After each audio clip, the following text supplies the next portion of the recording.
Hey, so this video is a compilation video of all three of my Are You Afraid of the Dark ranking videos. So in this video, we will be covering the original series, the 1999 Revival series, and the 2019 Reboot series. All in one big 4-hour video, so you can just throw it on in the background and do whatever you need to do. Also, a quick shout out to the channel members for directly supporting me. If you want to see your name appear, along with a bunch of other perks, you can become a member today. There will be a link in the description for mobile users. Anyways, Inside Number 9 ranking video will be coming soon. I thank you for your patience, and please enjoy. 1 year ago. 1 year ago, I started making YouTube videos. Well, there's top 5 milks, but we don't talk about that video here. But it's crazy to think that 1 whole year has gone by and that it all started with this video. An 1.5 hour long ranking video of all the Goosebumps episodes. Why did I start off with such a challenging video to make? I didn't even dip my toes in, just cannonballed into the deep end. But I'm glad I did it. Not because of the quality of the actual video. That video sucks. There's too many clips and I'm quiet and mumble through the whole damn thing. And the editing is just bad. But I'm glad I made it because it proved that I could do this. I can make videos. A lot of growing pains and lots of areas I need to improve in, but it's where I started. And starting's the hardest part. Plus, it's probably where a majority of you first found my channel. But enough of that. I know you didn't click on this video to watch some nobody self-reflect. You came here to watch every Are You Afraid of the Dark episode ranked from worst to best. Or you just need some background noise while you write your essay. I mean, either way, you're here now. But before I jump into the ranking, let me just address some things real quick. I grew up watching Goosebumps. I saw almost all of them as a kid, and when I made that video last year, I kinda already knew the rough placements of a majority of the episodes. I was also just familiar with the Goosebumps story structure and accustomed to its hearty dose of cheese. Are You Afraid of the Dark, on the other hand? I never grew up with it. I saw like 2 or 3 episodes as a teenager and that was it. So my ranking in this video is primarily based on a one and done watch of every episode. I point this out because I recognize that some episodes may be better on a second watch, but I just don't have time to rewatch any of these episodes. Which leads me to my next point. How many episodes exactly are included in every? Well, this is where it gets a little messy. There is exactly 100 episodes of Are You Afraid of the Dark, but 9 of those come from the 2019 reboot, so those don't count. And then 26 of those are from the 1999 Revival. You see, the original series ran from 1991 to 1996, and then was revived for 2 seasons that ran from 1999 to 2000. Now, I had to make a hard call here, because on one hand, the Revival seasons aren't part of the original run, but on the other hand, they're still given the Season 6 and Season 7 monikers, as if it's a continuation of sorts. Tough call, but I'll only be ranking the original series run. You can disagree all you want, you can say that this video is a lie and that every means every, but if the Wikipedia page makes it a point to separate the two, then I'm gonna keep them separate. Plus, that means I only have to watch 65 episodes as opposed to 91. But this intro's gone on long enough. I can sense that even the person watching this as background noise is ready to click off. And if you want to know how I'll be judging these episodes, just watch the first 2 minutes of my Goosebumps video. I'm using the same grading criteria here. Without further ado, let's just jump into it. Submitted for the approval of the Midnight Society, this is every Are You Afraid of the Dark episode, ranked from worst to best.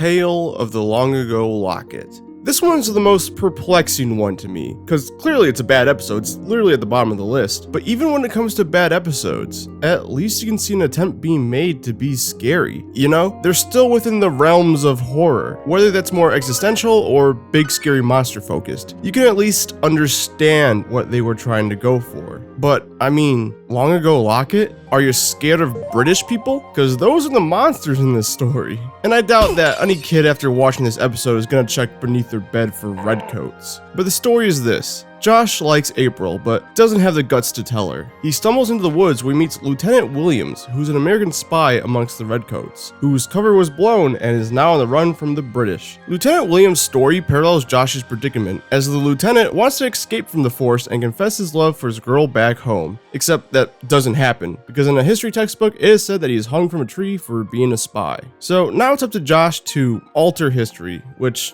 Okay, I know Josh is this stand-up guy, and part of the reason why he wants to help Williams out in the first place is that he himself is in a similar situation. However, he could just not, he could just not go into the woods. And that's the problem. The scary situation is optional for the main character. Usually, these predicaments are thrust onto the protagonist. Overall, it's a fine story, it just doesn't work for a show that's supposed to be scary. Like, you could at least make these scenes play out at night instead of broad daylight.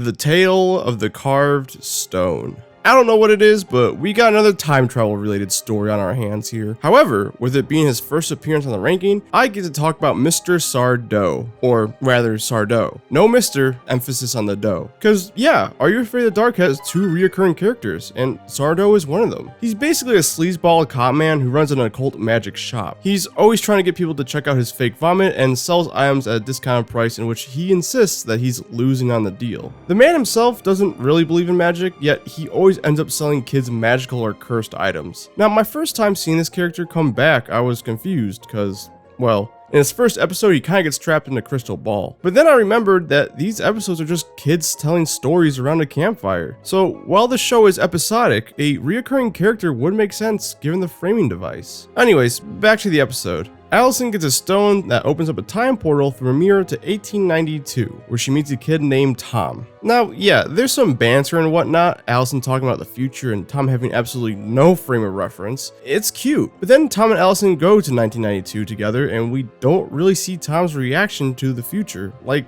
at all. That's a 100-year difference. For Christ's sake, show him a toaster and his mind will be blown. But no, we don't get to see any of that because they're too busy focusing on the big bad of the episode. This bloodborne cosplayer named Septimus, whose only scary quality is having one really long fingernail. It's not scary, and it doesn't take advantage of its one central concept.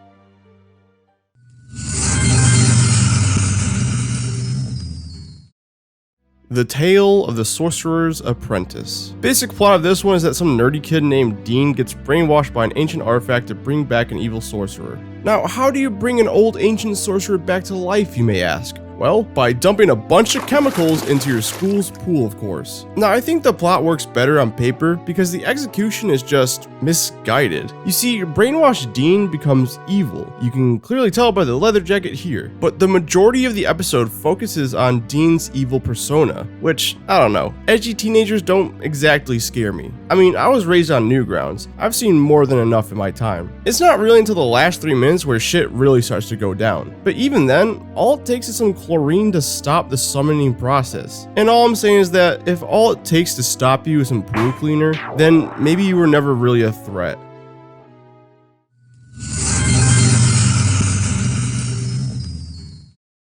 The Tale of the Jagged Sign. Okay, I need to get this out of the way. Are You Afraid of the Dark has a real ghost story problem. Like, I swear to God, there are so many ghost stories in this series, which would be fine if they all weren't so goddamn similar. And maybe this is unfairly ranked so low, but in my defense, this was a season 5 episode. I was in the final season and I was burnt out with these stories, because the plot is simple. Basically, this ghost waited for his lover to meet him on this cliff, but she never came. Because unbeknownst to him, the girl's parents forbade her from going out that night. The dude falls off the cliff and dies, and now his ghost stays there on the cliff waiting. This old lady finds out the truth, kicks the bucket, and now the two can move on to the afterlife together. Is it sweet? Yes. Is it touching? Yes. But the show has done this so many times before in what I like to call emotional ghost stories. If this was a season 1 or season 2 episode, it probably would have ranked a tad bit higher. But 5 seasons in, been there, done that, give me something new.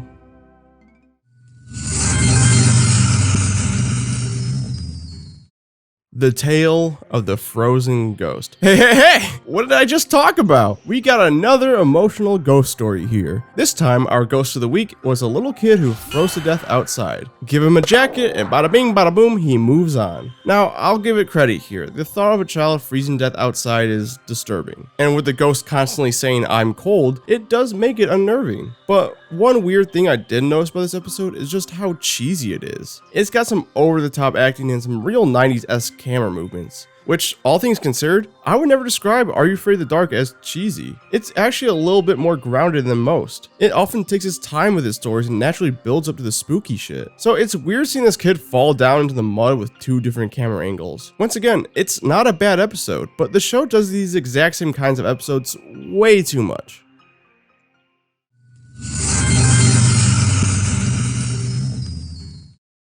The Tale of the Chameleons. First off, that's not a chameleon, it's an iguana. Second off, you got Tia and Tamara from Sister fame starring in the episode, which is cool. I don't feel like you got big name child actors in these types of shows. And yes, Sister was airing when this premiered. Now, onto the episode itself. It's nothing special here. A chameleon bites Janice twice and then turns into a copy of her, all while Janice turns into a chameleon when she's exposed to water. Janice bites the chameleon doppelganger twice, turning herself back into a human. So you get this classic standoff at the end, which is pretty tropic and played out for television, and that's kind of my problem with the episode. It's nothing I haven't seen before. And I'll give it credit, it does have the darkest ending in the show. The chameleon tricks Shannon into shooting Janice with water, thus turning her back into a chameleon. Then Sharon just throws that bitch into the well. Janice is stuck as a chameleon at the bottom of a well. There's no way of escaping, and it's heavily implied that she'll die down there. And Are You Afraid of the Dark doesn't really do twist endings all that much. Occasionally they'll do an ambiguous ending, and they certainly don't do these kind of dark endings. Usually. Everything works out in the end, typically. So here's an episode that both has a twist ending and a dark ending, and I gotta give him props for that. If only I liked the rest of the episode.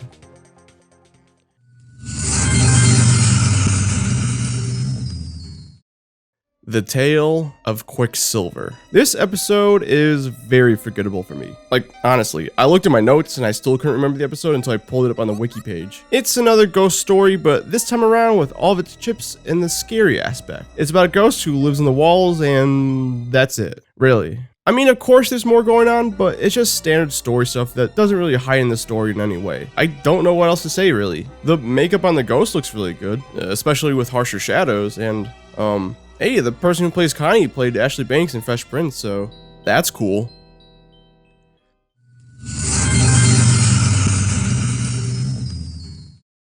The Tale of the Captured Souls. Hey, you scared of mirrors? I mean, yeah, if you're ugly like me, you'll get a scare every morning when you wake up, but I'm just talking mirrors by themselves. Your answer is probably no, so my answer on whether or not you'll find this episode scary is gonna be no, too. I'm just joking. The story behind this one is that this old guy named Pete runs a sort of Airbnb type thing, but the house is riddled with mirrors, and every mirror has a hidden camera behind them. The concept of constantly being spied on is already in its own right very creepy, but then Pete uses those cameras to zap the life force out of people, making him essentially young and immortal. Our protagonist catches on very fast, as she avoids the mirrors at all costs, but her parents do not, despite her warning, causing them to wither away in front of her own eyes. And I think that aspect touches on something very real and terrifying. The fact that no matter what, there will come a day where we will have to bury our own parents. However, this episode plays this for laughs. You get those good old-fashioned old people jokes thrown in there, which is a shame because I think if they went more in that direction, they really would have been onto something. Slight redemption though when we see Pete's homemade graveyard and see the body count of all of his less fortunate victims, which is really dark actually. And Pete's final words of "enjoy your youth" is a great way to end the episode. The episode just needed to take itself a bit more seriously.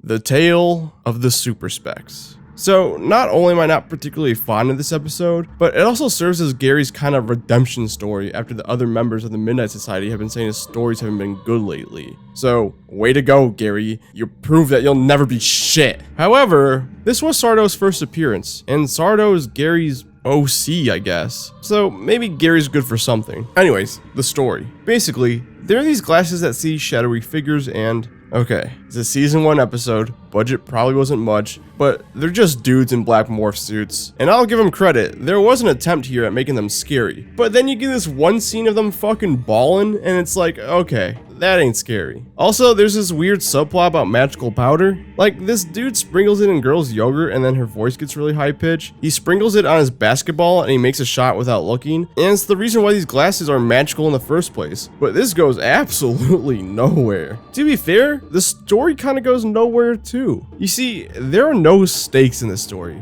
Like, hey, don't want to see these figures? Then don't put on the glasses. It isn't until literally the last minute where it's revealed there's two parallel universes crashing together and that there could only be one. The one that we followed throughout the episode lost because we had Sardo on our team while the other universe had someone who was actually competent with magic.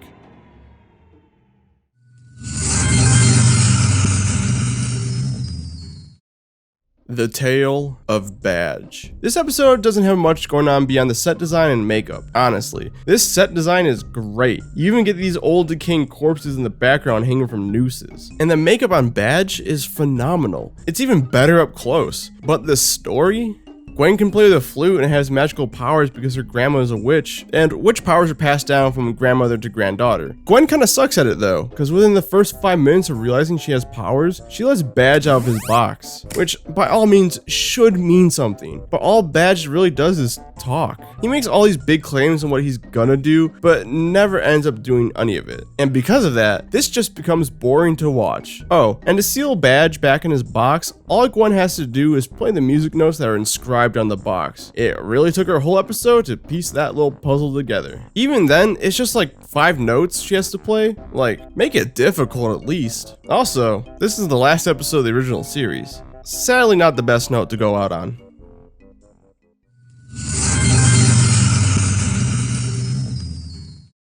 The Tale of C7. Hey, it's another emotional ghost story where the main characters have to reunite two lovers for them to properly move on to the afterlife. Please, I'm tired of it. I get it. It's heartwarming, it's endearing, sweet, touching, but we've done it before. We've done it before. I'll give this one a little more credit because I do think you get some good spooky lighting going on, and the setting of a lake house works well in its favor. And the pacing's pretty good. It flies by no problem. It's actually infuriating because it is good. I can say this is a good episode, but this is a ranking video. I gotta compare this to all the other episodes collectively. And when there are other episodes doing the exact same thing, then its value is lessened.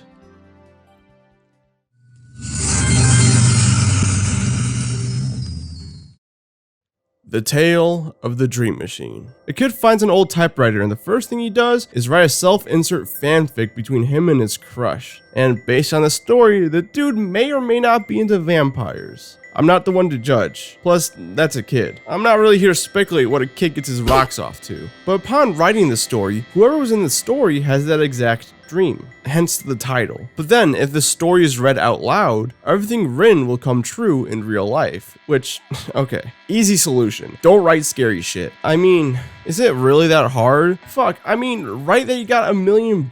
You guys are sleeping on a get-rich-quick scheme here. Or, and hear me out on this, if you do want to write scary horror shit, then don't insert your friends into it. Okay, that's nitpicking, but they left the door wide open for these kinds of ideas. But what we do end up with is an episode that's not really scary, but is fun. And that goes for the characters. It's a fun group that bounces off each other very well. The acting isn't 100% there, but the chemistry is.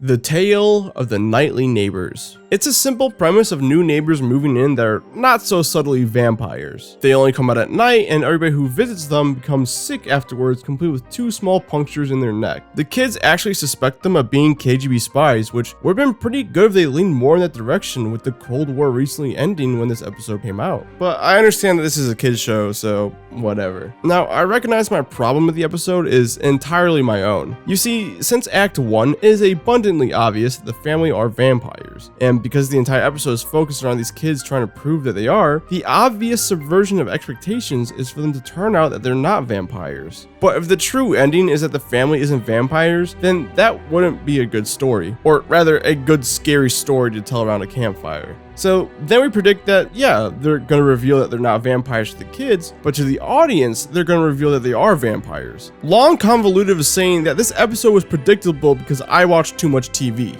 Although, yeah, the parents really aren't vampires. They're servants to the kid who's the true vampire master. It was a solid episode. Just, for me personally, it was predictable.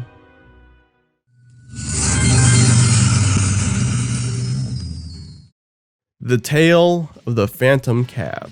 It's actually the series' first episode, and it's a rough one. It's also Frank's initiation story to see if he could get into the Midnight Society, and I don't know how he got in with this shit. However, we get introduced to our second and final reoccurring character, Dr. Vink. Unlike Sardo, his job description changes constantly. One week he could be a botanist in the woods, the next week he's a filmmaker, the week after that he's a chef. One thing I do like, both for Vink and Sardo, is despite being reoccurring characters, they never overuse them. They're in just enough episodes for it to be exciting when they come on screen. Because if Dr. Vink was the villain in every episode, it would get old fast. But yeah, the Phantom Cab. Dr. Vink asks the kids some riddles, and if they can't answer correctly, the Phantom Cab comes and picks them up and drives them straight into a tree. That might seem like nothing, but giving credit where credit is due, Dr. Vink's lab set is really nice and the cab driver is fun to watch. It's just that their fate is dictated on whether or not they can answer a riddle, which is kinda lame.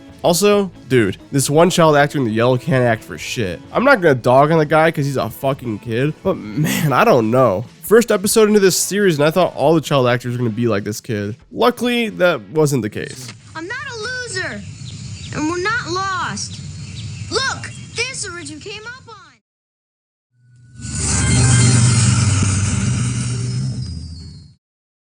The Tale of the Mystic Mirror. This episode is alright. It's a typical lesson on beauty and vanity and how it doesn't matter what you look like on the outside, because all that matters is what's on the inside. All that basic shit. We got an old witch who has an appearance of a young lady until her true looks are revealed via a mirror. She turns 3 girls into dogs because to keep her young appearance, she needs the tongue of 3 dogs. And I don't know if I missed something while I was watching this, but couldn't she just get 3 dogs from the pound? Yes, I know, that's horrendous, but logistically, it would be a lot easier. But this episode isn't anything special. It's pretty standard as far as the series goes. This is yet another season 5 episode, and you can kind of tell they're running out of steam at this point.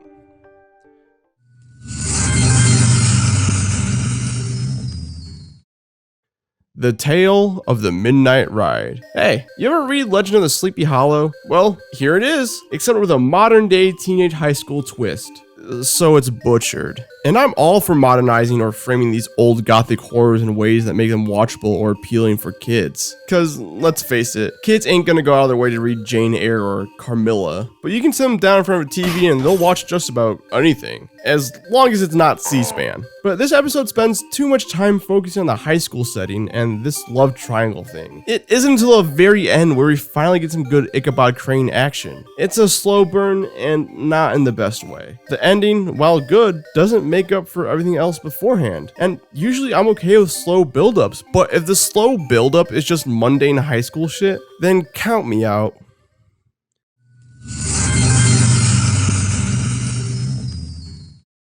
The Tale of Locker 22. The scariest thing about this episode is when this chick picks up broken glass with her bare hands. I mean, Jesus Christ, put on some gloves. Nah, but this one's another time travel one, so it's not gonna be good. But here's the thing, while it lacks scares, it is a solid mystery. Basically, our protagonist is assigned to Locker 22, and I wouldn't make a joke about how over the top run down this part of the school is, but that's public school for you. But the last person to have Locker 22 was a girl named Candy who died at school back in the 1960s. So we see our 2 main characters try to solve the death of how Candy died, and they try to prevent it because they can time travel. It's hard to portray any of this as being frightening when the whole student body is dressed like they're heading to Woodstock after class. Turns out Candy died because there's a gas leak and she lit a Bunsen burner. The 2 stop them from happening, and then when they go back to the present time, Candy is now the vice principal of that school. But the school's still run down though? Like, I expected that once they saved her, the school wouldn't be so run down anymore. You know, like Candy's death created bad publicity, or even now that Candy's in charge, she could fix up the place. But it just goes to show that the true horror in it all is that public school funding will always be notoriously low no matter what.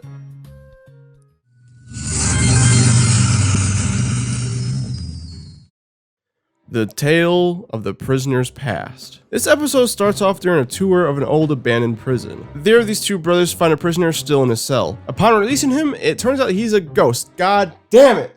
It's another fucking ghost story. I'll be lenient though, because it does have some great visuals. And One-Eyed Jack is a cool dude. Like, he's built up to be this scary, ruthless criminal, and to be the only person to ever escape from the prison. But the truth is, he died in the walls trying to escape. And now he has a daughter out there who thinks he abandoned and forgot about her after he escaped. So, One-Eyed Jack gives the boys a photo he's been holding on to all these years to prove he's always cared about her. And the daughter, now an old lady, finally has some closure. Sure, technically, it's an emotional ghost story, and I'm knocking at some points for that, but it's done better than most. Plus, I like these brother characters a lot. They got some good chemistry, and part of them feel like real siblings.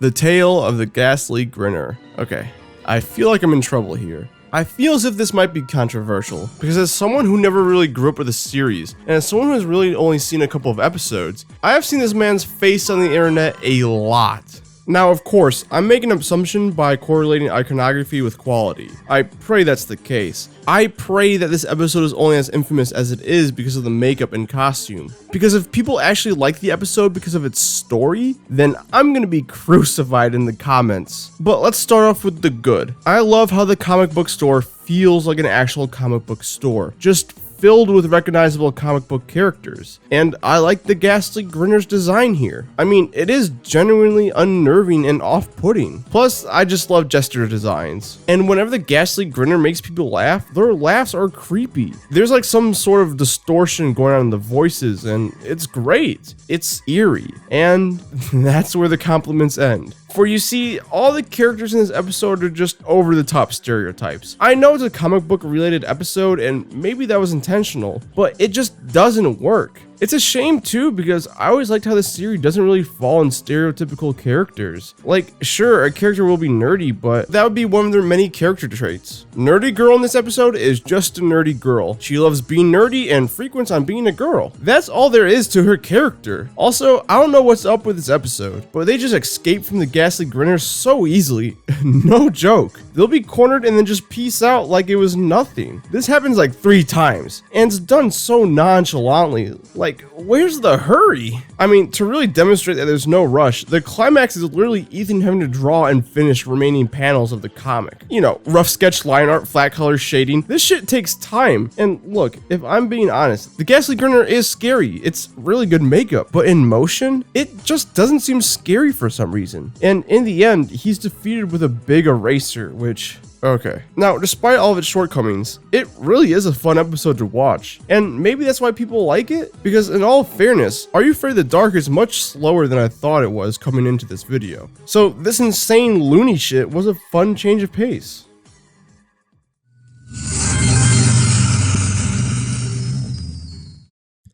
The Tale of the Prom Queen. So this episode is yet again another ghost story, and yet again it's about reuniting 2 lovers to be able to properly pass on. I am, however, going to be giving a little bit of slack here because it was a season 1 episode. It's the first of its kind. Also, I like the characters. They got some good chemistry and they share some pretty funny scenes together. However, Dee Dee is not so subtly the prom queen ghost. It is abundantly obvious by her reaction at the start of the episode. And I think that's all I really have to say about this episode. Well, actually, in my notes, I wrote nice amount of fog. So yeah, there's a good healthy amount of fog in this episode too. All you fog fans are gonna go nuts for this one.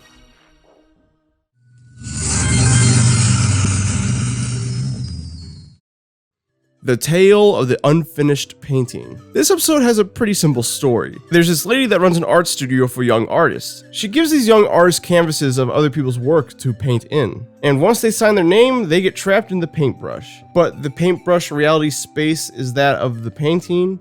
God damn it, why couldn't they just make the kids get trapped in the painting itself, a la Super Mario 64 style? But whatever. Oh, and she does all this so that she can take credit for herself, signing her name in the corner where the victims used to be. Which, yes, is an extreme reaction, but I've also seen some people go out of their way to crop out an artist's name on Instagram, so fiction is a reflection of reality in the end of the day. But overall, it's a fine episode. episode. A bit slow to start, and the visuals could have been a lot more surreal and creepy given the wide array of expression the medium of painting has. But at least we got this dumpster burning scene at the end that is pretty graphic.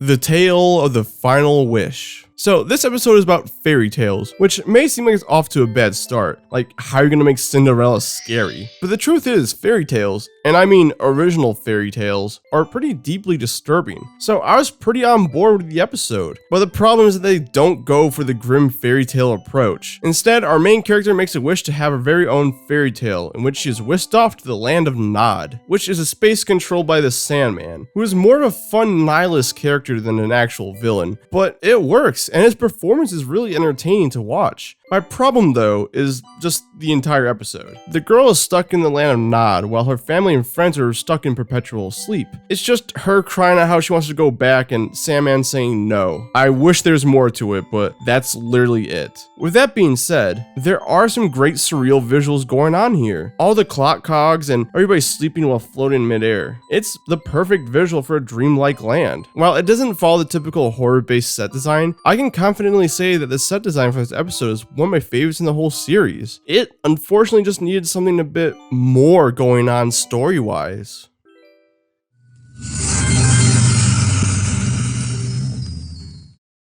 The Tale of the Magician's Assistant. Gary's the one telling the story here, so of course it's going to involve magic, which actually I want to talk about that real quick. So I talked about how I like the framing device of kids telling stories around a campfire, and because they're all just stories, we get reoccurring characters. But a nice little detail I always like and caught on to really fast was that each member will have a general theme to their stories that are specific to their interests. You know, Gary's stories will always be about magic or cursed objects. Betty Ann's stories tend to have a supernatural element to them, and Sam's stories are always about love or relationships, and so on and so forth. It's really fun kind of knowing what episodes you're in store for once you know who will be telling it. Which, for me personally, I roll my eyes anytime it's Gary's turn, just because I'm not a fan of horror-based magic stuff. Case in point, the episode I'm supposed to be talking about. The Magician's Assistant is about just that, a magician's assistant named Todd, who follows around the great Shandu, who used to be a very big and popular magician, but in recent years is reduced down to doing kids' birthday parties. Then Todd takes one of his wands and accidentally releases an evil magician and whatever. It's not scary and it's not horribly interesting either. It just is. However, I do like the ending. Basically, instead of a giant magic fight, the two just quiz each other on the magician's rulebook. It's a fun subversion and I think it works really well.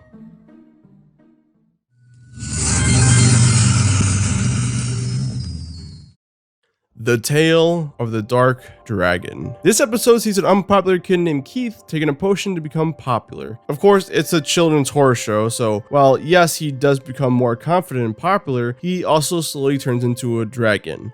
Or a wolf? Listen, the episode has dragon in the title, and it would make sense for him to turn into a dragon, but I believe Dark Dragon was the name of the potion? Either way, it doesn't matter much, but it's a solid episode where the transformation is very gradual and the final makeup effects look great. But the majority of the episode is just seeing Keith act like the Canadian Fonzie. But overall, it's a very average episode.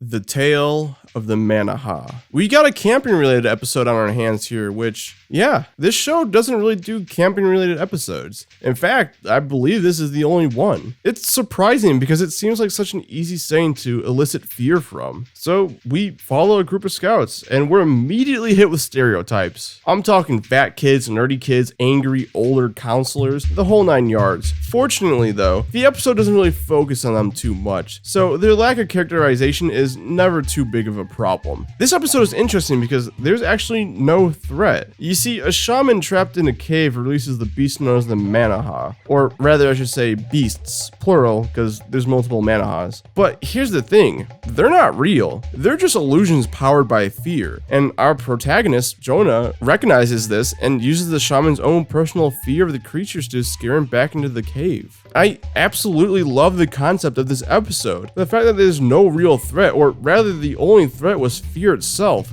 shout out FDR. But all that being said, Manahal ain't scary by themselves, and this episode's a bit slow. The only saving grace is the aggressive camp counselor Lonnie. He's so over the top, but in a good way. He's like the PG rating equivalent of the drill sergeant from Full Metal Jacket. But overall, great concept, just not the best execution.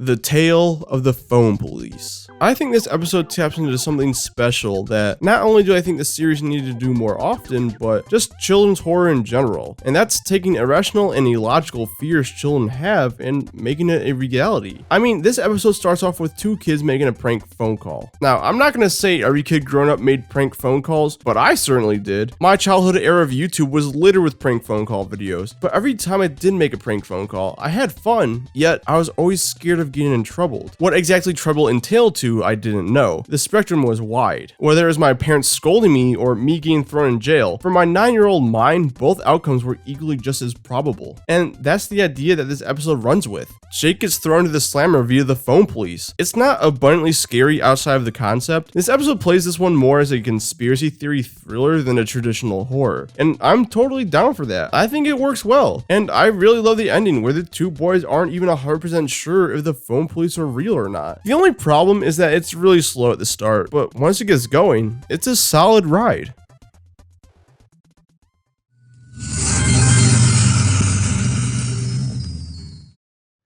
The Tale of Apartment 214. Yet another ghost story on our hands here, but this one's pretty good. We got this old lady in apartment 214 named Madeline, and surprise, surprise, she's a ghost. The twist isn't hard to see coming, and I think the episode knows that, so it doesn't really play it up to be a twist. But Madeline essentially guilt trips and manipulates a girl named Stacy into hanging out with her. Madeline talks about how lonely it is around her place and how all her friends are dead, and we actually get to see a montage of them spending time together over the course of a couple days. We really get the sense that despite the manipulated start of their friendship, it has actually developed into something honest and real. But then one night, Stacy doesn't go to Madeline's, and when she returns, Madeline loses it. The episode's themes are not so subtly about toxic or controlling relationships. It's definitely about friendship in this episode, but you can take the lesson and apply it to a romantic relationship as well. And the ending is great. There's no big battle, no big monster transformation, it's just Madeline and Stacy calmly talking to one another. Madeline apologizes and admits all of her faults, and Stacy even talks about how in some areas she wasn't 100% in the right either. But they both come to the conclusion that they are better off without each other and that Madeline just needed to move on. And she does. It's a discussion of a premature subject matter disguised as a ghost story. Ironically, the worst parts are the ghost parts, because it still is a ghost story at the end of the day, so you gotta go through the whole routine of Stacy trying to piece together the puzzle and nobody believing her and whatnot. Once again, it's pretty standard Are You Afraid of the Dark ghost story shit, but I can't emphasize enough how much it weighs the episode down.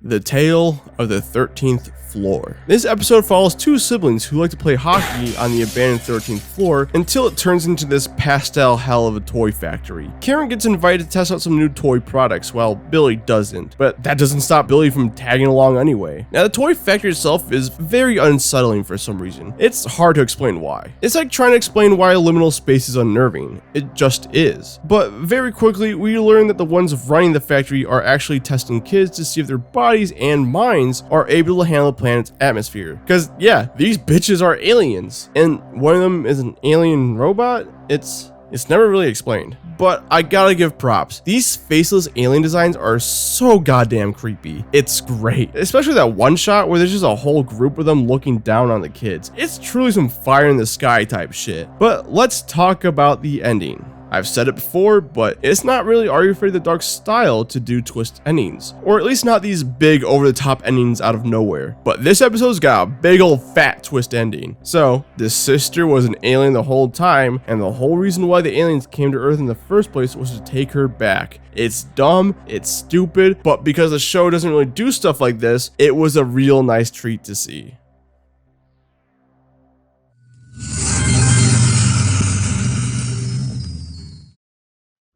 The Tale of the Closet Keepers. Looks like we got back-to-back alien episodes here. This time the aliens in the story are capturing kids from across the world to display them in an alien zoo. The way they go about capturing these kids are through a gun that shoots high-frequency sounds at them. And it's these high-frequency sounds that keep them from escaping. However, our protagonist in the story is deaf. Yeah, we got a deaf lead in this one, which is really cool. It's nice to see an early 90s show have some form of representation for differently abled people. And of course, with her being deaf, that means the aliens' attacks are ineffective on her and she's able to break everybody else out. And I don't want to sound nitpicky, and I'm definitely not a scientist, but the high frequencies should still be able to affect her. I mean, yeah, she can't hear, she's deaf, but at the end of the day, sounds are just vibrations in the air. If it's a high enough of a frequency, it should do something to her. Right? That's aside the point. What we get is a fun, semi-creepy prison break episode. It's a good watch, while not being anything too remarkable.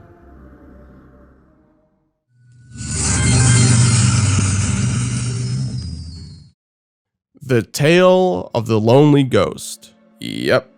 We got another emotional, heartwarming ghost story here. It's only the third episode of the entire series, but once again, the same shit gets tiring. Basically, this nanny character is used as a red herring. There's something off-putting about her, and she's kind of built up to be the villain, but it turns out she was just grieving over the loss of her daughter. Meanwhile, next door, there's an abandoned house that is haunted by a little girl. Gee, I wonder where this is going. So yeah, to the surprise of nobody, the little girl is the nanny's dead daughter. They meet up again and they pass on together. Now, all things considered, this ending is very sweet and touching. Seeing the two of them playing in the mirror is nice, and the nanny's performance of meeting her daughter again is legitimately heart-clenching. I don't mean to downplay just how good this episode truly can be. I just want to put extra emphasis on the fact that these kinds of stories are overplayed in this series. And this episode did originally rank just a little bit higher, but once again, I gotta compare every episode to properly rank them. And this kind of structure has been done to death.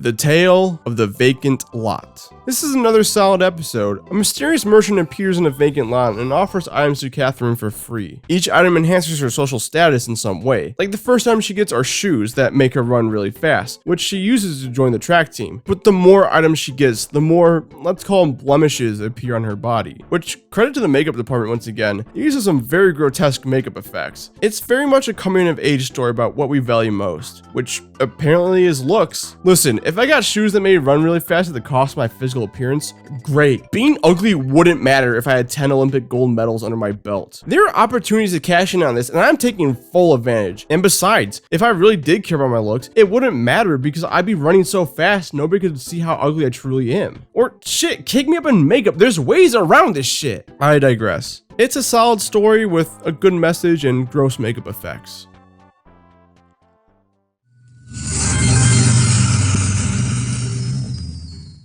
The Tale of Laughing in the Dark. It's a clown episode, so I can see how for a lot of people this might rank higher on their lists. But truth be told, I'm just not that scared of clowns. I think there's a slight creepiness to them all, but other than that, I'm more just a fan of their overall design and aesthetic. And I mean, personal stuff aside, the episode doesn't do much to make Zeebo the Clown all that frightening. He does have a tragic backstory, as Zeebo the Clown was an actual person who burned to death in a hall of mirrors due to one of his cigars that he's so famous for smoking. And now Zeebo's soul resides in an animatronic clown, which is pretty creepy looking, I can't lie. And any part of the carnival is equally eerie and creepy. It's due to a mixture of design and lighting that really brings this place to life. But other than that, the episode's pretty tame. You see, Josh steals the nose off Zeebo as a bet he makes with his friend. After that, Zeebo haunts him and tells him to return the nose, and that's it. I mean, he turns his dinner into a bunch of cigars and steps into pudding he spilled, but other than that, those are the only physical threats made by Zeebo. So, Josh returns the nose, and a whole carton of cigars? Where the fuck did he get that from? He's either got a fake ID on him or his dad's got a hidden cigar stash. But then that's it. The episode is still good, just my personal bias of not finding clowns scary gets in the way here.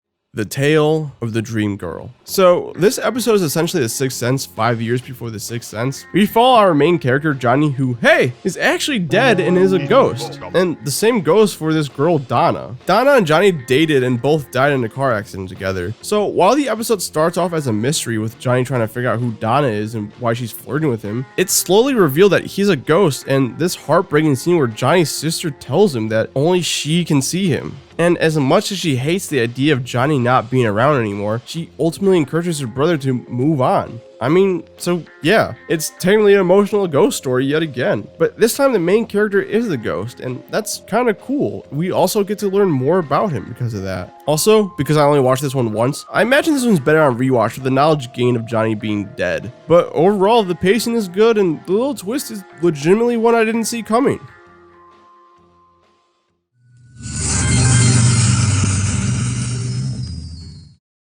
The Tale of the Doll Maker. This is a good episode. Melissa visits her aunt and uncle's house and is disappointed to learn that the neighbor girl, Susan, and her family moved away. But then it's revealed that her family moved away because Susan went missing. Looks like we got another mystery episode on our hands here. What's this episode called again? The Tale of the Doll Maker? Okay.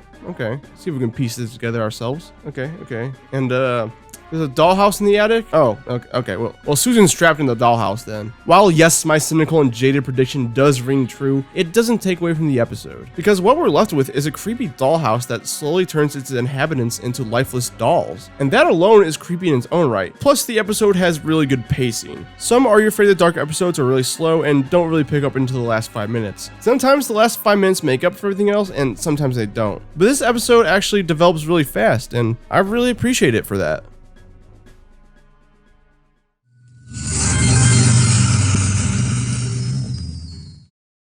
The Tale of Train Magic. Now, I think what really gets me about this episode is the emotions behind it. You see, you have this little boy named Tim who loves trains, like absolutely obsessed with trains. And whatever, he's a kid, kids like trains. But some people, like his older brother Hank, think it's an unhealthy obsession. Pretty par for the course. There's always one dickhead character in these episodes, either a sibling or a friend. But then we find out why Tim loves trains. It's because his dad was a conductor, and his dad passed away. In a sense, Tim's obsession with trains is a way of coping with his father's death, as there's no figure there to connect with anymore. Tim develops a love for trains, as that shared love will connect the two spiritually. And Hank, in his own right, is suffering too. He's not telling Tim to stop playing with his trains because he thinks he's too old. He's telling him to stop playing with trains because no matter what, it's not gonna bring their father back. And you can say I'm completely overreading the situation, but the two literally get in an argument and Hank says exactly that. But then the rest of the story is a bunch of ghost train bullshit, and I don't care. I mean, really, this is only up this far because I was not expecting such a deep characterization or mature subject matter. And no, they don't water it down by making their dad a ghost. Their dad is just dead, plain and simple, and I respect them for keeping it that way.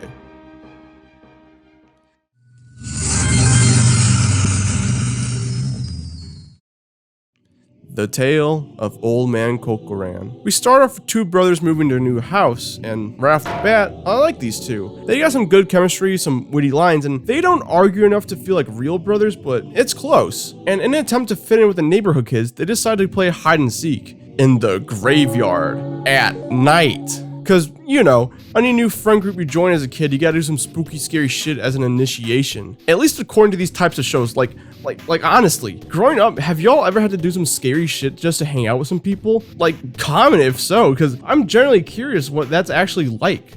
Anyways, the kids tell the brothers the story of Old Man Kokoran, the harmonica ghost. One thing leads to another, and the two brothers break into Kokoran's abandoned house to steal their harmonica. Except, oh shit, the house isn't actually abandoned. And double oh shit, Kokoran isn't a ghost. He's just a normal ass old dude. And then you get the reveal that the group of kids were the ghosts all along, which is not a bad twist. I only pieced it together near the end when it was borderline obvious. Overall, good characters, good twist, decently scary, but it was slow, all things considered, but that's about it.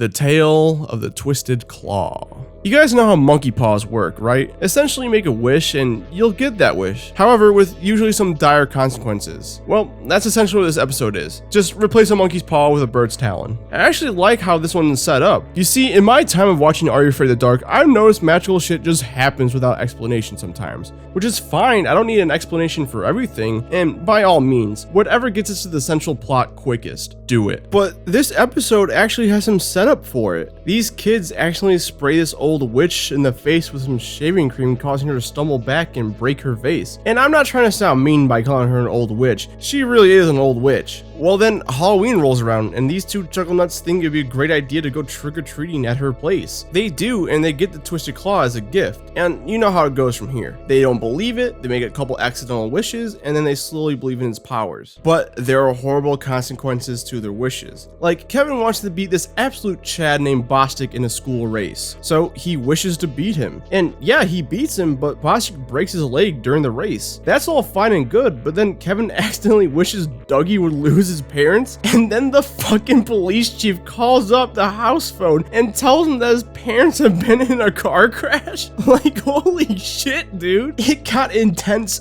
fast. But then right after that, Dougie wishes his grandpa to come back to life, and the zombie grandpa slowly starts walking towards the door. Eventually, they wish to fix the old lady's vase, thus undoing all the effects of the Twisted Claw. But this is a good episode. It's pretty slow to start, like really slow, but then the last 5 minutes are just something else.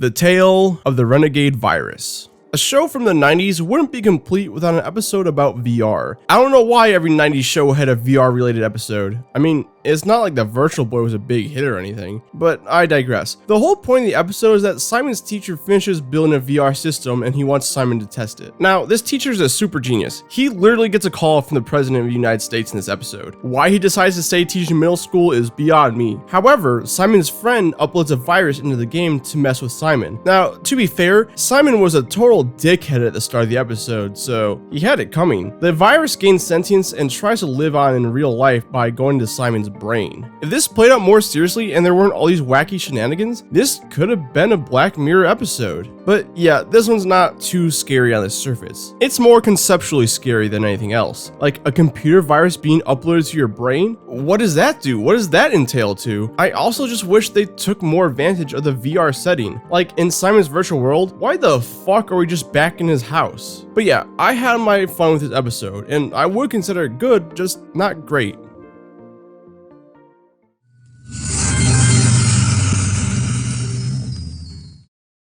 The Tale of a Door Unlocked. You know, the more I watched season 5, the more worried I got, because I knew this was their last season, in the OG run at least, and I haven't seen a particular character in a while, that character being Sardo, but by God, he has returned, and this is actually his last appearance, sadly. Anyways, Sardo sells a kid a small wooden door. In it, Justin sees a girl he's never seen before trapped in a burning building. He finds it strange until he goes to school and meets the new girl, who is the girl he saw in the door, and then we get a bunch of segments of Justin acting like a psycho, like warning her about fire randomly out of nowhere, trying to put out a fire on some birthday candles, and freaking out when she puts on a jacket because it's the same jacket from the vision he saw. Meanwhile, these Rugrats are in a haunted house having their typical scary friend group initiation. Seriously, why is this shit so commonplace? But because they're kids and they're stupid, they end up setting the old abandoned house on fire at the exact moment Ashley walks in looking for her brother. Then Justin finds a key on the side of the door which unlocks the door fully, which then transports himself into the burning building, and then Sardo actually has 2 doors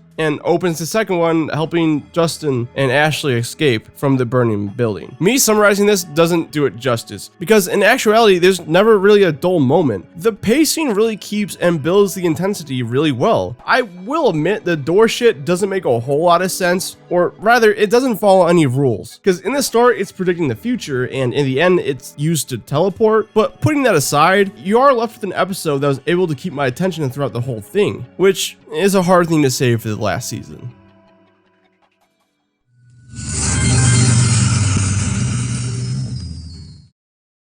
The Tale of the Whispering Walls. This episode has a lot going for it. You got a great creepy house set design going on here, and you got Gerard Way from the Black Parade as a villain. Okay, if I play any more of that, this video is gonna get taken down. But yeah, it's pretty much standard haunted house type story, just executed very well. The unfortunate souls that wander in this house will be trapped and become part of the house. And the house, because it has enough trapped souls, is actually alive. And that's great, and that's creepy. And yeah, that's Monster House, kinda. But there's something that has been bothering me about this episode, and it might be my fault. I might have missed something or didn't fully get something. To be fair, it was an episode I watched while I spilled blueberry all over myself and had to deal with cleaning that up. But I swear to God, the ghost weakness in this episode is fucking wind. I'm not gonna harp on it too much because I'm not 100% sure if that's it, but I swear to God it's what I saw. I wrote it down in my notes with 5 question marks because I'm not so sure. But the ending is nice. The kids and babysitter escape and peel out of there. And almost like clockwork, another car breaks down in front of the house, showing this cycle will continue.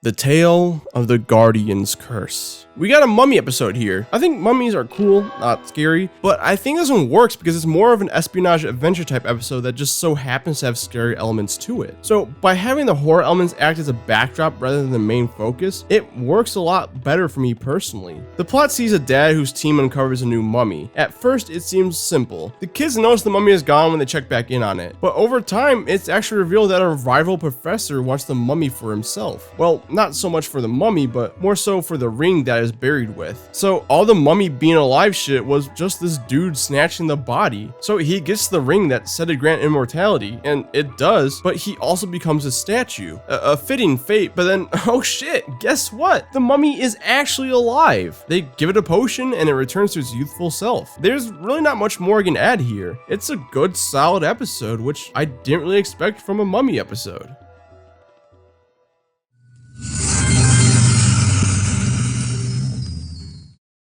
The Tale of the Quiet Librarian. So this episode opens with kids opening doors and screaming, but then something weird happens. The scream just cuts off halfway through. I thought it was a glitch at first or just a problem with my laptop, but no, it happens one more time and becomes abundantly clear that this is what they're going for. The librarian herself is capturing the voices of these young children, and I thought that was so cool and creative. Unfortunately, the episode doesn't take enough advantage of this premise as I would have liked them to, but it's good enough. But the way to defeat the librarian, who can steal sound not just from humans but just objects in general, is to just make a bunch of sounds. That's it. She's literally just defeated by the two protagonists throwing shit around. The one power she has is to mute sound, yet she is defeated by sound. I get that's supposed to be ironic, but I just wish there's a more creative way to deal with her. Also, I just gotta give a quick shout out to these kids trapped in the quiet reading room covered in cobwebs. It's a great creepy visual that actually kind of caught me off guard when I first watched the episode.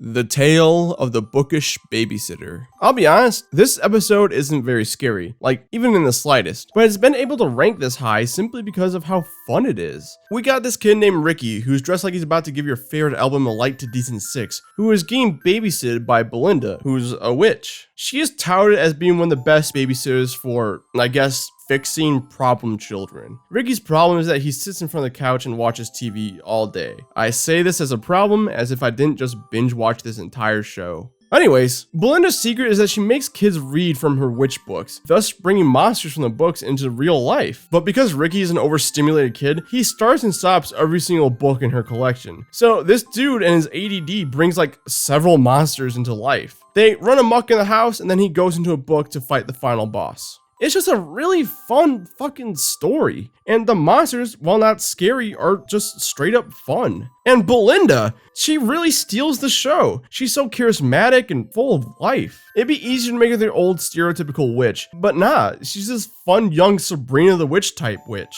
And the pacing is fantastic too. It never really lets off the gas. If I have a slight nitpick, it's that the final boss fight inside the book itself isn't as great as seeing the monster stuff around the house. It's always fun to see monsters interact in a house, because a house is a sacred and familiar territory. Having that bitch filled with monsters gives it more of a threat. Unfamiliar creatures in a familiar setting equals good. Unfamiliar creatures in an unfamiliar setting equals not as good.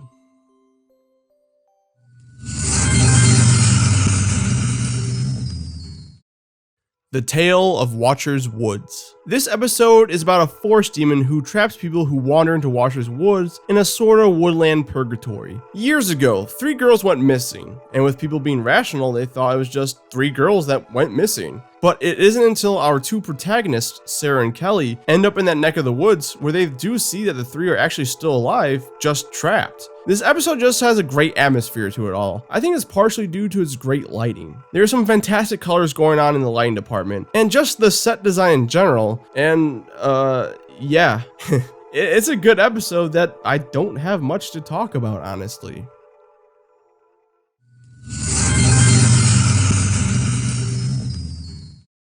The Tale of the Full Moon. Now this one's a bit different from any of the other episodes. In feel, in tone, and just in the general vibe. Things are different, and I think that's because this one is very campy feeling, and that's not a diss. The episode is clearly trying to go for that vibe. As far as I can tell, this episode takes place in the 90s, but stylistically shares some resemblance with more of a 1950s aesthetic. And it's not just some stylistic random choice, because in my opinion, this episode feels very much like a B-movie from the 50s. And that's great. It breaks up the typical formula and leaves the audience with a new experience. The plot in the episode revolves around a kid named Jed who desperately wants a dog. Jed's mom, on the other hand, wants herself a man. Now, Jed runs a pet detective agency, and when working on one case, he sees his neighbor turn into a werewolf. Of course, nobody believes him, but then guess what? The mom starts dating the neighbor, and Jed disapproves because, well, he's a fucking werewolf. But the situation can easily be read as an allegory for kids of divorced disapproving their mom's dating life. It's very hard for children to accept a new parental figure in their life, and I think addressing the situation by dressing it up as a werewolf story is very fun. But that doesn't exactly turn out to be the case, because the neighbor across the street actually has a twin brother, and that brother is the werewolf. Which, just great costume and makeup for the werewolf. But in the end, they all just accept each other for who they are. It's a great story about what family means and how even strangers with no blood connections can be family as long as you approach them with the same amount of love, respect, and understanding of a real family.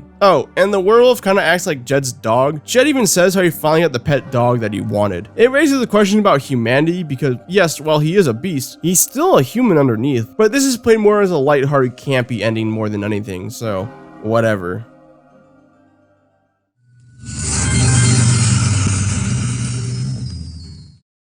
The Tale of the Fire Ghost. I guess we got back-to-back episodes here that deal with divorce as a subject matter.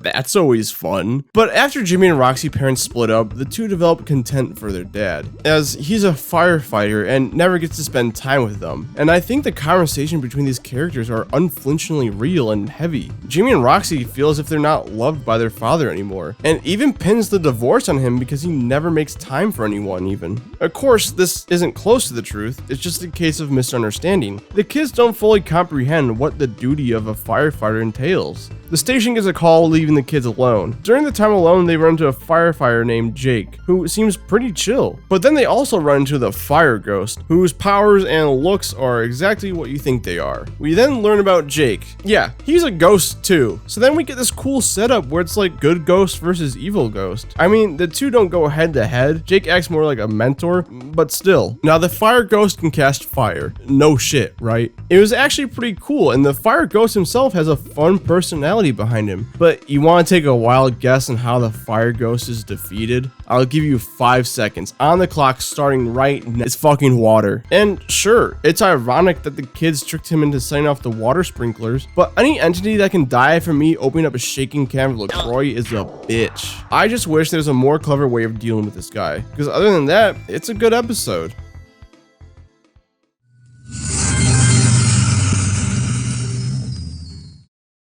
The Tale of the Room for Rent. Well, here we are again. I'm stuck talking about yet another emotional ghost story. And it's got all the classic staples. It's got a love triangle, a misunderstanding that's keeping the presence of a ghost tethered to this world, and finally, ending with closure, laying the dead properly to rest. But why does this one rank so high? It cracked the top 20. It's gotta do something special, have a different take, a new twist, explore a new idea or concept. But the truth is, it doesn't. It's the same old tired story, just with a slightly different framing device to differentiate itself between all the others. So why does this one rank so high? Why does it rank higher than the rest? Simply put, it's the execution. There's not a single bad performance. Everybody's putting 110%. The emotional scenes are emotional, which, for the record, this is a late season 4 episode. I was more than worn out with the format, and I was still able to feel something. And it's all thanks to these actors. Unfortunately, at the end of the day, it still is this overdone emotional ghost story bullshit, so I'm knocking it points. Now, don't get me wrong, it wouldn't have cracked the top 10, but it definitely would have ranked higher if there weren't so many of these episodes already.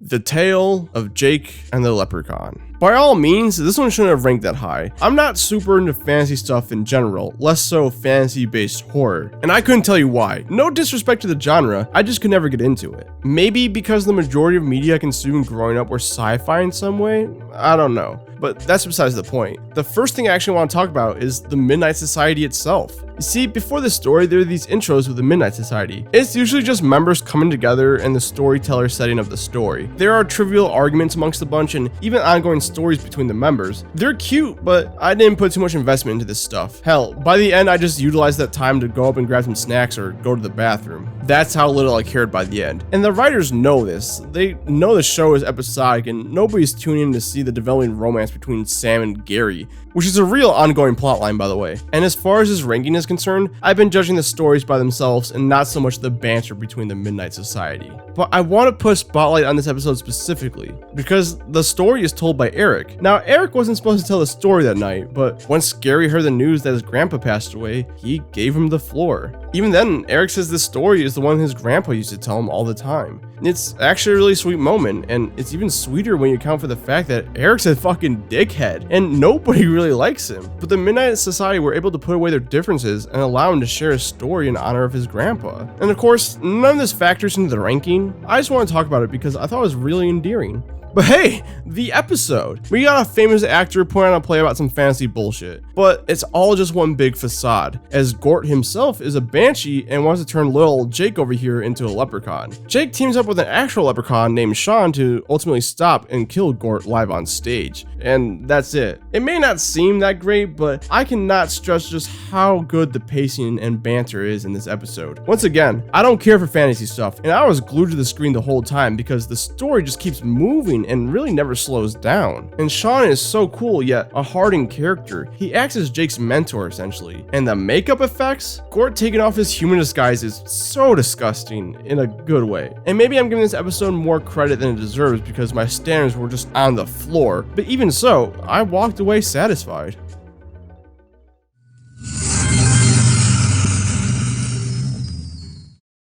The Tale of the Crimson Clown. I guess this is the most comparable to Laughing in the Dark on the simple premise that they both feature clowns, but that's really it. I don't think it's fair to directly compare the two. Two totally different stories and messages being presented here. I'm basically saying all this as a cushion because I have a gut feeling that people like the Zebo episode more than this one.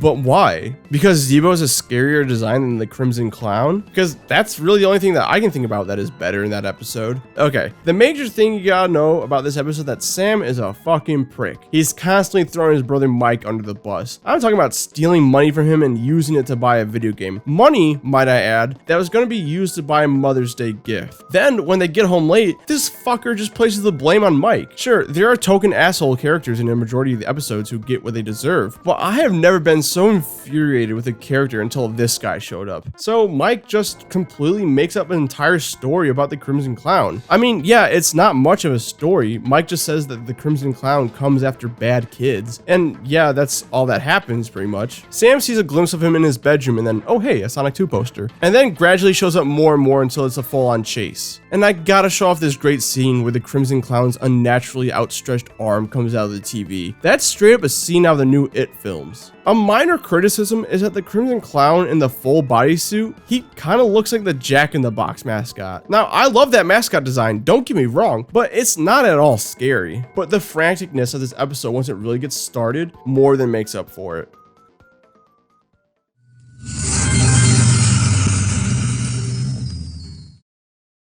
The Tale of the Silent Servant. It's a shame there's not a lot of horror stories based on scarecrows. Or maybe there's like a whole subgenre of horror books out there that are. I mean, I wouldn't know after all. I'm illiterate. I'm typing the script out in wingdings. But I say this because scarecrows are legitimately terrifying based on the design alone. And I'm not talking about the cutesy Trader Joe fall time decorative scarecrows. I'm talking about the real deals. And that's the one thing this episode captures really well. This scarecrow costume looks amazing. It is a bit of a shame we don't get to see an emotion all that much, but what we do get is good enough for this to be a great episode. Basically, these two kids do some voodoo shit that brings the scarecrow to life, and they can command it to do anything. However, it only comes to life and does the work at night when nobody's around, and it works like a charm. It does all their chores around the farm. However, the scroll from which they read states to be careful because it's said to be evil. So it starts a great debate between Jared and Anne. Jared says, how can it be so bad if it does everything we tell it to do? Well, Anne just points out that the warning isn't there as one big goof. Either way, one of them accidentally commands it to kill whoever has their baseball glove, which just so happens to be their dad. I don't know what it is with these kids in these stories who essentially have wishes just carelessly saying shit like that. It happened in the Twisted Claw and it happened here again. And it's with this final command that we finally see the scarecrow in action. And it's done really well, just bathed in dark shadows. It's great. My only real problem is that this episode is a bit slow, which is fine at the start because these two kids debating on the legitimacy of the evil claim is great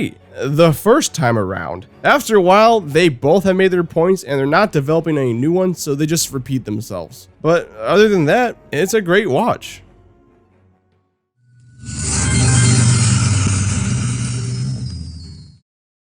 The Tale of the Dangerous Soup.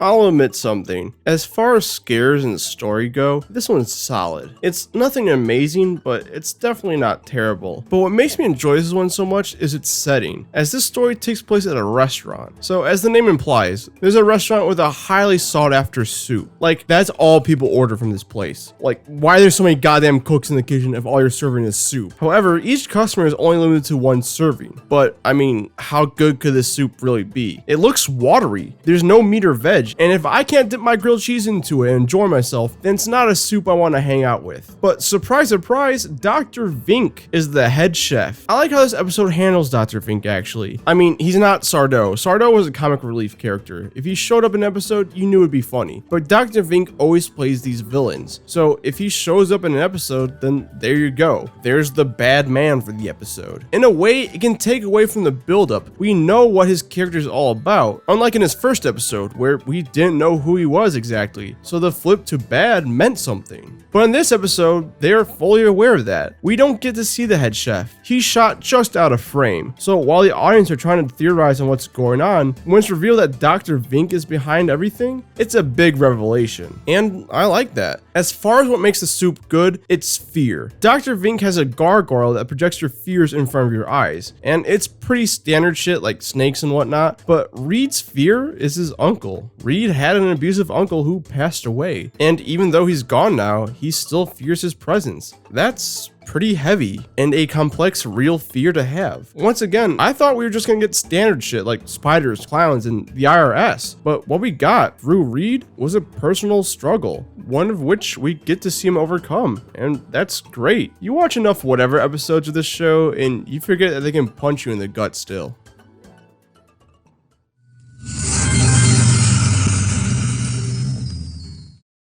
The Tale of the Hungry Hounds. Okay, I'm gonna have some explaining to do, because it starts off really dumb. Pam's dead horse jockey aunt's ghost possesses her body. Now stick with me on this. Yes, that's dumb, but if you can get past it, what you're left with is probably one of the show's most brutal stories. Basically, Pam's aunt, along with her stable keeper, were eaten alive by a bunch of hungry hounds as they forgot to feed them. Now, all this is told through one big monologue, which is kinda lame, but obviously, they can't show any of it. It'd be too graphic, but I'm actually okay with this, because not only does the actress put on one hell of a performance, but the soundtrack? It's hauntingly beautiful, whimsical and dreamlike, yet poignant and melancholic. But of course, our characters relive this very situation, and it's great. Pam, still possessed by her aunt, slowly inches closer and closer to the barn door to let the hounds in, almost in a trance-like state. Meanwhile, Amy is fighting for her life to get the dog food out in time. In the end, a little fox, which was mentioned in the monologue, sacrifices itself and leads the hounds away.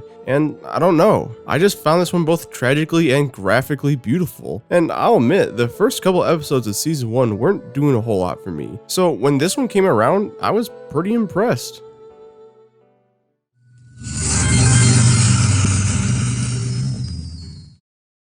The Tale of Cutter's Treasure, Part 1. This story is so big and grand that 2 people have to tell it. So Frank and Gary team up and deliver the show's only 2-part episode, at least in the OG run. Now, as you probably noticed, I'm going to be ranking each part separately, which some may find odd because in my Goosebumps video, I made it a point to count 2-parters as one. Well, truth be told, that move was done out of necessity. Goosebumps had a bunch of 2-part episodes, but this show's only got 1, so why not? And if you really care, you can see where I ranked the second part and split the difference for its true ranking. But this story's about pirates, goddammit, and I love pirates. Now, this is only part 1, meaning that this episode is just all set up for the action shit in part 2. And while that is true, somehow it still works. I think because the writers knew they didn't have to set up and resolve the story within 20 minutes, it gave them much more time to build on these characters, the world, and just focus on having really good pacing. And shit goes down at the very end when these pirates roll up, which is such a cool sequence, and they just kidnap Max and leave the ending on a good cliffhanger. Also, this is the only episode, or rather episodes, that featured both Dr. Vink and Sardo together, which is really fucking cool. And I'll tell you why. Dr. Vink is Frank's original character that he came up with. Sardo is Gary's original character that he came up with. And because both of them are telling a story, it makes sense. It truly feels like both of these characters are telling the story because of that. But we'll talk more about this story in just a bit.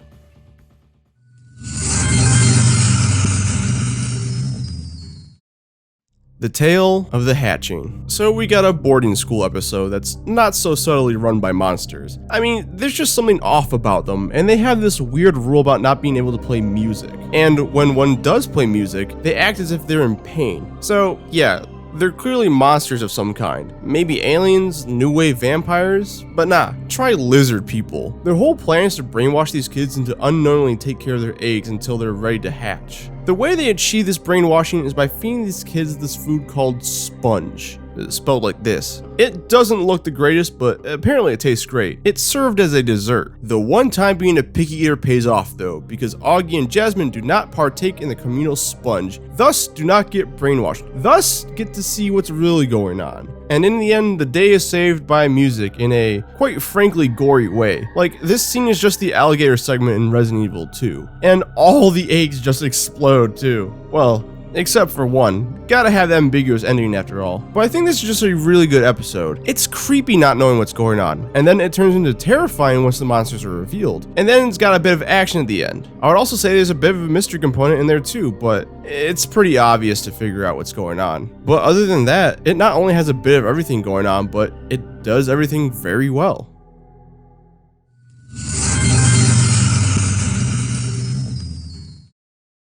The Tale of the Unexpected Visitors. This one is just straight up fun, and you know it's gonna be pretty fun to even rank this high. But it's essentially Bill and Ted meets aliens. While Jeff is played more down to earth and is the level-headed rational one here, Perch is definitely as early 90s airhead as you can get. But these two are in a band, and Jeff's dad is a satellite scientist and has his very own workstation in the house. So of course, Perch takes the opportunity to send some music out into space, and I swear to God, it's a knockoff of the X-Files theme. I think it's meant as an homage to the show, if anything. Anyways, so aliens pick up this message and come to Earth. Nothing truly scary happens here. I mean, when the aliens use these golden shiny webs to snatch people up, it's not exactly scary. Plus, how do you even get caught in this thing? It's dark outside and these things are literally shining. But I can just not stress enough how funny this episode is. Perch really steals the show, and of course, it's only exemplified by Jeff's dichotomy. In the end, it was just all one big misunderstanding. These aliens' native language is actually music, or rather sound waves and notes that are the equivalent of what people on Earth would refer to as music. Turns out the little jam sesh Perch shot out into space was basically a distress call for aliens. What are the odds? Also, I really love these alien designs. Having more of a corporeal light form is a take I've never really seen on aliens before. If you go into this episode looking for scares, you'll be disappointed. But if you just want to watch an episode and have a good time, this one's for you.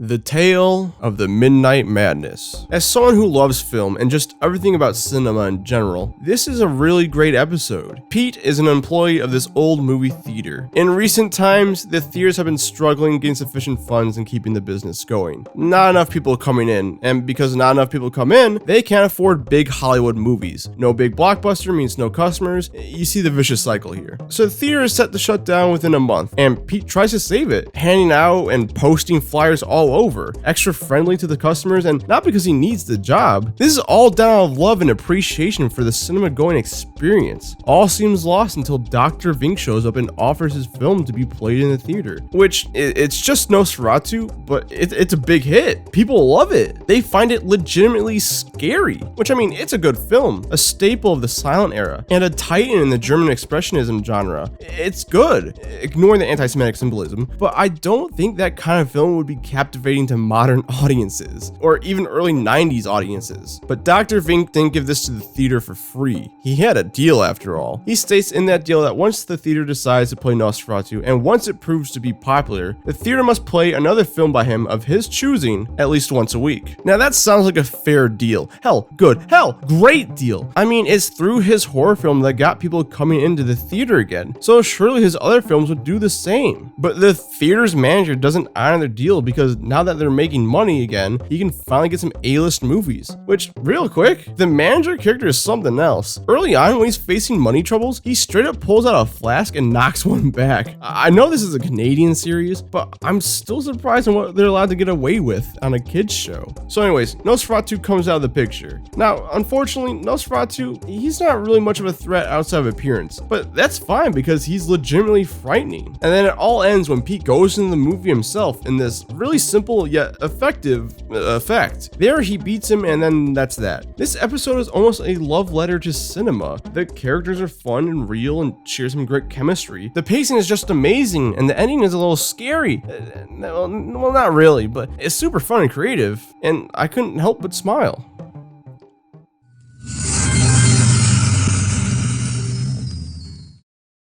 The Tale of Cutter's Treasure, Part 2. Yep, I already set this one up previously, and because this episode doesn't really have to worry about setting up characters or the world that much, they can just hit the ground running with this one, and it's great. You got talking skeletons, a great set, and a really good emotional brother scene. In the second part, we truly get to see Captain Cutter, who is a rough pirate who just doesn't give a fuck. Man literally takes a drink mid-battle like it's nothing. But in the end, Rush, yes, that's his name, is faced with a dilemma: to kill Captain Cutter or to not. I mean, he is a villain that kidnapped his brother, plus he's already dead, his skeleton's in the corner, but you know, the act of killing is a big moral question here. Ultimately, Rush sees through Captain Cutter's plan. Cutter wants to die. He wants to be killed so his soul can finally move on, because right now, he's stuck forever guarding his treasure. So yeah, Rush doesn't give him the sweet release of death and pieces out. And then the episode just ends with a meta joke between Sardo and Dr. Vink talking about being in the same place at the same time. It's great. It's a good episode. It's cute.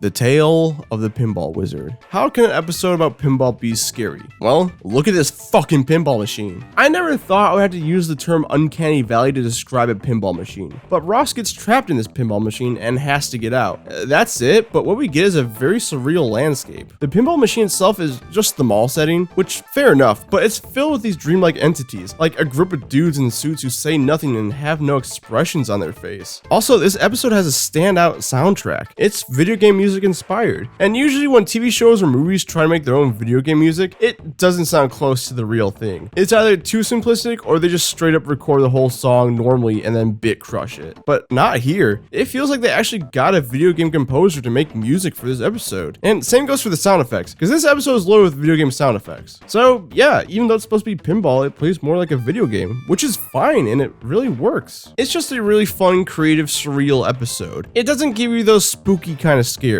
It's more so off-putting and strange than anything. But through and through, it's a fantastic episode.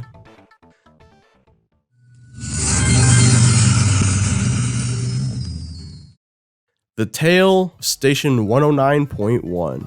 First off, we yet again got another character played by young Ryan Gosling. Just had to get that out of the way because he was also in a Goosebumps episode. But we follow our character Chris, who is obsessed with death. Like, I know kids tend to hyperfixate on literally anything, but my man over here is sleeping around a bouquet of flowers to emulate a funeral. So anyways, then Chris accidentally picks up an off-dial radio frequency designed to usher the wayward deceased onto the afterlife. He finds the actual location to just check it out and is slapped with a number bracelet. When the number is called, it's his time to move on. So it's within this setting do we see the true horror that passing on can be for others. We get these people who freak out and say it's not their time, not accepting the fact that the reality is no more. And one of these dudes just straight up goes to hell. It's not explicitly said, of course, but it's heavily implied. So all of this is already very good on its own, but then you get the legend himself, Gilbert Gottfried, who, and I'm not even joking here, puts on the best performance in the entire series. Any second he's on screen, anytime he opens his mouth to speak, I'm hooked, I'm locked in. It is such a great comedic performance. His timing and his delivery is impeccable. And it's not just some cameo, he's in the episode for the majority. Once Chris goes in the purgatory waiting room, we got Godfrey. It turns a pretty great episode into an amazing episode. This episode really is a fine balance of existential dread and comedy.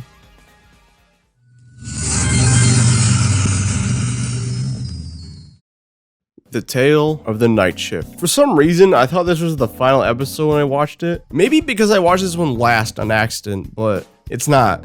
Badges. But I felt like it would have been a much better send-off of the series. Because not only is it a good story, but Gary and Sam finally start a relationship together, which has been building throughout the back half of the series. Not that I care much personally, I mean, they're kids. Getting invested in a kid's relationship is weird, but it was cool to finally see things get wrapped up. Also, at the end of the episode, a hospital door closes and it has the number 65 on it. And I thought that was a super cool Easter egg because at the time, I thought this was the last episode, thus making it the 65th episode.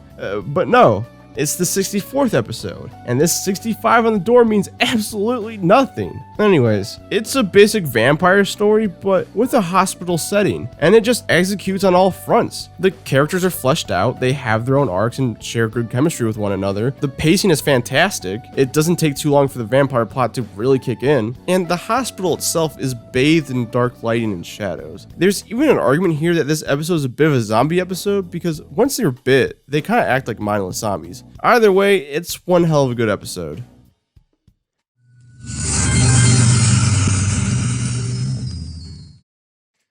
The Tale of the Water Demons. In this episode, we got an old retired captain whose house is littered with treasures from his old adventures. Our two main protagonists think it's cool, but the captain assures him that it was not cool in the slightest. He talks about aborting shipwrecks and taking rings off rotting corpses, really painting the true horrific picture of it all. He admits he can't sleep anymore because of it. You could read that as a metaphor, but what he really means by that, in a literal way, is that if he goes to sleep, those from who he stole from, the ghosts will come and get him. Which, these ghost designs are great. They're not pirates this time around. Once again, he stole from shipwrecks. So it's fun trying to figure out what decades certain ones died in given their outfit. Plus, I just think the idea of not being able to sleep or ghosts will come and drag you away is scary. It's a terrifying episode, even though the ending is much to be desired. The kids just suggest throwing the valuables back in the ocean and that does the trick, which I'm fine with that being the logical solution. It's just that the captain acts like it's such a good idea and he's never thought of it before.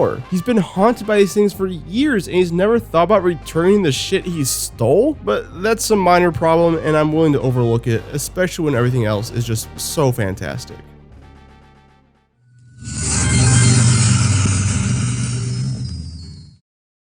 The Tale of the Dark Music. Okay, let's get something straight. This episode is lame. This episode is cheesy, but the ending, the last 6 minutes of the episode, truly phenomenal. I think this is one of 2 episodes on this entire ranking where if I was to watch it as a kid, I would be scared. And let's just skip right to the ending. The basement is creepy, there's a bully character, and his sister's character is kind of a brat, okay? So that ending. Basically, there's some unexplained deity in the basement. It's got a great bone-chilling voice and red eyes, size. However, it can take on many different forms, like this life-size doll or this skeleton carnival barker. The deities only summon when music is played, and Andy uses this knowledge to get back and scare his bully. He locks him in the basement and blasts some music. After a while, he stops the music and goes to check on the bully and see if he learned his lesson, but the bully is not there. He's gone. Just then, a brand new bicycle comes from the door. The deity then tells Andy it'll give him anything he desires most, as long as he feeds him. And then we hear Andy's sister, and a smirk spreads across Andy's face. Wow. It's so good. It's so fucking good. The rest of the episode isn't bad by any means. It's just the standard Are You Afraid of the Dark character and world setup. But the final act more than makes up for it.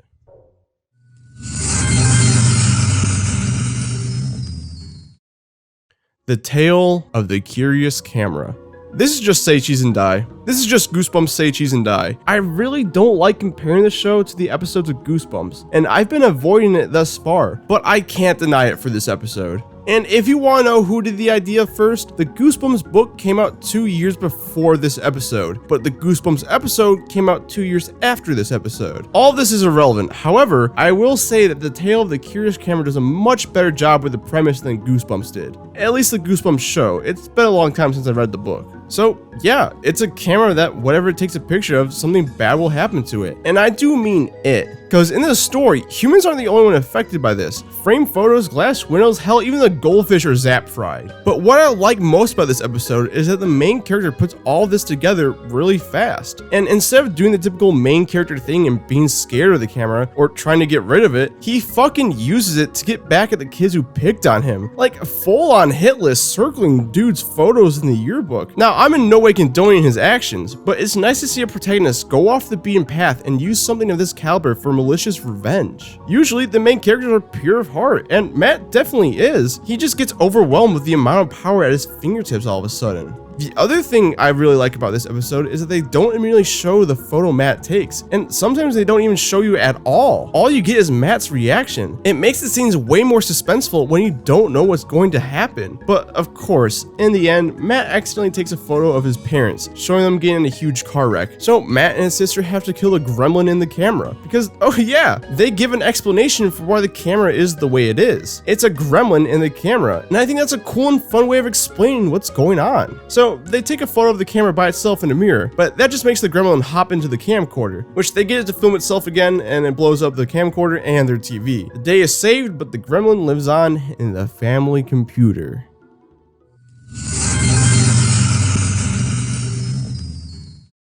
The Tale of Dead Man's Float. I could see this being number one for a lot of people's lists. I really could. I went back and forth on this and number one a lot. Anyways, our story's protagonist is a nerdy kid named Zeke. But here's the thing, Zeke's smart and loves science, but he's also really confident and playful. He's not afraid of putting himself out there. And he's no smooth talker, but shit, he was talking to girls more confidently than I was at his age. It's just a really good character, really good characterization. His whole story is that he wants to learn how to swim because he's been putting it off ever since he almost drowned when he was little. Meanwhile, Clarice is on the swim team and offers to help him if he helps her with her chemistry. And these two characters are great together. Of course they butt heads at the start, but they have such natural sounding dialogue and they slowly grow to understand and respect one another. Part of that growth is just being able to be vulnerable and opening up to one another. But let's get to the showstopper. The pool's got an invisible ghost that drags people to the bottom of the pool. So they dump methanol orange into the pool to make it visible, and it's so good. It's hands down the best costume in the entire show. Some may ask, how do they get away with showing this much blood on a monster? Well, that's the thing. It's not actually blood. In the show, it stated that methanol orange will stain anything red. So even though it's not blood, it's still scary and gives off the impression of blood. And it's a great way to get past the censors, but it's legitimately scary.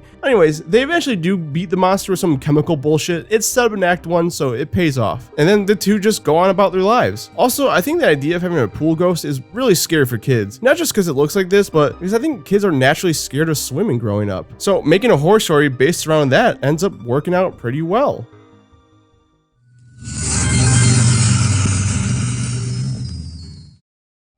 The Tale of the Shiny Red Bicycle. So yeah, believe it or not, an emotional ghost story came in first. Now, that's completely oversimplifying this episode, because the truth is, this is the most mature and real episode in the show's run. In its simplest form, it's a ghost story, but that's only if you choose to read it that way. Because the way I interpret the story, it's not about ghosts. It's about loss, grief, and trauma. Mikey watches his friend Ricky fall to his death. That's how this episode starts. And now it's been 5 years since the incident and Mike is still haunted by it. He's having reoccurring nightmares. His family treats it like it's nothing. They say it happened 5 years ago and that he should move on by now. But Mike can't move on. Part of him feels responsible for his death. Then the ghost of Ricky starts showing up, but only Mike can see him. So is this an actual ghost or just a manifestation of Mike's guilt? You can read it as either, but the point is, those are both two equally valid interpretations. Mike's younger brother is playing around the area where Ricky died and it looks like he's heading for a similar fate. Mike finally decides to face the spirit of Ricky, expecting the ghost to kill him for letting him die. But that's not the case. Ricky does not give forgiveness because there's nothing to forgive. Ricky doesn't blame Mike for his death. He never did. He's only come back to warn Mike of the fate of his younger brother. A huge weight is lifted off Mike's chest, but he's still in a rush to save his brother. Before he departs though, he makes sure to tell Ricky that he misses him. And Ricky proclaims that he misses Mike too. And it's a little moment. It's a short moment, but it was a big moment in its own right. Mike is able to save his brother, and this time around, Mike is finally able to move on. This truly is an incredible episode, and watching this one near the end of season 2, I knew I just spoiled myself. I knew watching the remaining 3 seasons that nothing would ever come close emotionally. It's weirdly prolific for a children's show. It's not scary. I don't believe it ever tried to be scary. It's just one phenomenal episode.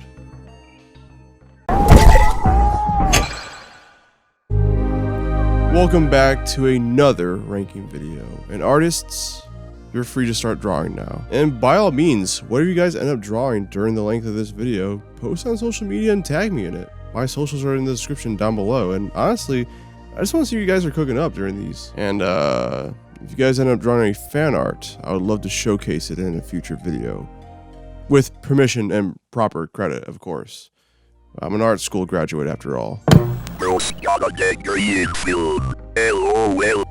Yeah, it's a fact that gets more depressing the longer I think about it. Oh god. But today we are covering Are You Afraid of the Dark? Did you already rank this show? Yes, I did, and it's a video you can watch right here if you haven't seen it already. But if you remember correctly, I only ranked the first 5 seasons of that show because, well, that was the original run.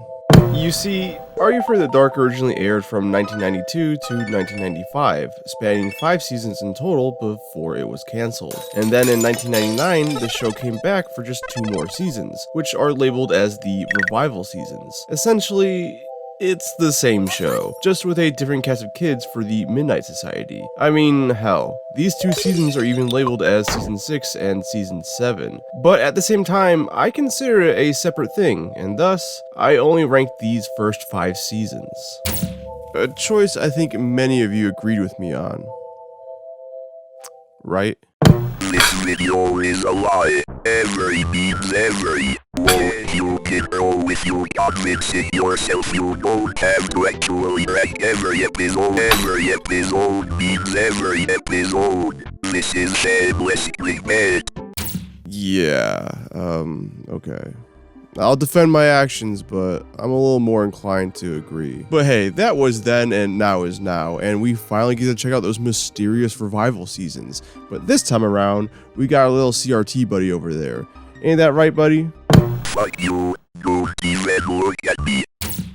He's just a little grumpy because he has a legally blonde VHS stuck in his VCR slot, but hey, there's worse things to get stuck in your VCR slot. It's legally blonde. There really isn't.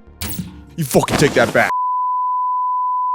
Also, he doesn't have an official name yet, so I'm open to suggestions. Anyways, there's not too much of a pre-ramble this time around because, well, that's what the original Are You Afraid of the Dark ranking video is for. So this time, I just want to briefly go over the new Midnight Society members and just this Revival series in general. First up is Tucker. He is the de facto leader of the Midnight Society because he's stoic and strong-willed, but also because of nepotism. Yeah, Tucker is Gary's younger brother, and for those not in the know or don't remember, Gary was the leader of the Midnight Society in the original run. He also had the worst stories by far. What? You know it's true. You know I'm right. You can lie to yourself, but you can't lie to God. 2:30 in the morning when I'm recording this. And just like last recording, I really don't want to wake up the neighbors. But in this regard, Tucker is the essential torch passer and showing these new kids the way of the Midnight Society. It's just rather unfortunate that this time around, Tucker kind of lacks a personality beyond being the kind of voice of reason. Like, Gary was known to stir the pot from time to time, but Tucker, he just kind of sits on the sidelines. Next up is Quinn. He's essentially the troublemaker archetype that's not afraid to speak his mind. Legitimately, most of the episodes in season 6 where Quinn tells a story, it starts with him coming to the campfire talking about how he got detention again for another time yet again. And Quinn's an interesting case because he's the only character that changes drastically in between seasons. Like in season 7, he's just a lot more mellow. So, I don't know, maybe he finally got put on Adderall. And then there's Vange, the youngest of the group. She's essentially Quinn's partner in crime as they're both equally outspoken. I would say the key distinction between the two is that Vange can be a bit more immature in nature. And, I mean, she's 11 years old. It's par for the course. And then there's Andy, and oh man, does my heart break for Andy. He's essentially a gentle giant, a good-natured nice boy that gets picked on all the time from the likes of Quinn and Vange. Individually, but oftentimes tag team, full wombo combo, and no, that ain't Velcro. But I say my heart breaks for this character not because of that, but because every time this dude has a story to tell, it's usually because something bad happened to him that very day. Like, oh man, I got rejected from this one club at school. Anyways, here's a scary story about it. If anything, it shows his resilience, because no matter what he goes through, he always manages to put a positive spin on it. A real glass half full kind of guy, and it's really nice to see. Then last but not least, there's Megan. She's rich. Yeah, that's kinda her whole character. Yeah, like, she wants the Midnight Society to take place in her own backyard instead of in the middle of the woods. And she also has a cell phone, which everyone is shocked to see. I mean, it's the late 90s. Cell phones were a luxury, especially for a teenager. It's just funny to see how much times have changed. And I'll give Megan this. She's not over the top. She's kind of written in a way where she comes across as a very realistically rich, sheltered kid, and she does actually slowly change throughout the series. Don't get me wrong, at her core she's still spoiled. I'm just saying that by the end, she ends up just a little bit more like the others. But with that out of the way, how is the Revival series as a whole? Well, if I'm being honest, I liked it more than the original run. Don't get me wrong, I enjoyed my time with the first 5 seasons, but I feel like a majority of the episodes were kind of on the more dull and boring side. I think I even pointed this out in the original ranking, but the big detractor for me was the fact that the worst episodes were just really boring. Unlike, say, Goosebumps, where some of the worst episodes in that series were at least so bad that they were fun. And some may say I'm biased in that regard, but I really don't hold Goosebumps in any sort of allegiance whatsoever.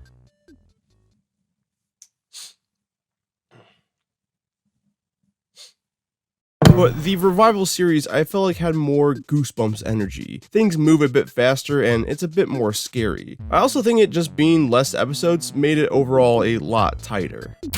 Now, I know some of you may be asking how or where is this ranking going to factor into the original ranking, and, well, it's not. Kind of.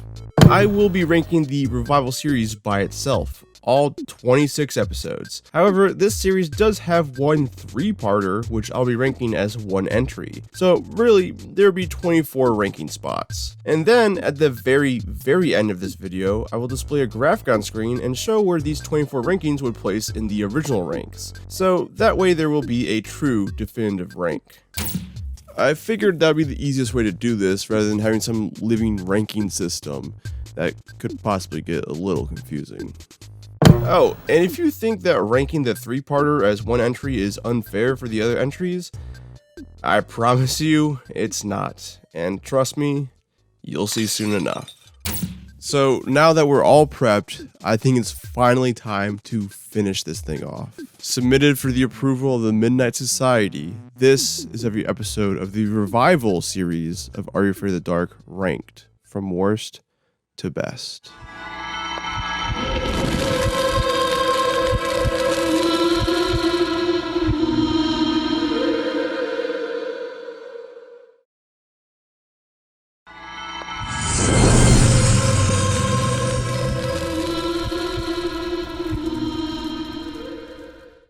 Listen, with an episode title that has Bigfoot in the name, one would almost expect the episode to involve Bigfoot in some way, shape, or form. And well, does it? Fuck no. Yeah, not a Sasquatch in sight. In fact, you'd have an easier time finding Bigfoot in real life than you would in this episode.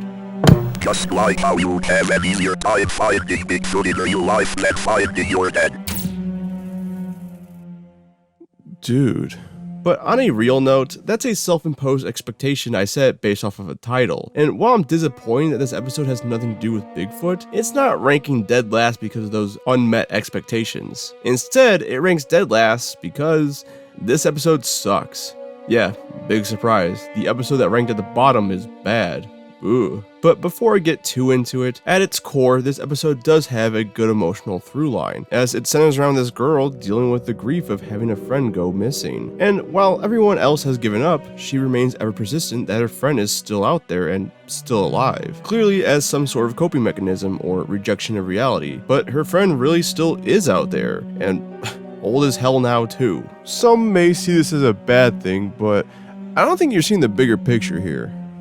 Because now she can order from the 55 plus menu at IHOP, or Denny's if you got a couple DUIs. But let me back it up just a little bit, because while the rest of the world has moved on, our main character remained ever so hopeful that her bestie is still out there. And this is intensified throughout the episode when she keeps seeing premonitions of said lost friend, which eventually lead our main character, and this guy, to a cabin in the middle of nowhere. They finally find their long lost best friend, but she's old now. Yeah, it turns out the visions our main character has been seeing was all one big trick by an evil ghost called the Umbra. Umbra basically projects illusions to lure people in and feed off of their life force. That's what happened to Homegirl over here, and that's what's going to happen to these two chuckle nuts now too, except the Umbra has one of the biggest weaknesses I have ever seen in any show. That weakness being light. And not sunlight like vampire rules, but just any source of light. Meaning you can kill this chick with a Game Boy Advance SP if you really wanted to. And this could, and by all means, kinda does work. I mean, the Umbra has deliberately cut the cabin's power line, ensuring none of the lights can come on. In fact, the only thing keeping this old coot alive over here is the fireplace. So it seems like the gang has to come up with some complex scheme to expose the Umbra and, oh no, they're just able to get the lights back on?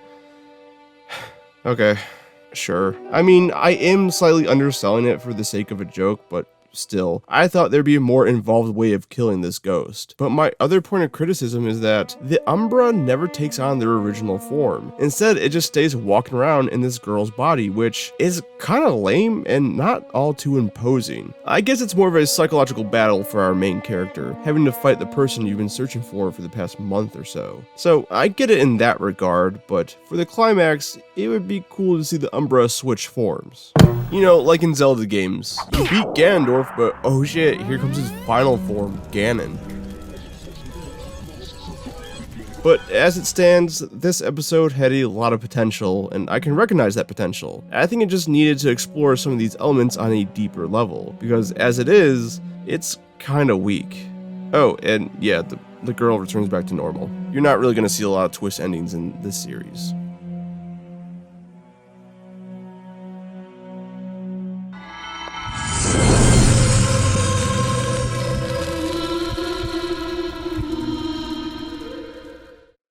Every series I rank has at least one completely forgettable episode. An episode in which I look at my notes and go, wait, what the fuck is this? It's just the nature of binge watching a show. Although rare, this could even happen with episodes I actually quite like. But upon rereading my notes, this episode did come back to me, and I remember just why this episode is so forgettable. And that's because nothing really happens. I will say, this episode does have some immaculate vibes though. I mean, it takes place in a heavily wooded area, completely gray, overcast weather, it's a little wet outside, clearly late fall. You know, how the weather is right before your seasonal depression kicks in, but everything else in this story? It's more of an episode that's tailored to the type of kids who pretend to be warrior cats during recess. Or this guy specifically. On all levels except physical, I am a wolf. This is my soft way of saying this episode's more so for the closeted furries out there. Oh, you mean like you? Yeah. But that's what this episode really plays out like. I mean, a teen girl who doesn't know she's a wolf ends up being able to change into a wolf. I'm sorry, am I watching Are You Afraid of the Dark or a Twilight self-insert fanfic? And the road to these revelations aren't revealing much. I mean, we just got our main character being terrorized by this wolf, which isn't exactly real. It's more of a spiritual manifestation from within. But that's quite literally all there is to this episode. Well, I'm selling it a bit short again. Okay, so the only reason why this one isn't ranking dead last is because there is a pretty good message in this episode that is quite thought-provoking and unflinching in regards to its subject matter, especially for a kid's show. It's nothing particularly crazy, it's just a debate on the ethicalness of hunting animals for sport. But I gotta give props to the show for equally showcasing both sides of the argument. The show may walk away with a clear-cut answer, but I would argue it's given the viewers enough to think about and inform their own opinions. I just wish a little more happened throughout to really hold my attention.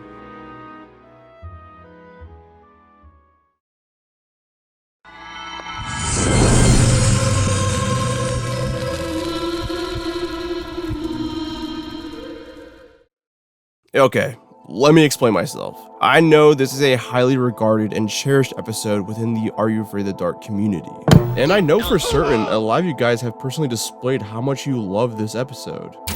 And the last thing I want is another Quicksilver situation on my hands. In my first Are You Afraid of the Dark ranking, I ranked the Tale Quicksilver rather low on that list, and people weren't really afraid to call me out on that. It's why that video is the most controversial video on my channel.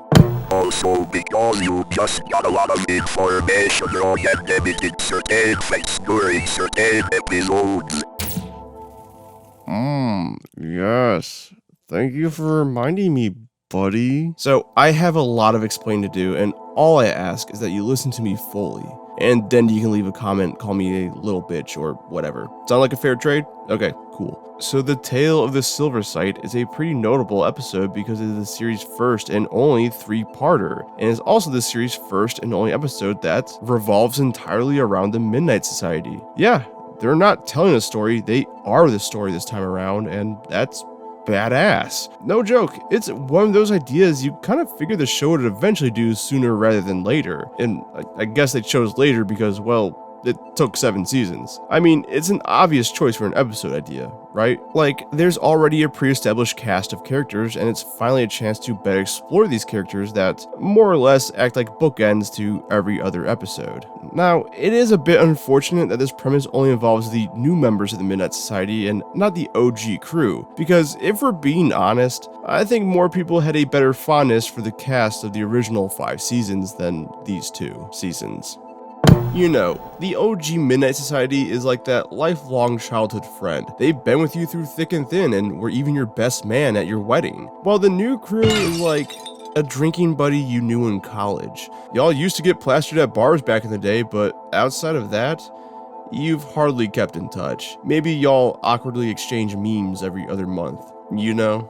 However, for a little bit of fan service, Gary's back for this episode, and it's really cool to see. He basically reclaims the role of leader from his younger brother Tucker, and really spearheads the entire mission. It's hard to say he's actually changed all too much from the original series. Outside of being in college now, it's the same old Gary, taking everything as serious as he did back in the day. However, there's no sight of Sam. Oh, yeah, some of you might be lost here.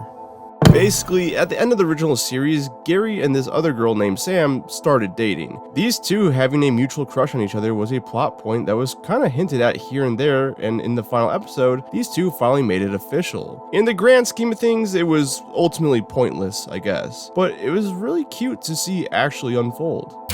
And now she's nowhere to be seen. Yeah, don't get me wrong, despite having 3 parts, these episodes have a lot of story to tell, and trying to work Sam into these episodes would maybe make everything a little too messy. Still, I think just a quick line saying how the two broke up, or how she's out of town, or how she fucking died, or just anything, would have been greatly appreciative.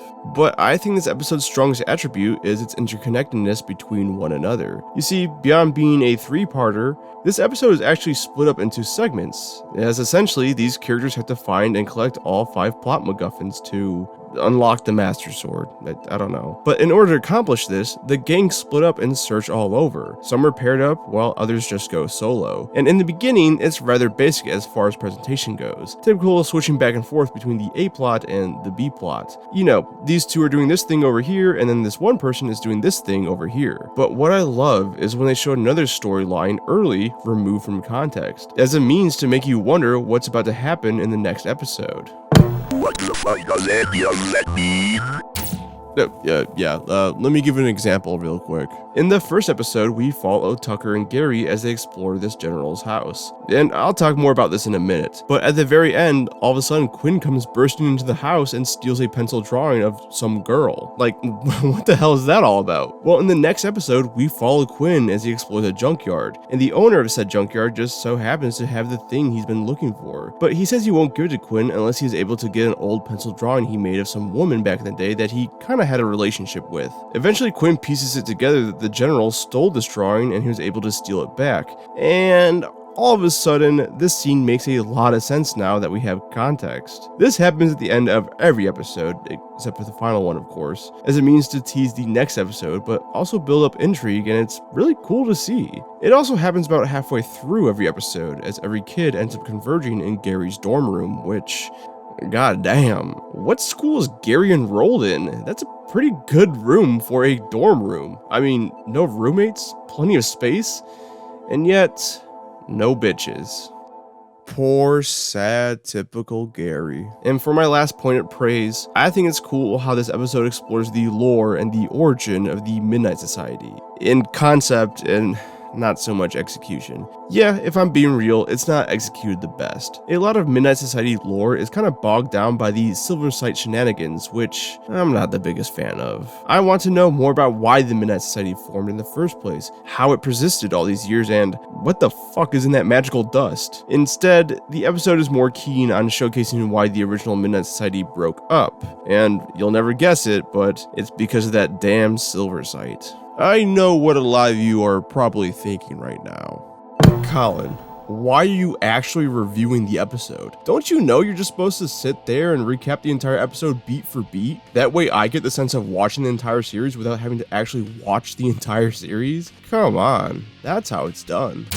And to that I say, damn, you're a really self-aware person. And have it your way. Okay, so from the top of the episode, we find out that Tucker and Gary's grandfather, who is one of the original founding members of the Midnight Society, passes away under mysterious circumstances and leaves the boys with a letter that essentially acts as an RPG fetch quest. You know, find the 5 magical MacGuffins, or in this case, 5 pieces of a broken record. You see, the original Midnight Society got a certain charm called the Silver Sight, which is basically just a stone that, if fallen into the wrong hands, could mean the end of the world. So they hid it from the world, and Gramps hid the information of his exact location on this record that's now split into 5 pieces. As I stated before, the gang split up to find the remaining pieces. Tucker and Gary end up meeting one of the original members of the Midnight Society called the General, who acts rather suspicious. Quinn ends up in the junkyard, as I previously mentioned, and Megan ends up in the sewers with this bizarre family that just lives down there. And then Andy and Vange explore an amusement park. But woven throughout all these different plots is this old-timey ghost orphan-looking kid. He actually just kind of warns these kids and aids them in their search, but he's still a little suspicious. But the kids manage to find all the pieces and head off to retrieve the Silver Sight in this badass walk sequence.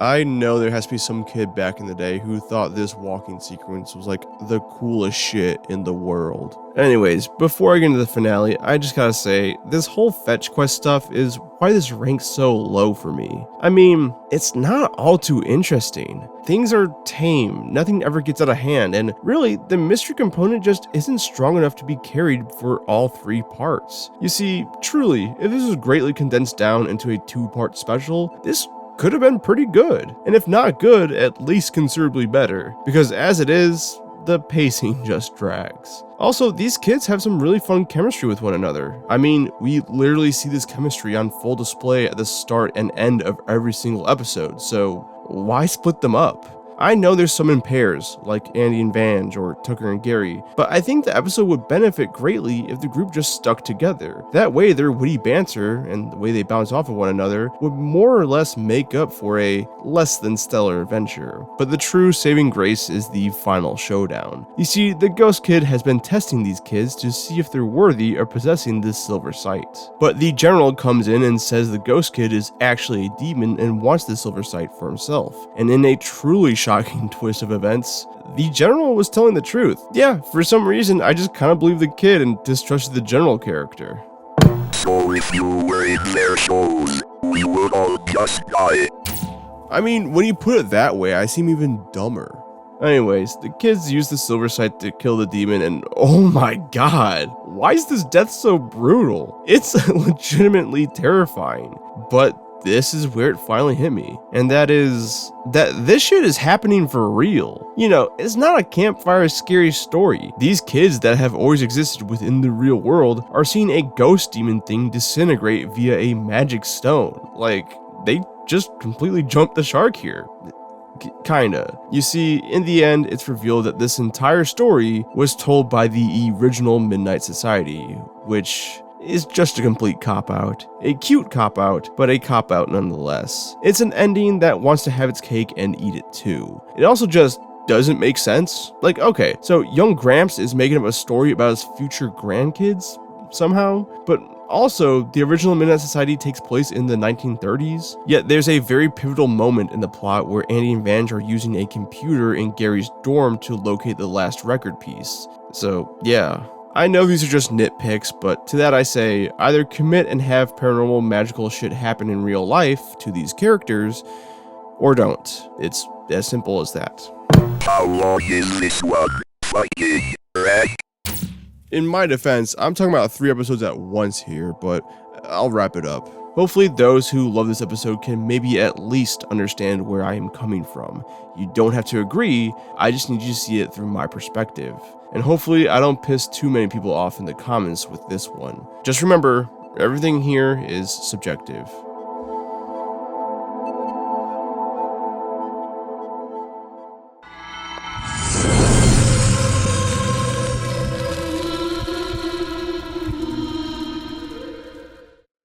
This episode by far is the most cartoony episode in this entire series, and if there's any doubt, meet Mr. Pym and Mr. Collins.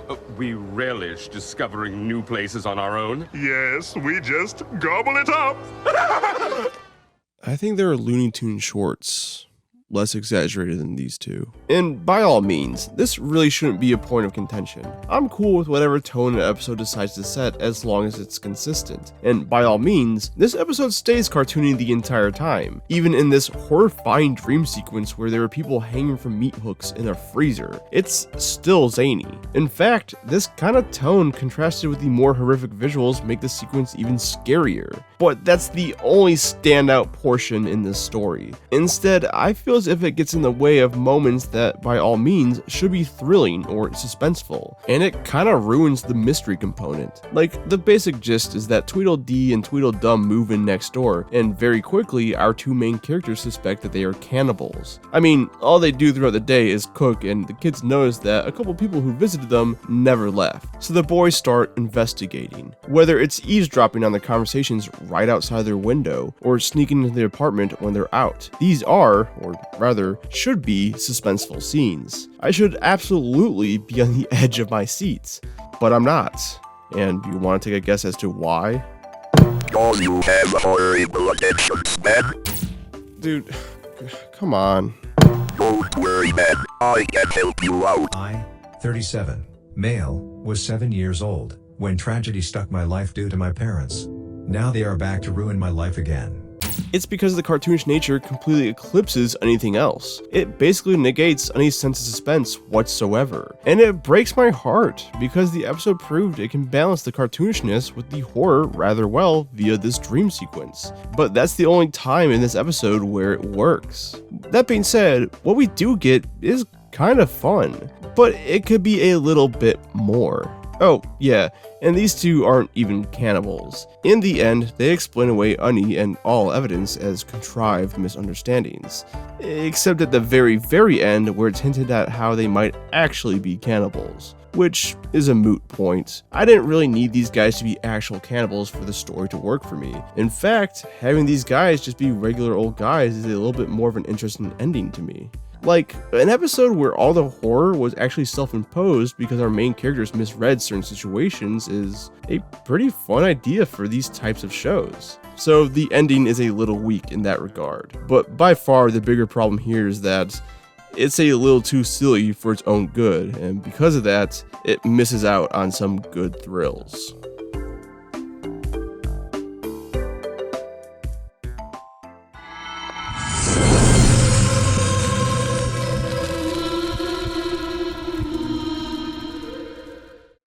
This episode isn't really breaking any new ground. In fact, you guys have probably already seen this episode. Whether it's any of the Phantom of the Opera movies or even the plays. Hell, Goosebumps had Phantom of the Auditorium in both book and television format. Because that's what this episode is all about. It's basically Are You Afraid of the Dark's spin on Phantom of the Opera. Just sub out the piano with a violin and you got this episode.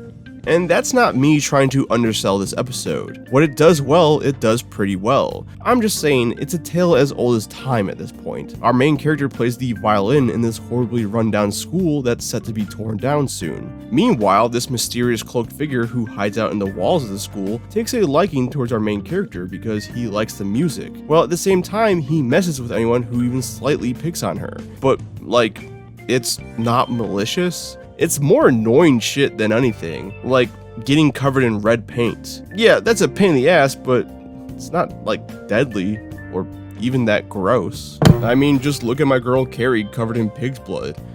Although she did get the last laugh.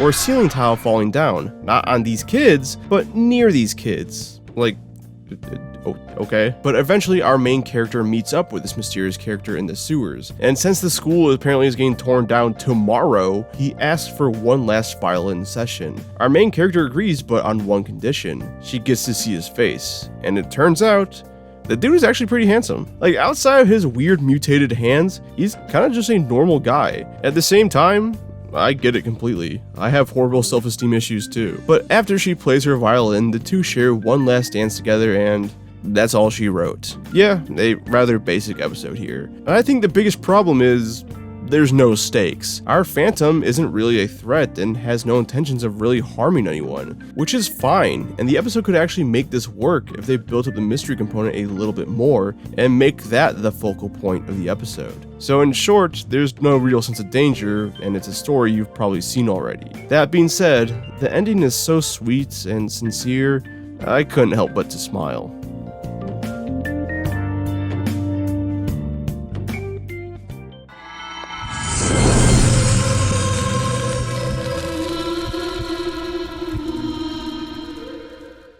This one's not bad, and to give credit, it does have a twist about halfway through the episode that I kind of didn't see coming, but it does effectively act as the turning point for the episode. You see, the biggest hindrance is the first half. It's not bad per se, it's just really slow. It's all telling and no showing. Granted, I understand there's quite a lot of things this episode has to properly set up, but I think it could have been done in a more succinct way. So this story takes place on stage, but unlike other episodes, this isn't a high school theater production. This is a local community theater that just so happens to have an ensemble of teenagers in the cast. for Macbeth. Yeah, it makes me wonder why they'd even go down the community theater route if they weren't gonna fully capitalize on the setting.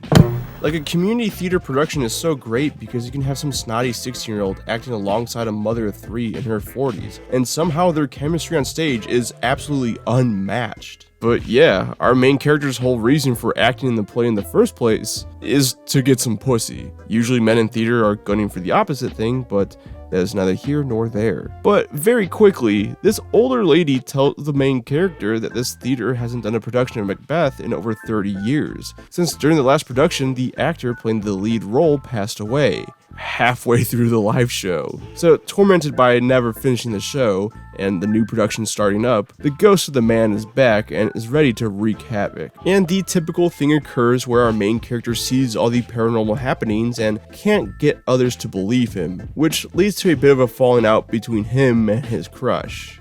And listen, you watch as many children horror shows as me, and these kind of plot beats just kind of become white noise at a certain point.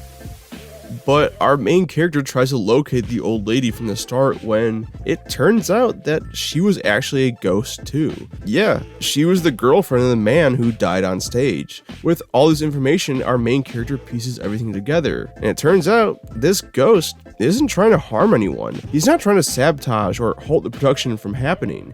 He simply wants to finish what he started. So in a great final scene, the two act out, well, the final scene. And our ghost dude reunites with his long lost lover, and they are both finally able to move on. And it's really sweet. So while the last third of this episode is great, those first 2/3 are either a bit on the slower side or very standard as far as children horror episodes go. You know what I'm saying? It's like getting a triple dipper from Chili's and 2 out of the 3 things you ordered just suck. You wouldn't say that was a good meal, you would just say that the mozzarella sticks were good. In the same way that I would say that really only the ending is good. It's not like everything beforehand is terrible, it's just alright, I guess.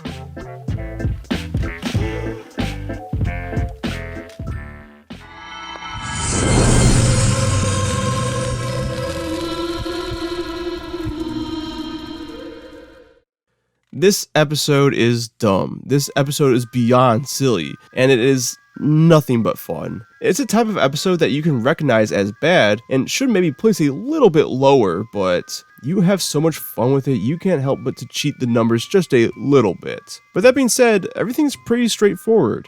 As this episode revolves around these 2 teenage girls as they fight off a bunch of robot clones of themselves in a game of laser tag, made by this corporate alien guy who's disguised as a human. What the fuck was so straightforward about that? Yeah, okay, maybe when I summarized it, it doesn't sound so straightforward, but I promise it's easier to follow than one would think. But really, this episode is fueled by these 2 girls and their intense competitive relationship with Taekwondo, which a talent agent scout takes note of and invites the pair out to a new game. The new game being laser tag, which has actually been around since the 1970s, and it was invented by the US military? What the fuck? Anyways, at least it's a new style of laser tag, as this time around there's no guns, and instead the lasers shoot from these glasses. So where you look is where you aim, and I gotta give the show massive props. I thought it was near impossible to make the game of laser tag look any stupider than it already does, but by God, they found a way. But this girl loses and just disintegrates.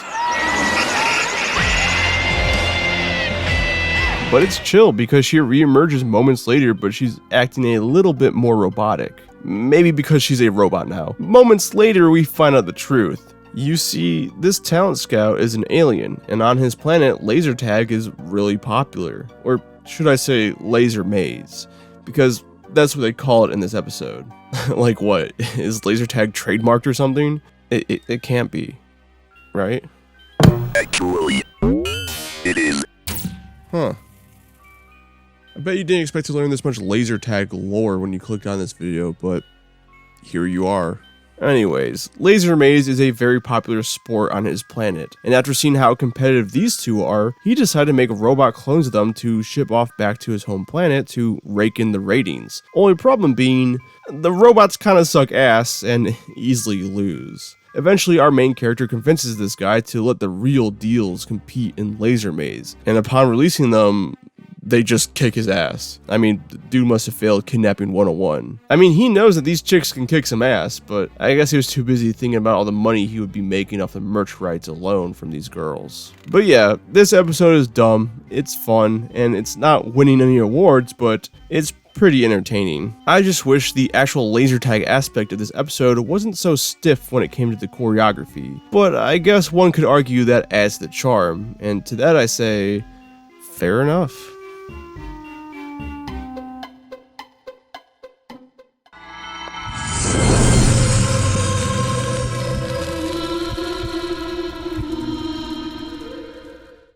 We got a love story on our hands over here, centered around some average dude and a self-proclaimed artist, when in reality, she's just some photographer. Bitch, you got a film degree. I know, and that's debatably even worse. And I'm not really discrediting the field by any means, I'm just saying it's funny how times have changed. Because in 1999, yeah, being a photographer was a big deal, but in 2025, dude, everyone's an amateur photographer, whether they're deserving of the title or not. I mean, taking a picture of your Waffle House order after a night out with the girls doesn't make you a hashtag photographer, Amanda. But I just find it kind of funny, because a big point of contention for this episode is that the boyfriend's parents don't exactly approve of our main character because of the fact that she's a photographer. And our main character throughout the episode loves to say how that nobody gets her because she's an artist, a tortured soul, and whatnot.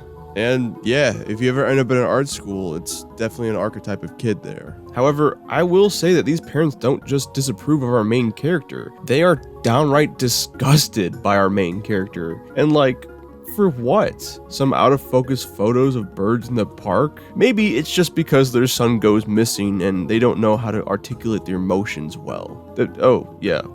The plot. Yeah, so these two have a little argument and the boyfriend ends up finding this statue with flowing water and decides to take a drink, and well, this dude's just a straight up statue now. He kinda had it coming. But our main character ends up finding her now stone boyfriend along with this dude who calls himself the Protector. Like, okay dude. The episode even makes fun of this.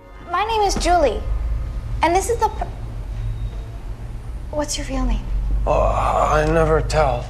Now, you may be asking yourself, Colin, there's a lot of emphasis on this character being a photographer. Is it ever plot relevant though? Well, no, not really. Technically, a photo she develops leads our main character back into the woods where she finds both her boyfriend and the Protector, but outside of that initial call to adventure, her being a photographer is kinda irrelevant. If anything, they should have made her be like really into ceramics or something. But anyways, they eventually end up finding the original sculptor of the Stone Maiden, who, in a nice twist, is actually very pleasant. Yeah, usually in these types of shows, the creators of something evil are just kinda end up being evil themselves. I mean, the doll maker from Haunting Hour, or the inventor of the camera from Goosebumps, and I'm sure the list can go on and on. But that may have to do with the fact that the sculpture wasn't made with malice. In fact, when our main character tells the sculptor about the Stone Maiden, she doesn't understand what's going on because she never put a water fixture into that sculpture. And also, there's supposed to be two of them. You see, the whole piece was about a boyfriend and girlfriend, and it turns out that the city separated the two with plans on moving the boyfriend sculpture to somewhere far away. Luckily, they are able to intercept this transportation and return the statue back to its rightful place that undoes the effects. Well, kinda. It's cliched, but a kiss returns the boyfriend back to normal, with finally the parents now accepting our main character, which, like, nah, these parents can kick rocks. But this episode to me is just really solid. A really nice average episode. If anything, this is kind of the baseline for the series. Doesn't do anything good, but doesn't really do anything bad. The only detractor for me is that her being a photographer doesn't really factor into the story at all. Like, yeah, it kicks everything off, but I think it also should have saved the day as well. You know, it would make sense. These parents don't approve of her because she's a photographer, but then she wins them over by saving the day because she is a photographer. I think that would have bumped this up a couple spots at the very least.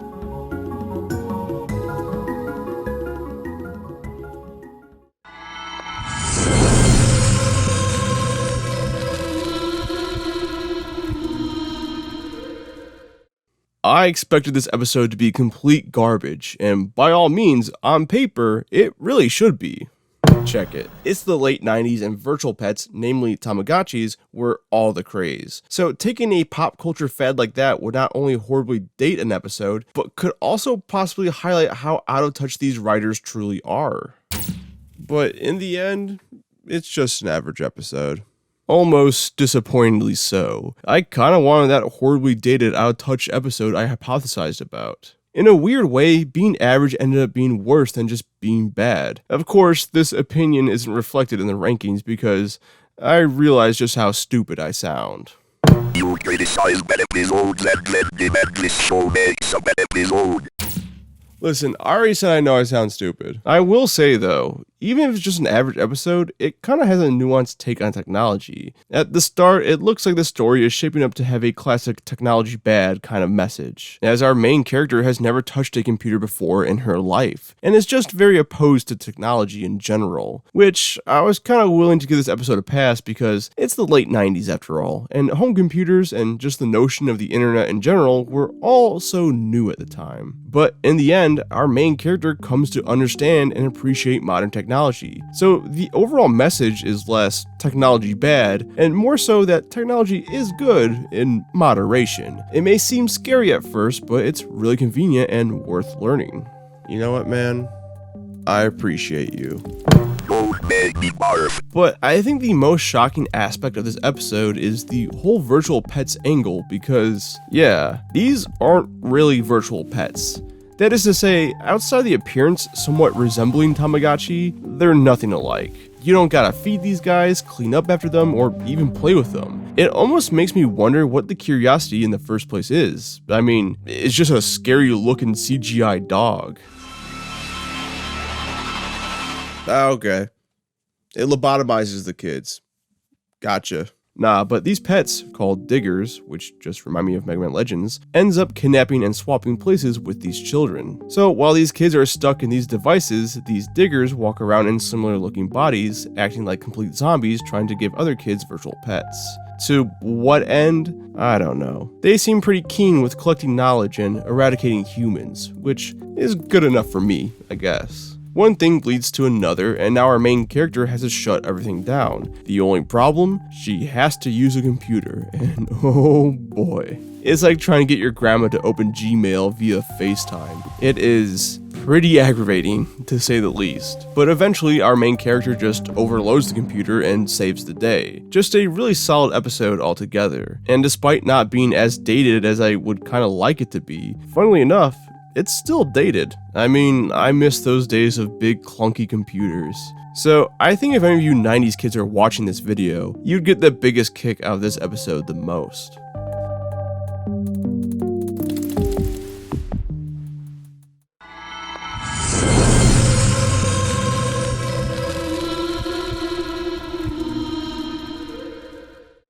That's a cute title, but this episode is another classic children's horror archetype that I haven't mentioned before. You see, I've already talked about Be Careful What You Wish For episodes to death at this point. It usually involves the main character making wishes that go completely awry, a classic monkey's paw situation. In fact, every ranking I've done so far, I think to some extent has had at least one of these episodes. But this time around, this episode isn't exactly a Be Careful What You Wish For episode, as it's more of a Be Grateful What You Have episode. As our main character wishes for a better life, but upon receiving what he's always wanted, does he learn that his old life already was the better life to begin with. And if that's not scary enough, you got a samurai chasing him around the entire episode too, which is such a non-threat. Not only is it just sporadic when this guy appears, but our main character kind of just blows him off. He's never given the proper weight to feel threatening. But luckily, this new life was terrifying enough that this really wasn't needed, even if the samurai just ended up being a symbolic gesture to his darker half. Cute metaphor, but not scary. So what life does our main character live that he wants to desperately get away from? Well, he's a teenage boy stuck working in his family's restaurants, while his real passion in life is art, or more specifically comic books, and he wants to someday attend an art school to further his education. Colin went to an art school. Look how he ended up. Yeah, it's not glamorous. But I get it. His dad's kind of strict and he spends all day in this restaurant that really isn't popping off or anything like that. But his attitude is kind of on the bad side. Well, I'm not wasting my life here like my parents or my grandfather. And going to an art school isn't wasting your life. At least your grandpa has something to show for it in the restaurant. But his grandpa gives him a box that he tells him not to open. And then moments later he opens it, and it's filled with golden fortune cookies that transport him into his ideal world. In this universe, he's not just a comic book artist, but the best-selling comic book artist. On the downside, he's no longer related to his family. His parents don't know him, and his sister doesn't recognize him. In fact, because of his absence, his sister kind of falls down a bad path in life, and maybe kind of owes a lot of dangerous people a lot of money, or whatever. Oh, and the grandpa is just dead in this universe. But once he defeats his darker half, everything goes back to normal, and our main character has a newfound appreciation for his life and his family. Don't get it twisted, it's a very average episode yet again, but I can't lie. It's a really warm ending that just makes me smile.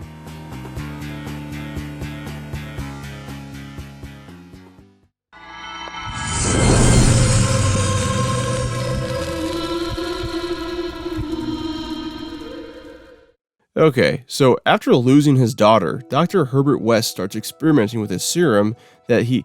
wait a second. Yeah, I got the wrong reanimator on the brain. I just gotta change my thought process real quick.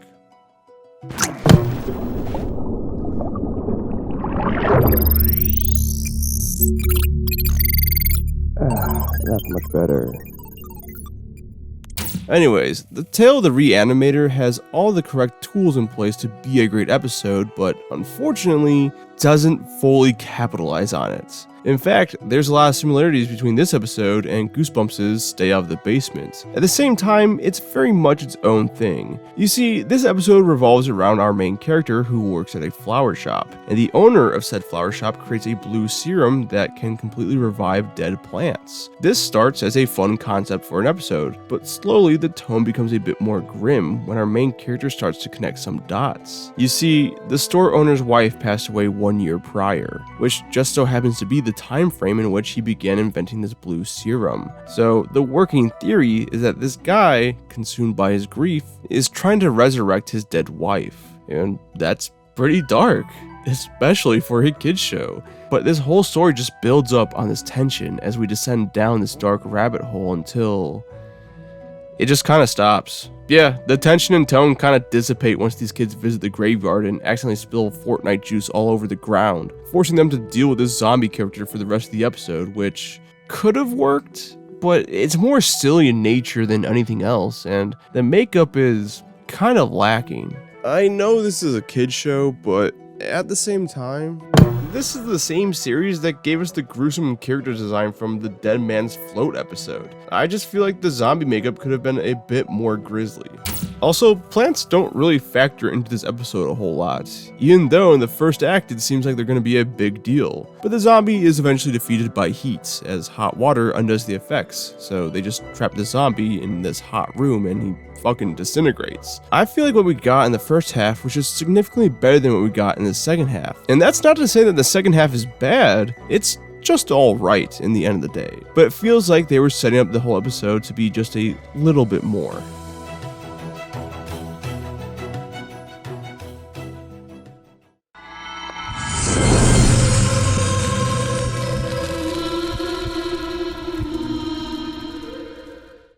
This episode is pretty solid. Just a simple, nice above average episode of Are You Afraid of the Dark? Truthfully, I don't have too much to say about it. The episode presents itself as a bit of a mystery, but the type of mystery where it's painfully obvious to see where it's going. So much so, it kind of just unfolds like a normal episode. But that's okay in the end of the day, because this episode revolves around these two boys trying to make it into this club, which is essentially a frat. But like, a really lame frat at that. It's a private boarding school. What are these kids gonna do? Rush a library? But their final task to be accepted in this club is to pull a prank, and our main character just steals a painting from the head office, which actually ends up revealing a photo of a house underneath it. And one by one, people start getting sucked into this house because of this ghost kid living in the photo with his trusty camera. Eventually, this older professor spills the beans. The kid in the photo was a kid who never made the club and died trying to get in. Meanwhile, the house in the photo turns out to be the old clubhouse. And so our main character just decides to locate the house in real life, confronts the ghost, defeats him, and saves the day. And I am kind of rushing through this one, but giving credit where credit is due, it's a fun final act. Once entering the house, everything turns black and white, like the photograph. Better yet, the main character is able to get the ghost kid to take a photo of himself by strategically placing the painting up to the camera, which is reflective outside in the windows. It's a really cool effect and really cool idea. Once again, I apologize. It is harder for me to talk about episodes that are just average or above average. There's usually not much there in terms of discussion, and Lord knows this video is long enough, and it definitely doesn't need any sort of padding, so just know it's a pretty solid episode.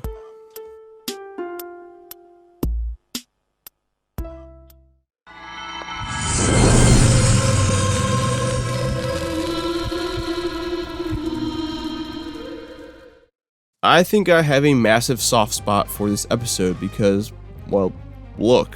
This whole episode takes place on a gray, wet, overcast day. From start to finish, there's a nice layer of fog throughout this whole adventure, and the majority of this episode takes place in a rundown diner or this rusty, crusty junkyard. Basically, what I'm trying to say is, it reminds me a lot of Silent Hill. I fucking love that game. I swear to God, every like January, February, I get a craving for like a good survival horror. As soon as this video is done, I'm just gonna play Silent Hill. Probably just the first one. Maybe 3. Maybe 4. 4 slept on. I need to stop talking about this. The aesthetics of this episode are unmatched, and the actual story itself is pretty solid. It's an episode I wouldn't write home about, but I also wouldn't mind putting this one on again. I think the episode's biggest strength is the chemistry between these characters. Our two main characters share a relationship that is pretty standard, but executed rather well. You know the type.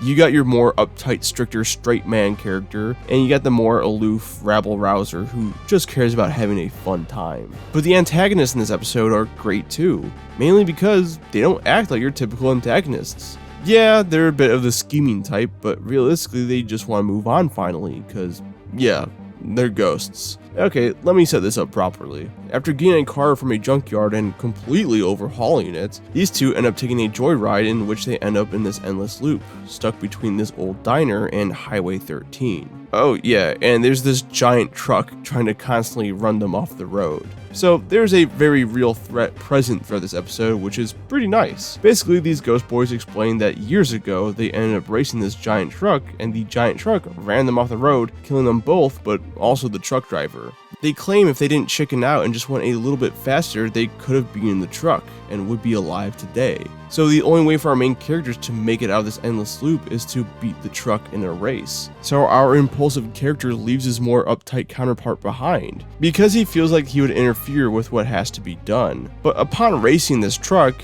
he gets a bad feeling and decides to stop altogether. Turns out, their deaths weren't the trucker's fault. It was actually these two numbskulls all along. They were just going too fast and lost control. And because of our main character's final actions, these two finally accept the fact that everything was their fault and they were able to move on. And so does the car. It just disappears. Like, it would be such a sweet ending if these kids didn't blow so much cash repairing this car. But no, it's a very touching ending, and I'm glad they gave the more impulsive character the ability to actually slow down and think things through. It shows actual growth. I mean, it's the obvious message of the episode, but it shows a lot of growth. But with that, we're officially entering the part of the ranking where episodes are no longer really considered bad. Instead, the other episodes that rank higher are just considered better. So I know this was just out of reach of my top 10, but I would still highly recommend checking it out.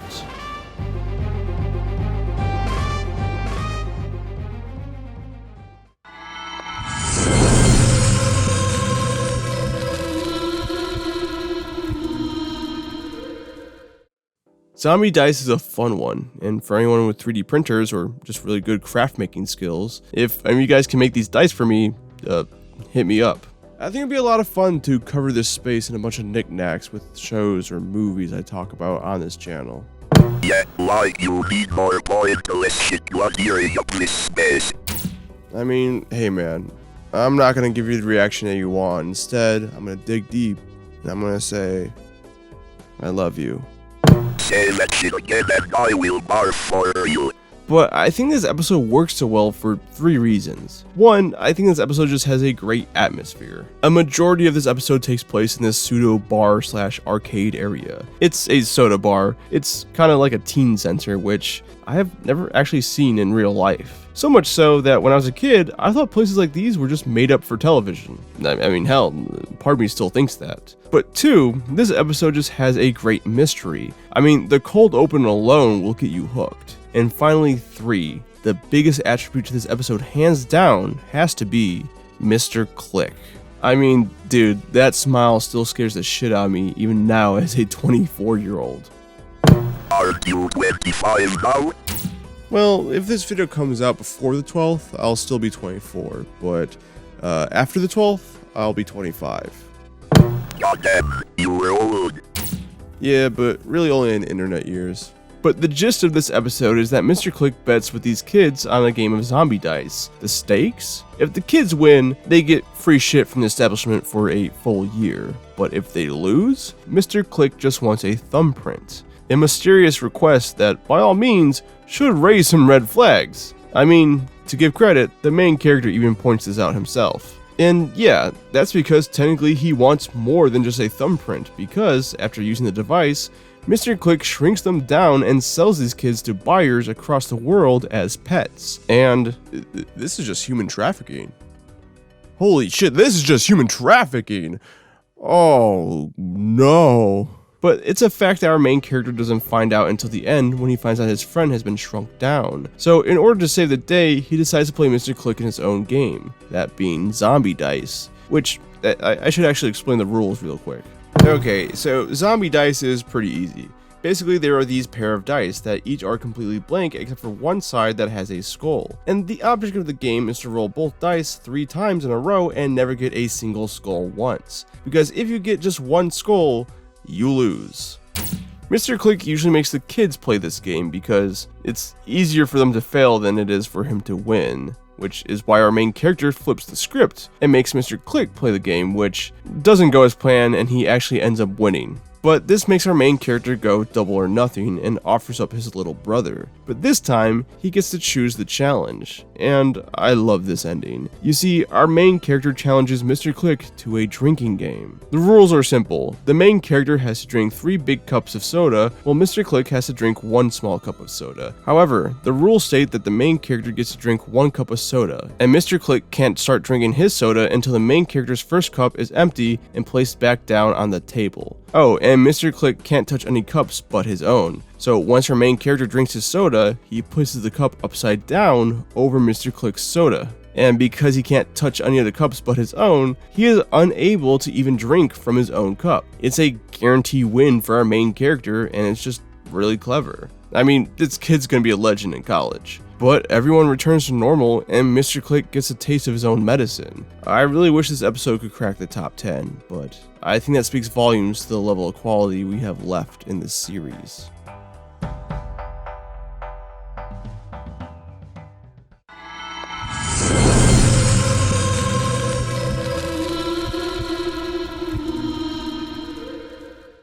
This episode is a fun one that can easily keep my attention throughout the entire episode. But maybe that's because of all the primary colors.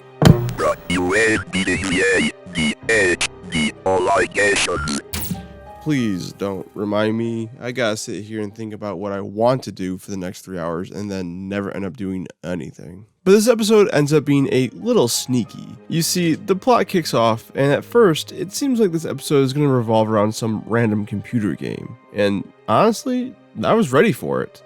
I mean, scary Unreal Tournament, scary Quake, scary, I don't know, Pajama Sam. I mean, at this point, I just sound like I'm pitching bad video game creepypastas. But nah, this episode actually has very little to do with the game. Instead, it's more of a surreal, disturbing, court case procedural. You see, this rich kid ends up accidentally stealing this game from the store once his dad cuts him off financially. Then, him and his friend, that he just met at said store, decide to enter a contest for the game, and once going to the designated area, are quickly thrown on trial for stealing said game. It's like if Nintendo caught you pirating their games. But they have the right to a lawyer, a clown lawyer, who is really just there for vibes. And you know what? I can respect it. But the poor kid ends up taking the fall if it means the rich kid can walk free. A pretty noble sacrifice. So what is he sentenced to again? Executed! What? So it's really like if Nintendo caught you pirating their games. Luckily, the rich kid has a change of heart and goes back to save his newfound friend, since his limo driver pointed out that this has been the only friend that likes him for everything else but his money. So after taking the wisdom glass hostage, they make it out alive. But in a rare moment, Are You Afraid of the Dark actually utilizes a twist ending. Turns out the limo driver was in on this all along, and it's safe to assume that these boys are dead. I just love an episode with such a fun visual style. Truly, from start to finish, there's always something pleasing for the eyes. I guess if there was any problems with this episode, it's that it takes a while for the actual plot to kick in. I know that there's a lot of setup to this, but it could have been a little tighter.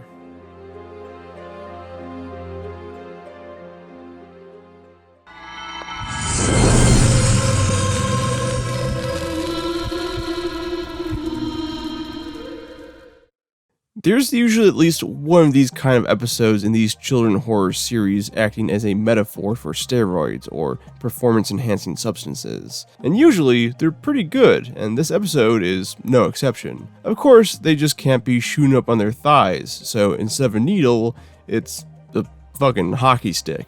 Oh yeah, this episode's sport of choice is hockey. Are You Afraid of the Dark is a Canadian production after all. This series is just one box of Timbits away from singing the Canadian national anthem after all. But this one kid will do anything to make the hockey team, and that just so happens to include talking to a snake man and accepting a hockey stick from him. I mean, I've accepted worse from people who've looked better.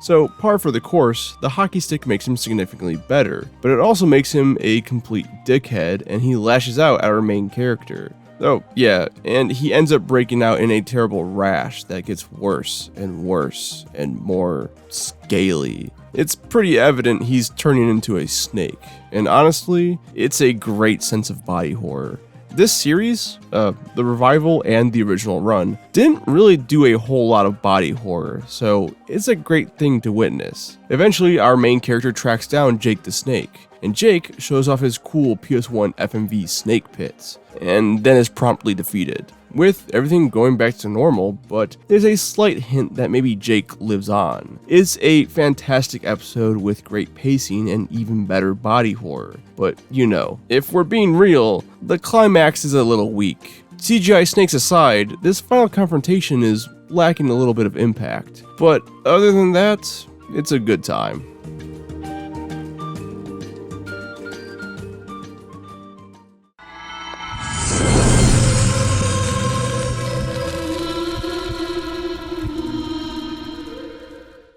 This episode hits on something so profound and so real that not a lot of shows revolving around kids do so properly. But I almost guarantee all of you that you can relate to this episode on some level, because I think when we were all middle schoolers, we went through something similar, and that's being cringe as fuck. Yeah, I think we all had at least one cringy phase that we can collectively look back on when we're older and go, fuck.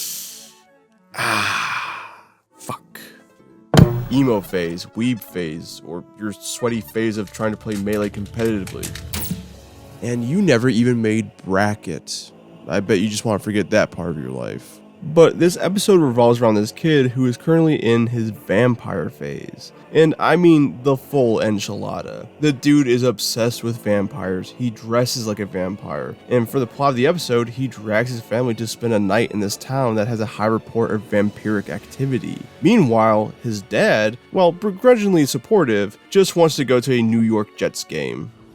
You sure you want to go to this place? I mean, I got field seats for the Jets game tomorrow. Honey, this is Adder's call. Which is so funny because the Jets suck ass. Like, Aaron Rodgers is washed up at this point. And listen, I know they just got Aaron Glenn as the new head coach, who has done wonders in Detroit. But the fact of the matter is, they need a lot of rebuilding to get this team back on track.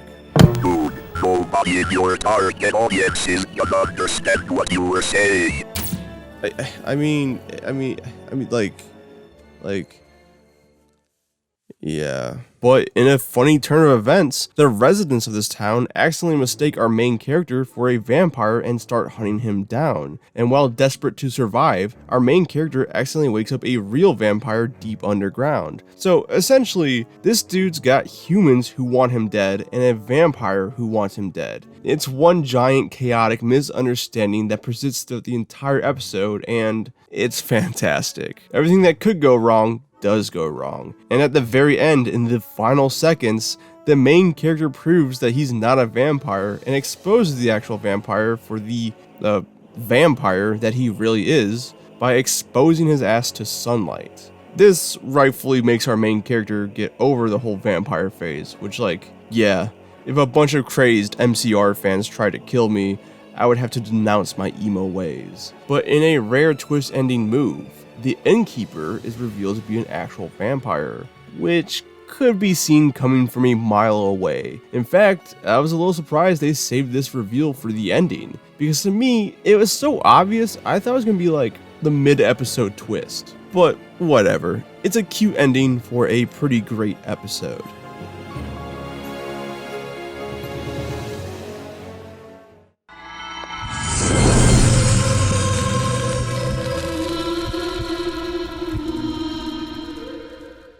This episode is like a classic campfire ghost story, which I know sounds kind of dumb because the whole series is a bunch of kids sitting around a campfire telling ghost stories. And I know a lot of you guys pointed this out in my first ranking video of Are You Afraid of the Dark whenever I describe something as an emotional ghost story, and like, you ain't wrong. But this is done really well. The sense of progression in terms of revelations is immaculate, and the tone stays ever consistent. It's all you could ever ask for with a story like this. I mean, it's even got a little bit of romance. But the story revolves around our main character who keeps getting anonymous love notes that get creepier and creepier as the episode goes on. Meanwhile, anyone else that's vaguely romantically interested in our main character starts getting threatening notes to back off.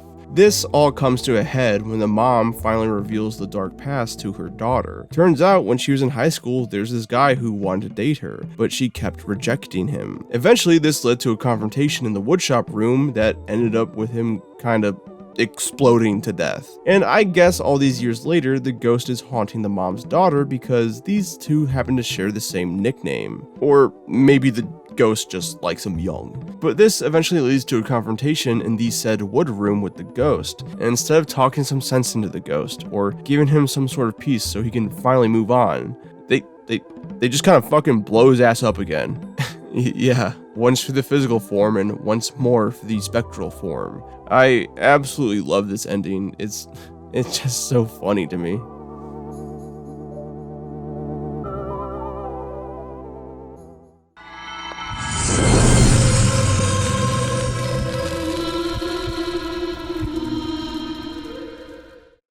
This episode is one that only works because the central character is written so pitch perfectly. That is to say, he's just a straight up dumbass. More a himbo than anything else. I mean, the premise is about a teen trying to stop an alien invasion and he's just completely aloof the entire time. I mean, it's less of a surprise in terms of a twist ending when it's revealed that instead of helping stop an alien invasion, he's been helping start one. Then again, this kind of behavior should be expected from the same guy who puts jelly on top of the fridge instead of in it. And somehow that's worse than starting an alien invasion to me. I mean, here's the thing. At the start, this new girl moves into town, and for a brief second, her real identity is kept a mystery before it's just dropped completely. She's an alien, and she recruits our main character to help her ward off these lunar locusts set to destroy Earth. The whole thing is kept on the down low, which initially makes our main character's girlfriend suspicious that he's cheating. But nah, he's not cheating, he's just accidentally destroying the world. Because in the end, that's exactly what happens. Really, just the characterization of our leading role, the witty banter, and the fact that the good guys just straight up lose in the end makes this episode really stand out in the best way possible.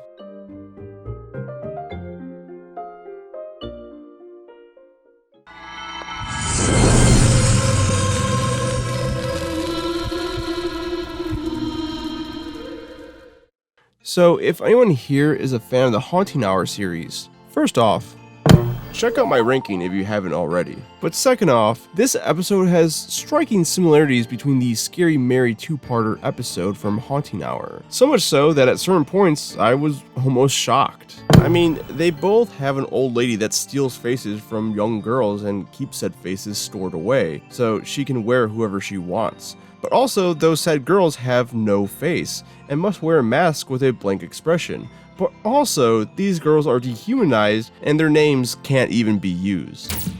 The only key difference between the two is that the Scary Mary episode has to deal with a bunch of Bloody Mary stuff, along with a bunch of Mirror World bullshit. And as far as which one I think is better, it's the tale of the many faces. I mean, for starters, it's just a tighter script. It's just one episode long and doesn't have to deal with any of the Mirror World shenanigans, which can be cool at times, but for me, just muddied the plot. But because of this, the Are You Afraid of the Dark episode can just focus on the existential identity horror this episode is filled with. Also, the makeup in this episode completely sells this horror. But it's a pretty standard plot, as our main character gets scouted by Madame Visage, who takes her under her wing and promises all these great things in terms of acting and modeling and yeah, she just steals her face.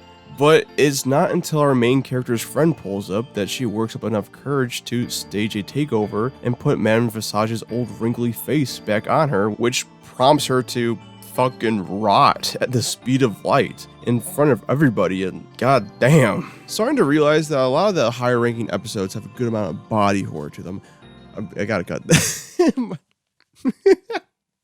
My back was tensing up, hence the wiggle. Starting to see that a lot of high ranking episodes usually have a good amount of body horror to them. But this episode is truly fantastic, and if you're a fan of the Haunting Hour episode, I couldn't recommend this one enough.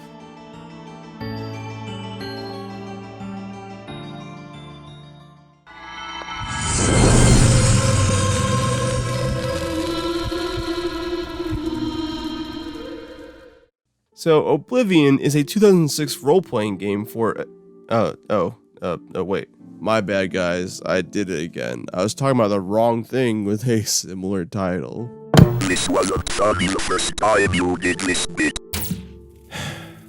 I'm not gonna let him get to me. In fact, watch this. Hey, I love you. Well, I warned you, now I'm actually gonna barf. Hey, I knew we could get that out eventually.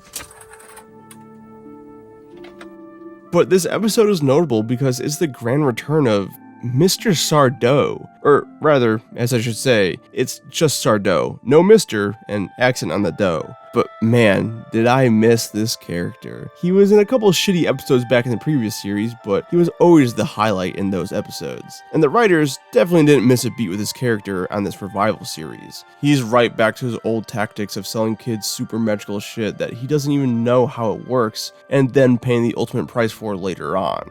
And what I love most about all this is that it all just makes sense. You see, Sardo was Gary's original character, and even with Gary out of the picture, Tucker, the one telling the story, utilizes his characters. And I'm just gonna rip this band-aid off real quick.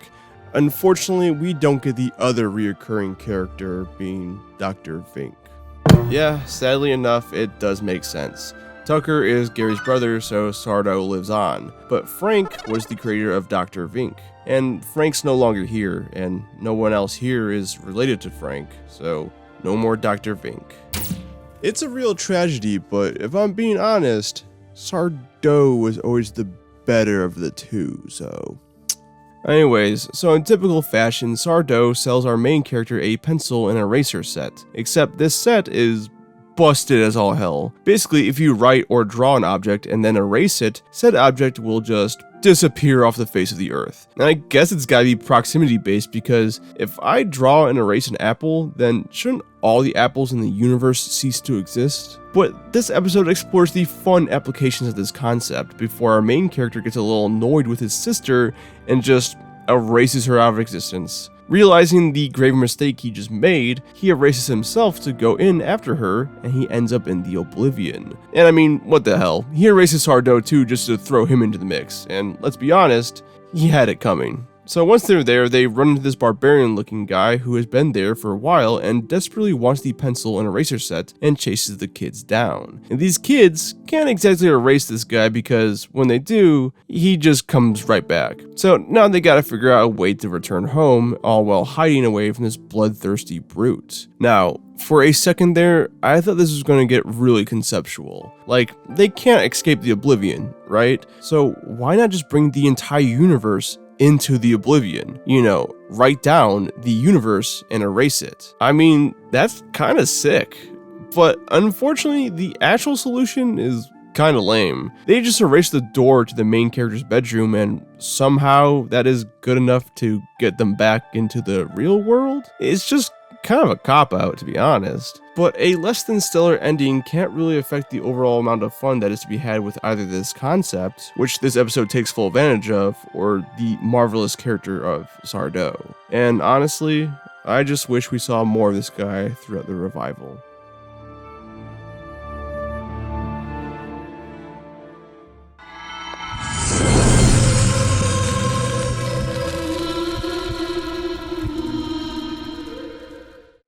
I didn't mean to plan it out like this, but the second and last appearance of Sardo just so happens to follow up with his first appearance in the revival episodes in terms of this ranking. That's right, Sardo ranks back to back, and I wouldn't have it any other way. In fact, the only reason why this episode ranks above the last episode is because there's more Sardo in this one. And you can never have too much Sardo. Probably. Maybe. I just miss the guy. I'm glad he's back. But this episode is a classic tried and true be careful what you wish for episode, as Sardo sells our main character a chest box that contains a genie that is hell-bent on making our protagonist's life a living hell. And I'll give the episode some credit. Instead of our main character making wishes that horribly backfire or go awry in some way, a lot of this episode actually just has the genie character making wishes for our main character completely unprompted in order to appease him, without him ever directly saying something. I mean, he does make a wish here and there, but for a majority of the episode, it's just the genie kind of making the wishes on their own volition to get on his good side, which is such a simple shakeup of the formula, but one that is ever so refreshing to see. Like, the genie sees him losing at dodgeball, so without making a wish, she just makes him really good at dodgeball. Except this backfires when he accidentally hits the teacher. But the best part by far is when they start throwing Sardo into the mix, and it's just hilarious. Let's not panic. Attention! No in the house! Come on out or we're gonna fire tear gas! Okay, let's panic. Yeah, I misspoke. You can never have enough Sardo. Sardo adds so much to the back half of this episode. He's such a great reactionary character, so having him in an environment where wishes are happening left and right gives him a lot of opportunity to flex his comedic chops. In the end though, our main character just wishes that it was yesterday, and he stops himself from ever buying the chest off of Sardo in the first place. A neat little bow on a truly fantastic episode.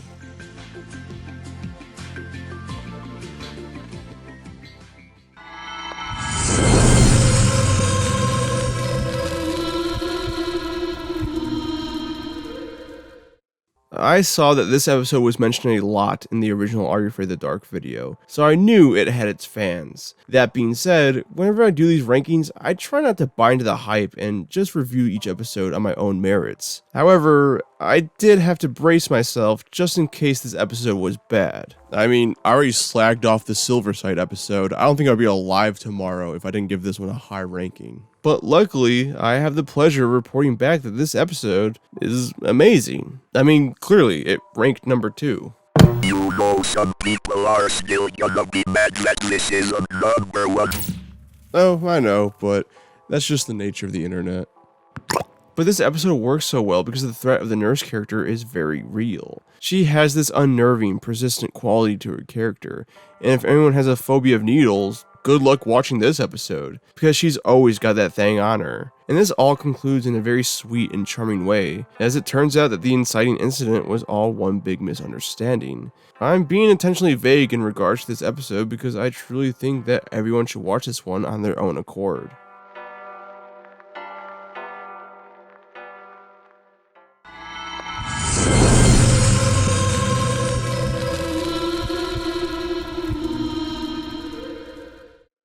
I think this is a ranking series first, because the first episode of the Revival series just so happens to be the best. In your opinion. Motherfucker, everything's been my opinion. But I love this episode so much because it's just such a unique concept for an episode. Basically, our main character is stuck in this tree and has to beat this kid in a board game. A board game that directly affects the outside world, and therefore affects these kids' siblings who are stuck in an endless loop. Whether it be summoning lightning, this beast monster thing, or instantly changing daytime to nighttime, truly this board game knows no bounds, and each space is as dangerous for the outside world as the last. But the stakes are rather simple. Beat the kid in the board game and our main character gets to leave, along with his brother and sister. But if he loses, he basically trades places with this kid. It's a fantastic game through and through, and in my opinion, it's the best this Revival series has to offer. It's non-stop fun, it's got some great horror elements, some superb set pieces, fantastic tension and suspense, and in the end, there's a truly heartwarming conclusion. Really? This episode just has everything one would want out of an Are You Afraid of the Dark episode. Sorry to be intentionally vague and short on this one again, but truly, this one is worth checking out, and I don't want to spoil too much.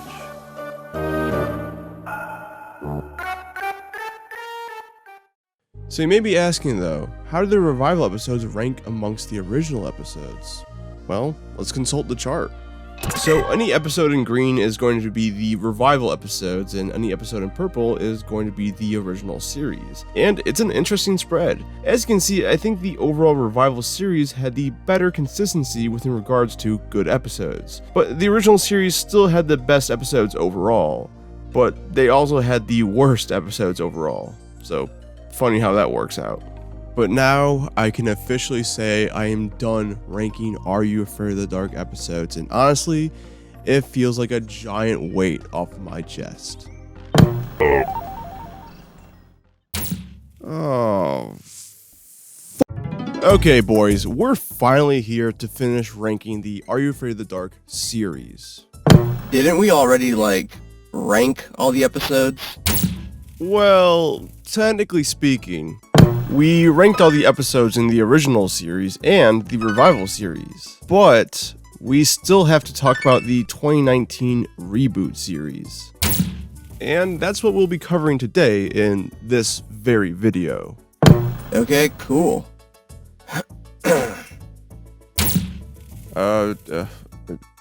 Okay. Anyways, in 2019, Nickelodeon would go on to No, wait, come on. Didn't you notice anything, different about me?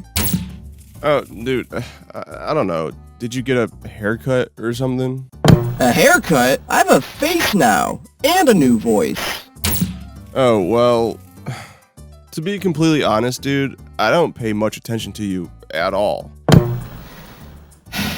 Screw you. When I get all the fan art, then you'll be sorry. You're not gonna get any fan art just because you have a face now. He's not gonna get any fan art, right? I'm just gonna hop right into this one. So back in 2017, Paramount announced that they're going to be making an Are You Afraid of the Dark movie, which never actually came out. Instead, we got this reboot series 2 years later. It's not explicitly stated online, but I have reasons to believe that this original movie idea would later go on to get reworked into the first season of this reboot series. I mean, the movie was slated to come out in October of 2019, which is when the reboot series originally aired. But concerning this series with the build-up to release, there is a little bit of tension amongst the fans. I mean, taking a beloved 90s property and making it darker and more realistic oftentimes doesn't bode well. I mean, just look at the 2017 Power Rangers movie. It didn't have an outright negative reception, in fact I kinda like it, but it was certainly mixed, to say the least. Also, the director of that film would ironically go on to direct every episode in both Season 1 and Season 3 of the Are You Afraid of the Dark reboot show. So, needless to say, fans were skeptical upon release. However, the show kind of knocked it out of the park. I mean, evidently so. The show would go on to get 2 more seasons after Season 1. And speaking from my own experience after watching every single episode, the show is fucking awesome. I mean, Season 1 slaps, and Season 2 is a banger, and Season 3 is certainly there. I mean, it's fine. But breaking the mold from the prior incarnations of this show, this reboot series isn't an anthology series. Instead, it's an anthology series. No, wait. Fucking dumbass. What I mean by that is instead of every episode being a different and self-contained story, every season is a different and self-contained story. And every episode in these seasons follows one set of characters going through their own storyline. And this isn't a new concept by any means. I mean, American Horror Story is probably the best example of this. But it's new to this franchise.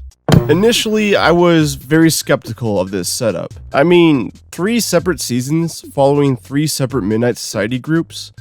I don't know. The Are You Afraid of the Dark Revival series actually had a 3-part episode just following the Midnight Society around, and if you recall from my own ranking, I wasn't the biggest fan of that episode. Controversial opinion, I know. But my worries were quickly calmed for a myriad of different reasons. The prime candidates being that the writing was just good, the characters were good, the acting was good, more or less. The comedy was just fast and snappy, and the show just had a real sense of style to itself. And when shit could get scary, they got scary. It wasn't without its faults, however. Obviously, not every joke was a winner. Some fell just completely flat. Also, moments here and there felt a bit contrived, and by and large, every single love subplot throughout all 3 seasons just did absolutely nothing for me, and kind of felt tacked on at a certain point. I mean, Season 3, these 2 characters, this shit is hardly built up. 3 seasons, 3 different stories, and 3 separate cast of characters. You know what that means. We gotta go over a lot before we can go into the ranking proper, so just sit tight for a moment. Okay, cool. Well, if this is gonna be another long intro, do I have enough time to throw some chicken nuggets in the air fryer real quick, or what? No, Artie, we're gonna speedrun this shit. Heads up, we're not gonna speedrun this shit. I don't know why I kept that line in there, because this is gonna be a long intro. Okay. Your funeral, pal. Okay, so first up is Season 1, also known as the Carnival of Doom. We follow our main character Rachel as she moves into a new town and has trouble fitting in. However, slowly, thanks to her creepy sketches, the Midnight Society takes a liking to her and wants her to join, but first must pass a series of tests, with the final one being, well, to tell a scary story. And I just gotta say, I love how much weight and seriousness and mystery this incarnation of the Midnight Society is given. The entire episode kind of builds up to this one moment, so by the time we finally arrive here, it just really delivers. I'll go more into depth when we get to that particular episode within the ranking. But Rachel tells a story of a mysterious carnival that travels from town to town, secretly kidnapping kids. And when all is said and done, the carnival disappears along with everyone's memory of the carnival. She actually bases the story off a reoccurring dream she has. Just something to keep note of. But with that, she officially joins the Midnight Society. The other members consist of Graham, who you guys may recognize as the one kid from the It movies, who's a complete horror nerd despite being a somewhat scaredy cat and a complete germaphobe. Then there's Akiko, a blunt and straight-to-the-point type of person that is also a serious filmmaker. Also, her older brother's a cop and is semi-relevant to the story. And then there's Louise, a popular cheerleader archetype. And finally, Gavin, Rachel's main love interest. Not to typecast the guy or to reduce him down to that status, but really, that's all he is. These characters may fit the bill as the stereotypical horror archetypes. I mean, you got the nerd, you got the popular girl, you got the love interest, and so on and so on. However, Season 1 does a really good job with these characters. They don't subvert these archetypes in any way, but instead, they just make these characters like really fleshed out and versatile, and they feel like real people? Crazy concept. I know. But after Rachel regales her story, soon enough, the Carnival of Doom rolls up on their town and one of their mutual friends goes missing. So it seems like everything from Rachel's story is coming true, and now this gang has to get to the bottom of it. Season 1 is really good. It's easily the season I recommend to people who want a more darker and serious look at the franchise while also not losing its original spirit. Season 2, Curse of the Shadows, is one I recommend to people that like the first season of Stranger Things because, I mean, this is Stranger Things. I mean, this season opens with a kid going missing in the woods, and then their friends have to slowly piece together the mystery of what's truly going on and what kind of entity is behind all of this. Oh, yeah, and they even got their own version of the Upside Down in this season. I'm not saying any of this in a disparaging way, nor am I trying to insinuate that this show completely ripped off of Stranger Things. I'm just saying there's a couple of parallels here, but by and large, this season really is its own thing at the end of the day. But for a quick comparison point, yeah, it's like Stranger Things. But in this season, we follow our main character, Luke, who seems like a typical main character just trying to find his friend Connor, who disappeared at the very start of the season. His love interest is Hannah, who seems like the typical environmental activist archetype. And then there's her little brother Seth, who seems like the typical annoying little brother. But then there's also Jay, who seems like the typical nerdy type of geek. And finally Gabby, who seems like the typical straight A smarty nerdy archetype. Why the fuck are you saying seems like so much? Well, that's because at the beginning, I was really nervous about these characters. I championed Season 1 so much because they took these very stereotypical characters and just made them feel real. So at the start of Season 2, when we were getting introduced to all these characters, and they act very stereotypically, I got scared. Like, Jay and Graham is a great comparison. They're both horror-loving nerds. However, while Graham felt realized, Jay felt like a caricature of what a nerd is supposed to be. And same could be applied for the rest of the cast. However, as this season progressed, these characters changed. They grew up little by little and were given some layers of nuance to their characterizations. So in retrospect, it seems like this stereotyping of characterization at the start was a somewhat deliberate choice to further emphasize their growth throughout this season. And that's fucking awesome. However, there's one special character that I forgot to talk about in Season 2.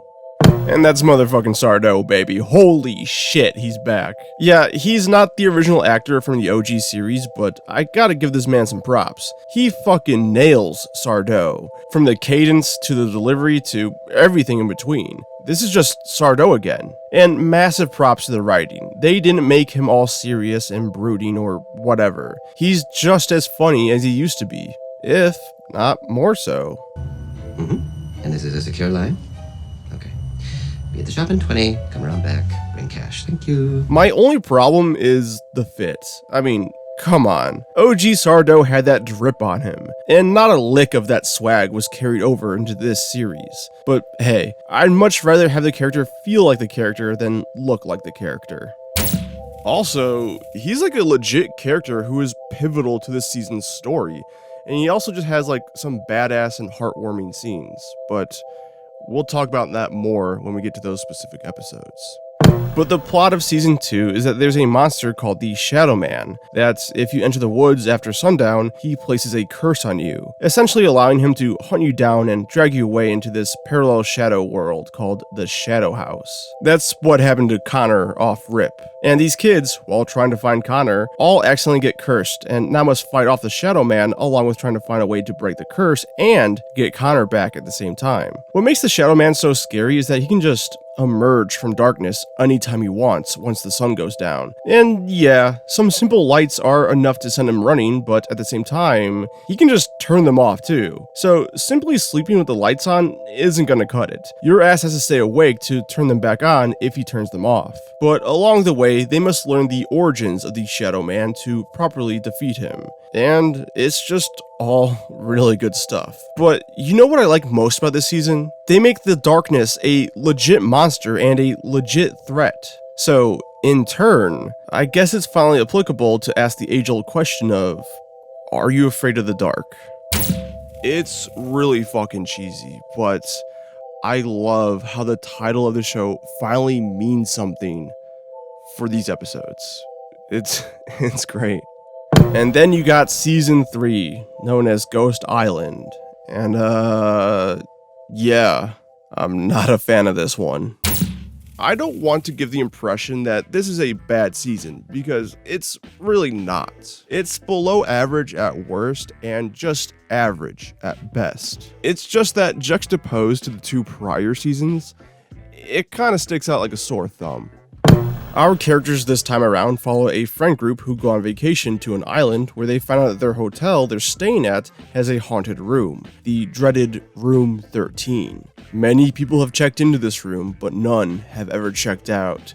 Ooh. Yeah, turns out there's a ghost trapped in the mirror who got deceived by an old ex-lover and now just murks people on sight. There's more to this story, but it doesn't amount to too much, and trust me, we'll talk about them all soon enough. If you know what I'm saying.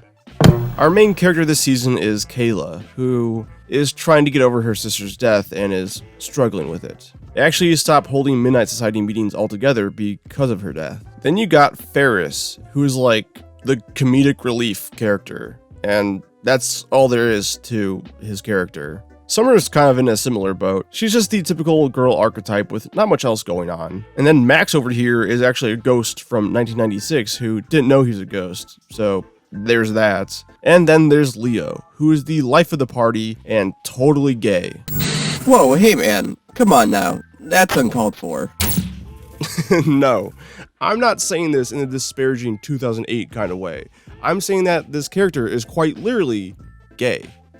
There's actually kind of this whole subplot through the series where Max is trying to hint at the fact that he's a ghost to Leo, but the way Max phrases it, it kind of can be misconstrued in a way that sounds like he's trying to come out of the closet. So, you know, Leo thinks Max is interested in him. Meanwhile, Max is just having an existential nightmare. I actually like this subplot because it manages to be funny while also having some of the most genuine, heartfelt moments in this entire season. Consider it a bright spot on season 3, which isn't saying much because in actuality, this whole subplot just amounts to like 3 really brief scenes. The rest of the season is just about trying to free the ghost from the mirror, once they realize that she's not really all that evil and just kind of misunderstood. And that's really my problem. This entire season felt like it could have been condensed down into a 2-part episode, and not stretched out into 3 episodes. And technically 4 episodes.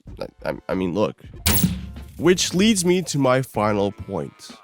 How many rankings are there? Well, there's a total of 12 episodes, but I have to clarify 2 things. Typically on this channel, I rank 2 and even 3-parters as 1 entry. However, all 3 episodes in season 1 are labeled as either part 1, 2, or 3. And well, if I count them all as 1 entry, that just wouldn't be fair. Also, that would mean an entire season would just take up 1 ranking spot, and we can't be doing that. So each episode will get their own individual entry. On the flip side, Season 3's premiere episode isn't a 2-parter, but a combined episode using 2 different stories to make a 1.5-hour long episode. So I'll be splitting both of these up into their own individual entries within the ranking. Meaning, even though there is a total of 12 episodes in this series, I will be ranking a total of 13 entries. Guys, I apologize. I thought my Animorphs video had a long intro, but this one just might take the cake. Anyways, let's finish this once and for all. So please sit back and relax as I rank every episode in the Are You Afraid of the Dark Reboot series from worst to best. Enjoy.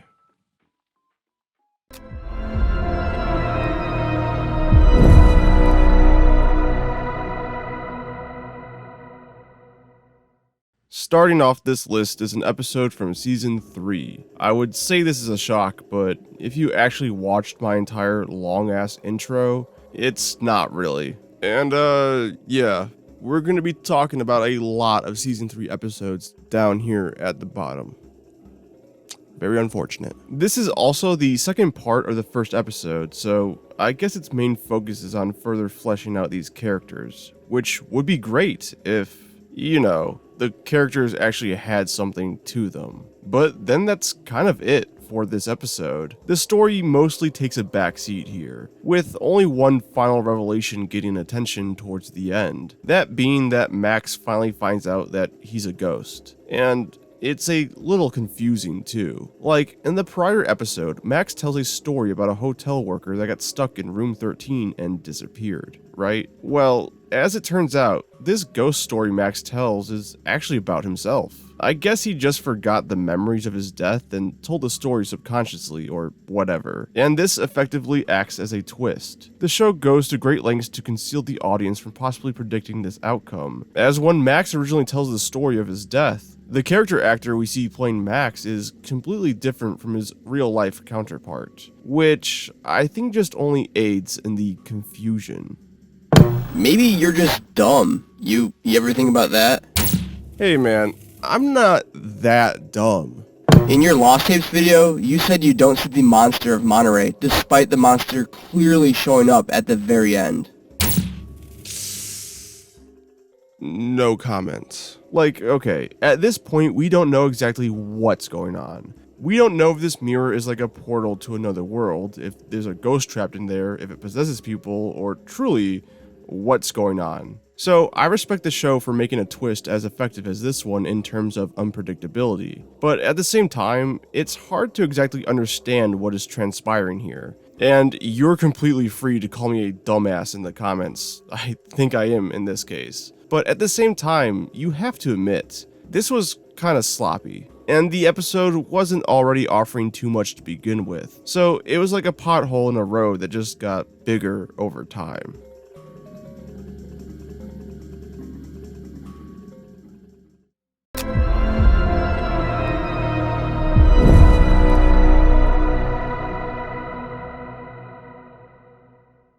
And now we jump all the way back to the end of Season 3 with the season's and series' final episode. And this might be a shock to see this episode placed so low. Don't get me wrong, it has its moments, but ultimately, I think it fails to capitalize on said moments. And before I go any further, I would just like to remind people that this is just an average episode. It's as good as it is bad. I know the prospect of making a ranking video and labeling it from worst to best. Some may view the lower ranking spots as outright bad episodes, and I mean, yeah.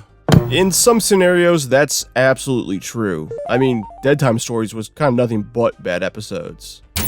But for the sake of this series, that's not entirely true. I mean, let's start with the positives. This is a beautiful send-off for this season and this series in general. It's also rather climactic and action-packed, as everything that was built up throughout this season finally comes to a head. But the downsides? Okay. Throughout the entire third season, Kayla is dealing with the grief of losing her twin sister. I mean, there's flashbacks of these two in literally every episode. And with this season dealing with these kids communicating with the spirit world, it's kinda evident that these two sisters are going to reunite at some point. And they do, at the very top of this episode nonetheless. And it's really heartwarming and impactful and just so emotional, is what I would say if it was. Yeah, the whole season was kind of building to these two reuniting, and when it finally gets to that point, it feels kind of rushed. The emotions in this scene just don't land for me. And there's so many other things that this episode has to wrap up, so we ultimately don't spend enough time between these two sisters. The saving grace is that there's at least a cute little moment between the two at the very end, as Kayla decides to continue the Midnight Society in honor of her sister. I think that's a very pleasant way to wrap this season up.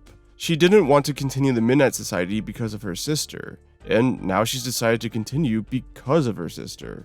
It's really sweet. Oh, yeah. Max also sacrifices himself to swap places with Kayla to get her out of the mirror, and like, this is treated with a lot of emotions that just don't feel earned. Like, Max as a character just never felt like he got too close with the group, and realistically, by the time he sacrifices himself, the other characters have only known him for like 3 days. It's like if I killed Artie 2 episodes after I introduced him.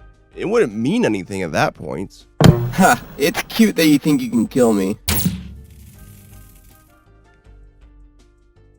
No, wait, stop. You proved your point. They also do a thing that I just don't like in narrative work like this. So like, they free the ghost by making her captive, or ex-lover, who turned out to be the hotel manager all along, and her swap places. And like, everything goes back to normal. And what I mean by that is that all the people who have died over the years in room 13 just never died. So it undid everything, essentially creating an all-around happy ending, which I don't like. I feel like it devalues and kind of puts less weight on the whole concept of death within this story's world. That being said, season 2 kind of does the same thing, but it's handled significantly better there, and we'll talk more about it when we get to that point. So, in the end, I think just more emphasis on certain emotional scenes would have worked wonders on this episode. But as is, it's just alright, but it does manage to have a sweet final send-off.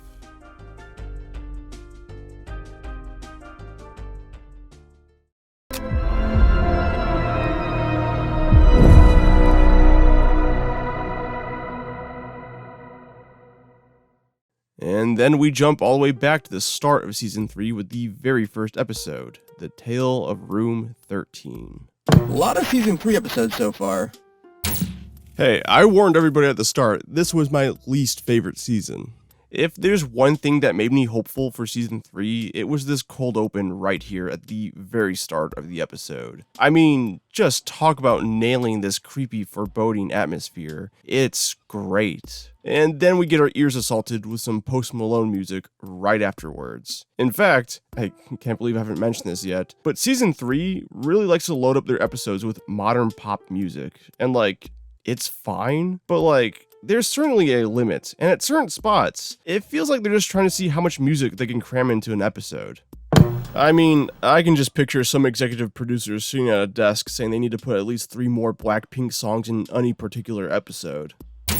Maybe that's why this series ended. The music licensing fees just did them in. And yeah, I'm presenting all this as a negative, but like, it's a fun negative. It's something I can disown, but also laugh at. Like, once again, when this episode started on this creepy cold opening, and then we're treated to this chilling opening title card, and then, all of a sudden, I'm nodding my head along to some Post Malone, that shit is funny, and at least somewhat deliberate in this scenario. Right? The biggest strength this episode has in comparison to the other 2 Season 3 episodes that ranked below it is the power of retrospect, or lack thereof. You see, this episode introduces this new world and these new characters, and most importantly, the whole mystery of Room 13. Yeah, we all know that this kinda doesn't go anywhere worthwhile. But as far as this episode goes, in an isolated vacuum, this plot is really intriguing. It poses a curious moral question. Do I rank this episode independently of itself? Or do I rank this episode within regards to the overall season as a whole? My standpoint has constantly gone back and forth, but for right now, I'm ranking more on the independent side. And if I didn't, well, it would only be like 1 rank below where it currently stands, so it's not like a huge shift or anything like that. And honestly, any episode in Season 3, except for the Tale of the Teen Spirit, is kinda all interchangeable between one another, including the very next ranking spot.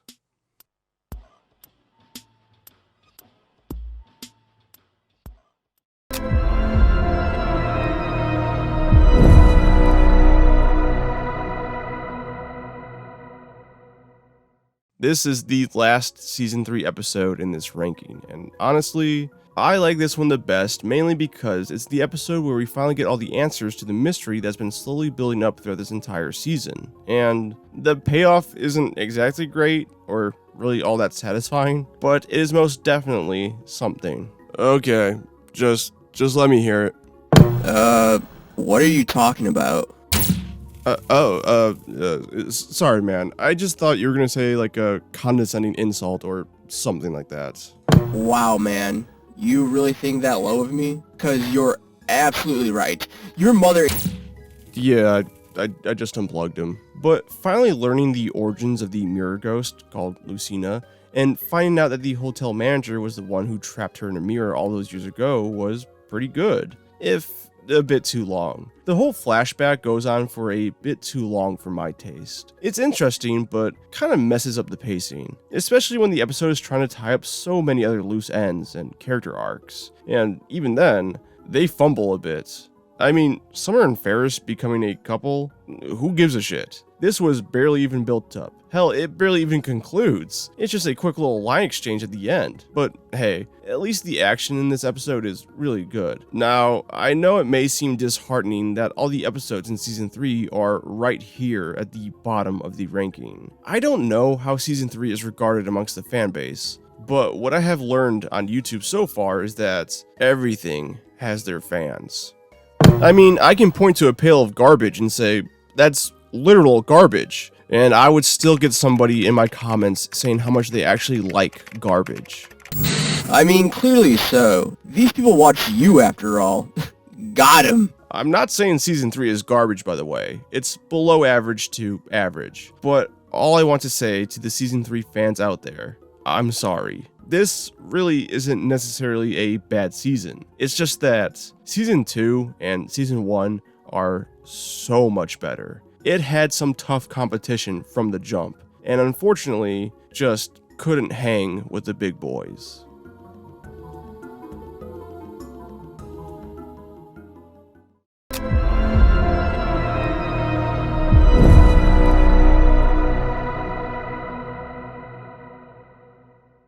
Finally, another season to talk about. And this time, we're going all the way back to Season 1 with its second episode called Opening Night. And just some quick context to refresh everyone.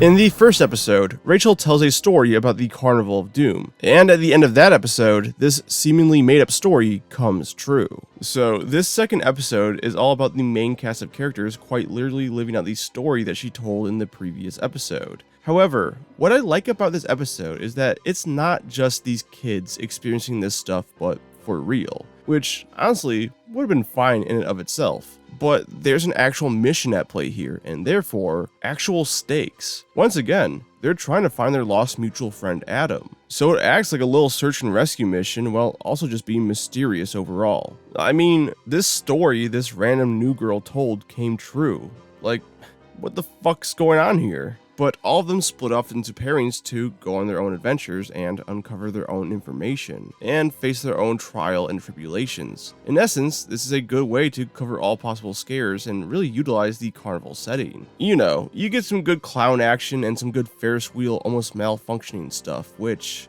is almost an all too real fear of mine. Personally, I like to blame the Final Destination series for that one.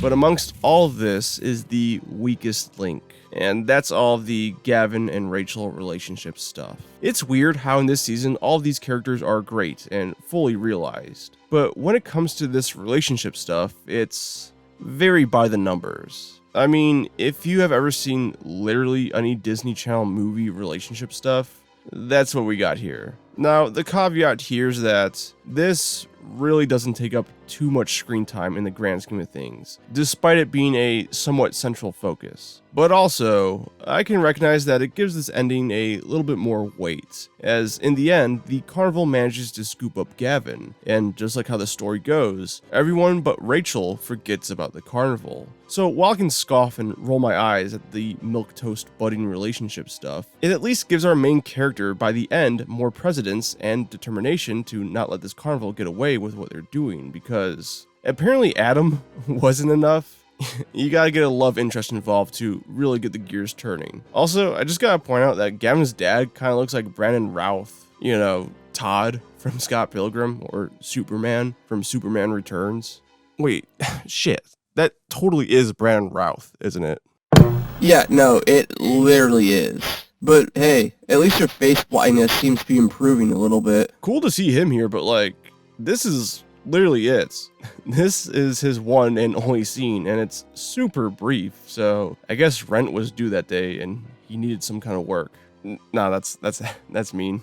I apologize. Now, you may have noticed my lack of complaints with this episode, and yeah, that just goes to show the level of quality we're dealing with this ranking going forward.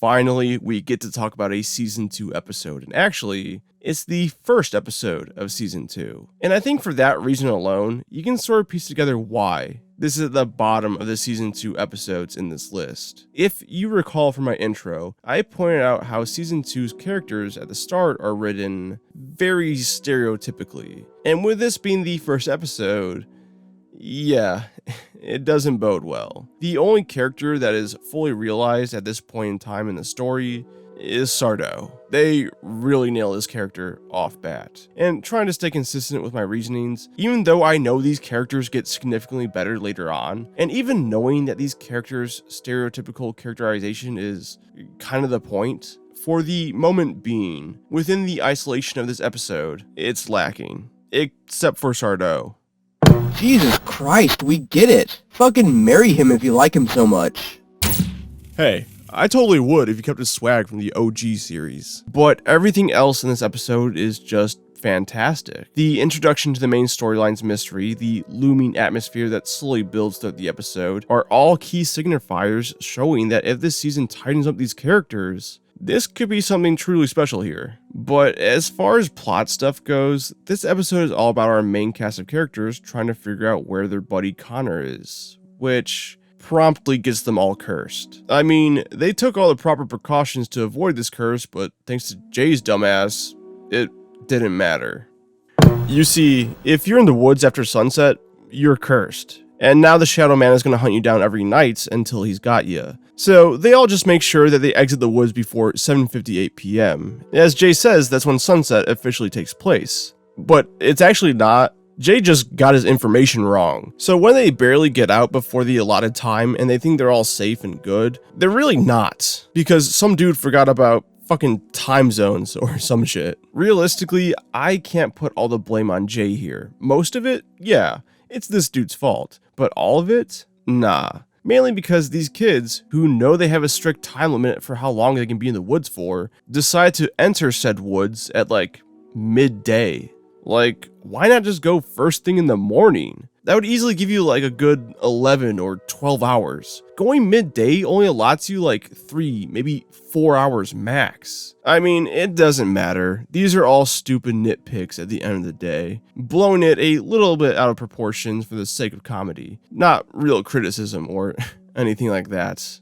I'm not trying to be like fucking CinemaSins. Clearly, this storyline just needed these kids to get cursed to make the Shadow Man a more direct threat within the narrative. And yeah, it's a little contrived, but it doesn't take me out of the story, and that's all that really matters. So a little rocky start to the season, but overall, really good and just really promising for what's to come.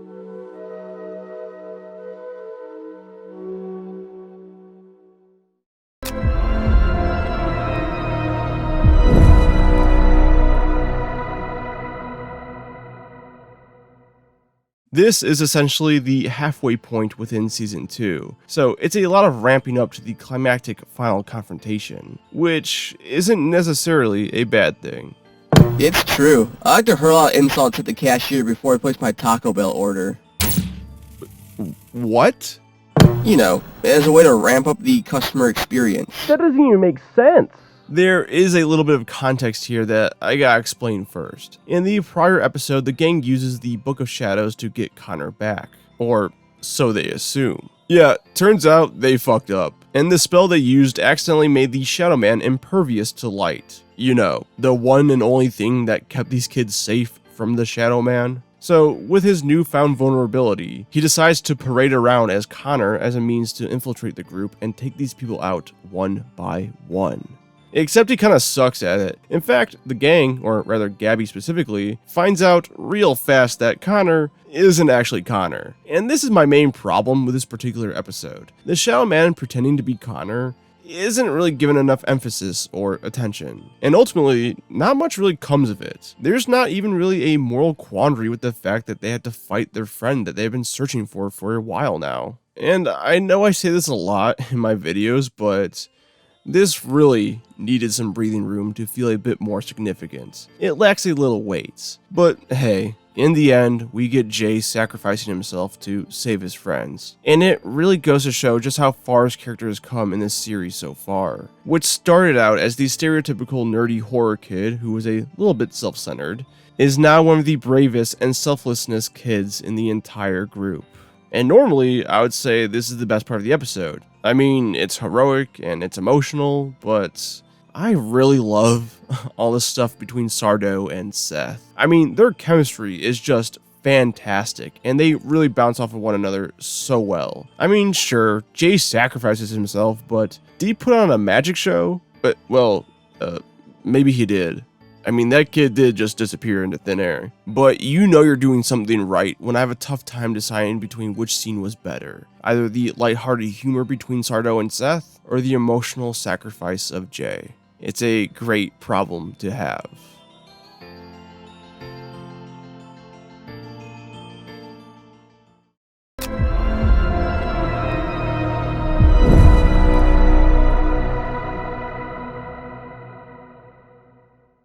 So, we're still in Season 2, not really a surprise there, but what is surprising is that we're officially in the part of the ranking where it's kinda hard for me to say negative things about these episodes. Listen, I don't fuck around. When I say a show is good, it's good. Like, legit. My only problem with this episode is a nitpick, essentially. A somewhat comical one at that. You see, this is the second episode of the season, so it's all about these characters having their own individual run-ins with the Shadow Man. And near the end of the episode, they're like, oh shit, the Shadow Man is weak to light.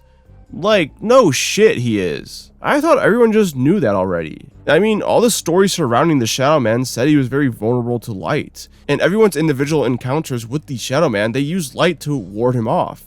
And yet, somehow, they act like this is some major discovery when it's finally said out loud. Like, what? Now, I could do the typical YouTuber thing and blow this whole thing out of proportion and go on some 2-minute rant and kinda derail the whole video. But instead, I'll state my human response and simply say, that's kinda dumb, but whatever. It's really not a big deal. It's funny more than anything else. Maybe just a little oversight in the writing department. Or perhaps, more realistically, the writer really wanted to get through to the audience and explain that light does in fact hurt the Shadow Man. And once again, I only bring all this up in the first place because there's no other negatives in this episode. Despite this being the second episode, the characters are already growing and changing in front of our very eyes and are becoming fleshed out. And the mystery component is growing stronger by the second in this very episode, as we are constantly flashing back to what Connor experienced before he got dragged away. He was attempting to contact a kid named June, who passed away years prior, through a seance. So it answers a couple questions about Connor's character, but it also raises more questions surrounding this new character named June. Like, how did she die? Why is Connor trying to contact her? And how does all this tie into the Shadow Man? Oh, and on that note, the Shadow Man is fully integrated into this story now, and he is intimidating, to say the least. Yeah, a monster whose weakness is light doesn't seem so scary or intimidating, but nah. He's definitely scary and intimidating, despite the exploitable flaw. If episode 1 didn't grab you for whatever reason, I mean, it was a little slow comparatively, well, let me tell you, episode 2 will get you hooked and excited for what's to come in this very season.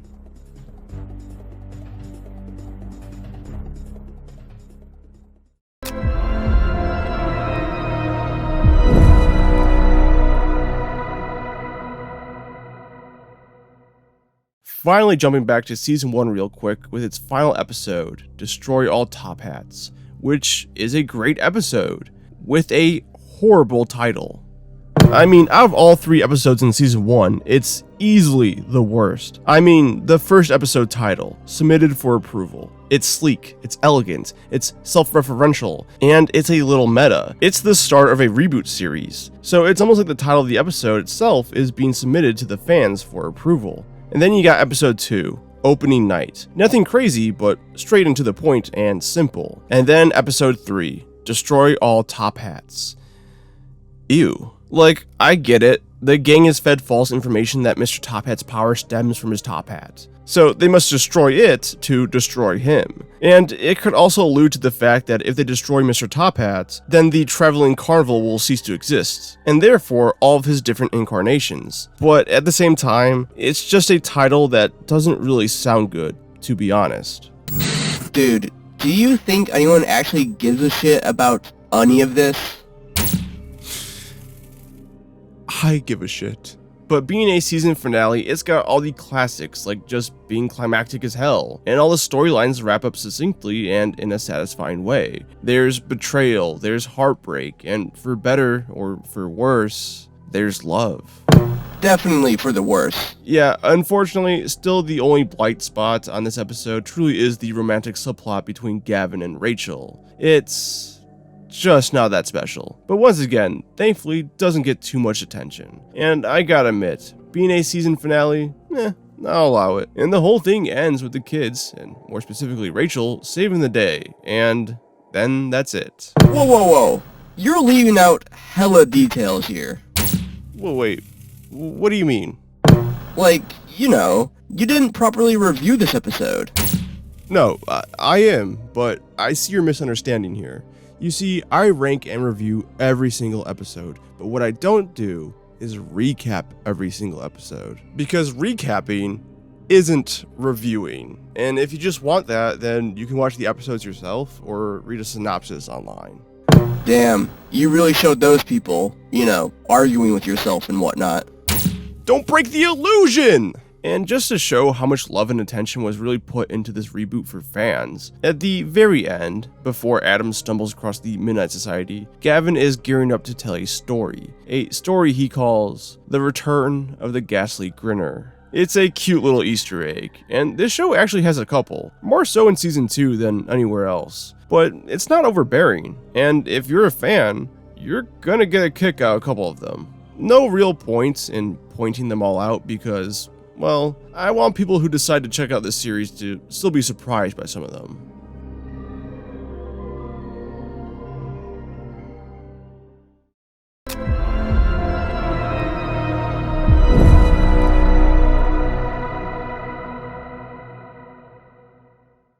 And now we hop right on back to Season 2. And this is finally the episode where we get all the answers and what we have been searching for this entire season. Like, who is the Shadow Man? What is his origins? And who is June? And how does she tie into all of this? And it's always cathartic to watch a show that has a central mystery component that has an episode that reveals all the answers, more or less. I mean, Gravity Falls is like the prime example of this. I would go into details, but I don't really want to spoil anything, despite the show being off air for almost a decade now. Fuck. I'm getting old. But we find out that June was the daughter of a lighthouse keeper who lost her life trying to turn the lighthouse back on once the town had to shut it down. And the father, stricken by grief and guilt, decides to use the Book of Shadows in an attempt to revive her, but he fucks up. Yeah, he says the wrong spell and accidentally summons the Shadow Man who uses his body as a vessel. Seems like nobody knows how to use the Book of Shadows properly, and they all end up fucking up royally trying to use it. I mean, to be fair, Sardone warns everyone of this and says not to even touch the book, so it's really on the characters at that point. But it's a backstory that's equal parts interesting and tragic, and actually somewhat paints the Shadow Man in a slightly sympathetic light. I mean, not entirely though. It's not like the dad is alive underneath the Shadow Man or anything like that. As far as the show goes, it's pretty much implied that the dude is just dead, and his body was used in a more sacrificial way than a kind of vessel way. way. But the origins of how this monster came to be, that's where I think the audience can somewhat sympathize with the plight. I mean, it's nothing new. There's a lot of horror movies and horror literature out there that begin with someone trying to possibly bring back their loved ones from the dead. Oh, like Five Nights at Freddy's. I mean, you're not wrong, but it's just a weird reference point for you to have. But this finally answers the question on why Connor was trying to contact June beyond the grave. Plain and simple, he was trying to see if her story could shed some light on how to defeat the Shadow Man. And yeah, despite both Connor in the past and the Midnight Society in the present finally learning the origins of the Shadow Man's creation, it doesn't shed any insight onto how to actually kill the Shadow Man. Although, the gang does conduct a spell that they think works on disposing of the monster and getting their friend back, but as we know, it's quite the opposite in every which way. And it doesn't end in some ambiguous way. The episode is keen on showing you that, yeah, that ain't Connor. And normally, I love myself a good ambiguous ending, but at the same time, the prospect of this Connor being an imposter is an interesting way to end this episode that desperately had me wanting to watch the next episode almost immediately. So, it can work either way. It's really all in the execution, or for the storytelling purposes.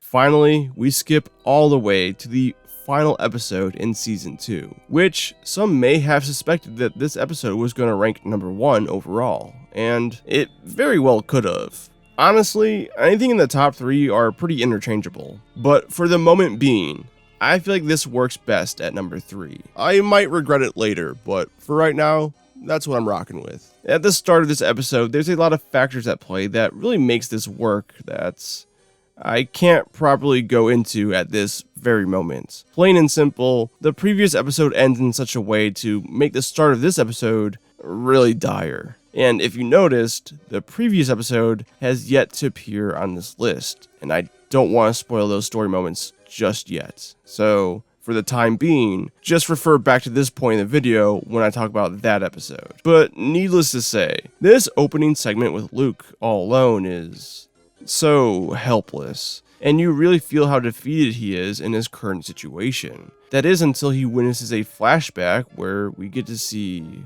the original Sardo, and oh my god, it's beautiful. Okay, fan service can get a bad rap sometimes, and well, rightfully so. When it's overdone, it just feels like pandering, but when done right, it's beautiful. Go-to example is Better Call Saul. There's moments here and there that reference Breaking Bad, but it's always non-intrusive and actually in service to the overall story.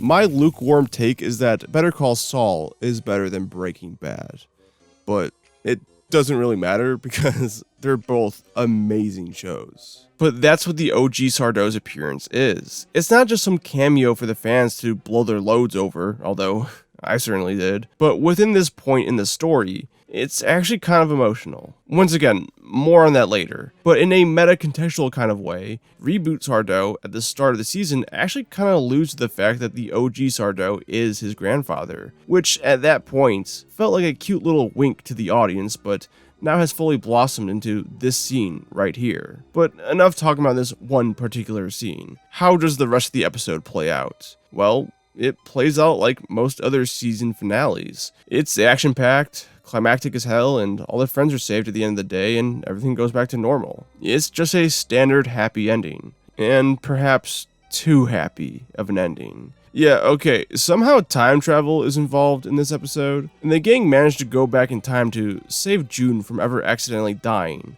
and therefore the Shadow Man from ever being created. But for good measure, they managed to kill him by getting the lighthouse back up and running. And, you know, after seeing this monster terrorize these kids all season, I would like to see him burn, even if his presence is a bit of a paradox at this point. But everything goes back to normal. June in the present is now the mayor, and all those kids who were taken away by the Shadow Man over the years are now adults, seemingly living their best life. Which kind of devalues this scene right here. It's like, oh my god, that little kid died. Oh wait, no, she's an adult now, just chilling. Now, I gave season 3 a lot of shit for wrapping up things too nicely, if you recall. Basically, all the people in room 13 who perished ended up never perishing in the first place. And well, season 2 kind of does the exact same thing, but I'm willing to give it a pass just because it's done with a little more heart. We actually got to know these characters, and it felt like a good chunk of this season's story had an increased emphasis on these characters. So while I still think the final outcome is a little cheesy, and I would have much preferred the bittersweet ending of all these deaths staying permanent, I can't help but to smile. And the whole season ends with a proper Midnight Society session, which we haven't actually gotten one thus far in this season. Also, Seth is now a part of the society. I mean, there's a whole subplot of him wanting to join the Midnight Society that played out in the background throughout every single episode. So it's just great to get this kind of resolution finally. A near perfect way to cap off this season and this story. There's minor criticisms here and there, but I can easily overlook those aspects.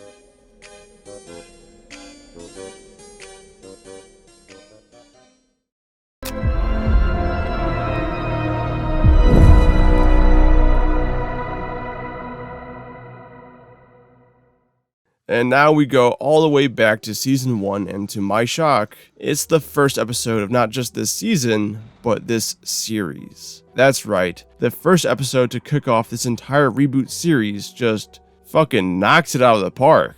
And I'll admit it, maybe my enjoyment of this episode had to do with the amount of skepticism I came into this series with. I mean, let's be honest, a modern, darker, more serious reboot of a 90s kids show, I didn't exactly have faith in it. Also, I go into every series like completely raw. I watch every single episode and rank every single episode, and then I go online and see stuff.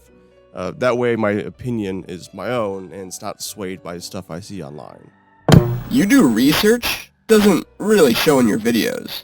But there's so much to like about this episode, as it does a really good job of not just setting up and introducing these characters, but it also does a really good job of building up the mythos of the whole Midnight Society. Yeah, the Midnight Society this time around carries a lot of weight. This shit is taken seriously. I mean, to get to the scary storytelling spot. Jesus Christ. I mean, to even get to the campfire, you gotta take a fucking boat. But I love it so much. I love the secrecy that surrounds the group. I mean, Rachel has to do a series of tests to get in, both in terms of just horror knowledge and opinions, but also in terms of loyalty. Before the group reveals who they are, they task Rachel with her final task, to create a truly scary story. But they also tell her that she can't tell a soul about the Midnight Society. So later, that next day, Gavin kind of tests her, asking her all sorts of questions, trying to get her to spill information on the Midnight Society. But our girl never cracks.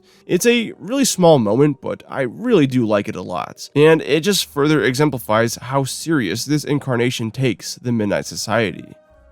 I mean, the two OG crews took this shit pretty seriously too. Well, not really the Revival crew. They were considerably more chill than the OG Society. And even then, the OG Society were a little lax here and there. It was really just Gary's ass who treated it like life and death, which came off as a bit cartoony, thanks to just the tone of that show. But this show also does a really good job of easing original fans into this reboot. I mean, sometimes when it comes to nostalgia, people can be stubborn. They don't like change, they don't like the new, but in their defense, most reboots suck. It's besides the point though. But I think this episode can successfully get old fans on board with the reboot because the first half of this episode is essentially the reboot. It's the introduction to all these characters after all. But the second half plays out like a classic episode of Are You Afraid of the Dark? I mean, Rachel introduces the title of her story, throws some sand into the fire, and then it's just a classic story about a scary carnival, which when viewed for the first time does work in a standalone story, but by the end of the episode, when the story Rachel told starts to come true, all of a sudden all the pieces fall in place. You realize that this episode is combining aspects of the first half of this episode and the second half of this episode to become one main storyline. In essence, it's the perfect mix of what the reboot will be and what the original series was. if that makes sense to anyone. It doesn't. Okay, well, I tried. So it's an amazing episode, and a truly fantastic first episode. More reboots need to study this episode to show people how it's done, because I was nervous heading into this series, but after watching this episode, I became excited to watch the rest of this series. And that's all because of just one episode.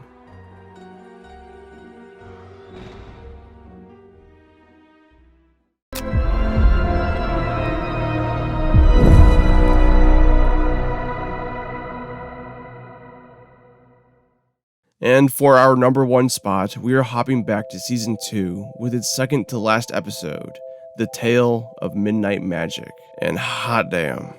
You know how in Empire Strikes Back, just everything goes wrong? Like, the movie ends with our heroes just failing. But that's what makes that movie so good. Just the dire situation at hand, and all the sacrifices, and the utter failure makes that movie one of the best in the series. And all of these traits can be applied to this very episode of Are You Afraid of the Dark? I like episode 1 the most. No, you don't. You like the pod racing and the Darth Maul fight at the end, but those two elements don't make it a good movie.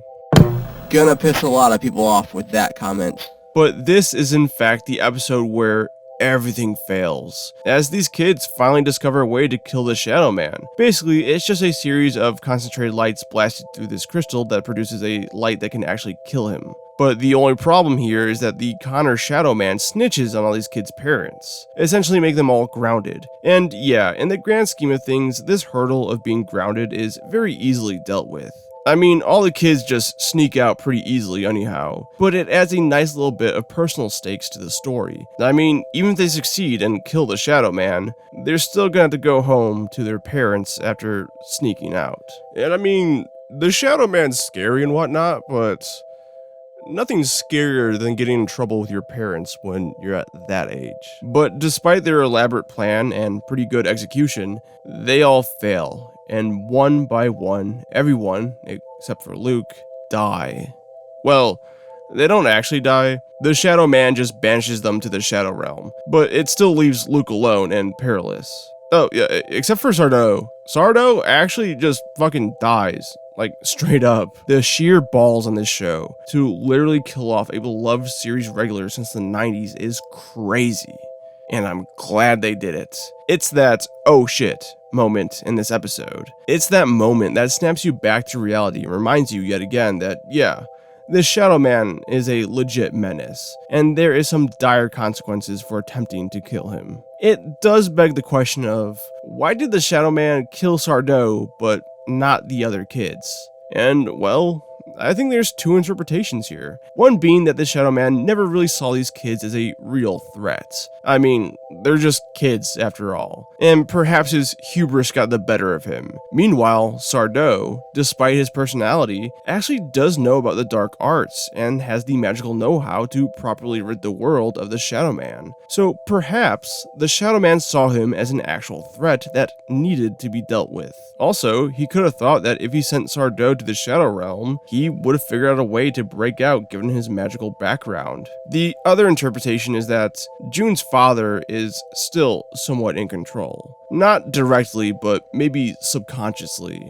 and therefore could never allow the Shadow Man to directly kill these kids, because he knows the pain of losing a child. But a full-grown adult? Yeah, fucking wipe him out. Personally, I like both readings concerning Sardo's death, and honestly, I think a combination of the two is my favorite interpretation.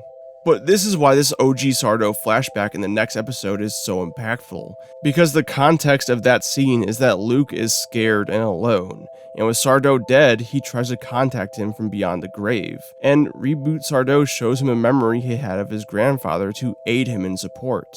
But that's also why I couldn't talk about that then, because I didn't want to reveal the fact that Sardo dies until I talk about this very episode. Yeah, sure, the final episode kind of ruins this sacrifice a bit when they undo everything and he's alive again, but once again, we're ranking these episodes independently.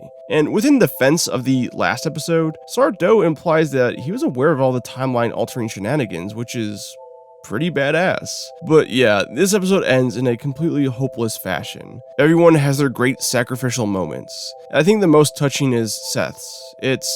Well, it's just emotional. But it leaves Luke scared, panicked, emotional, and just ready to give up. And just knowing that there's one episode left after this one, it really had me thinking that this season might just end up with all the heroes just straight up losing. Of course, that doesn't happen, but it's within great credit to this very episode's ability to make me believe that that might be a legit outcome. That's how dire this episode can make you feel watching it. And that's amazing. And that's why it's number 1.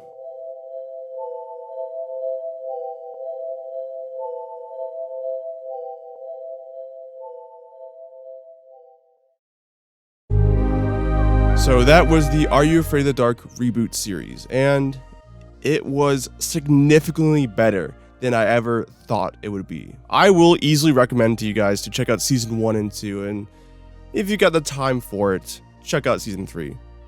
Why not? It's not good, but it's also not bad. But man, does it feel good to finally rank every single Are You Afraid of the Dark episode from every single series. But honestly, who would have known a dark reboot of a children's horror show from the 90s could be good?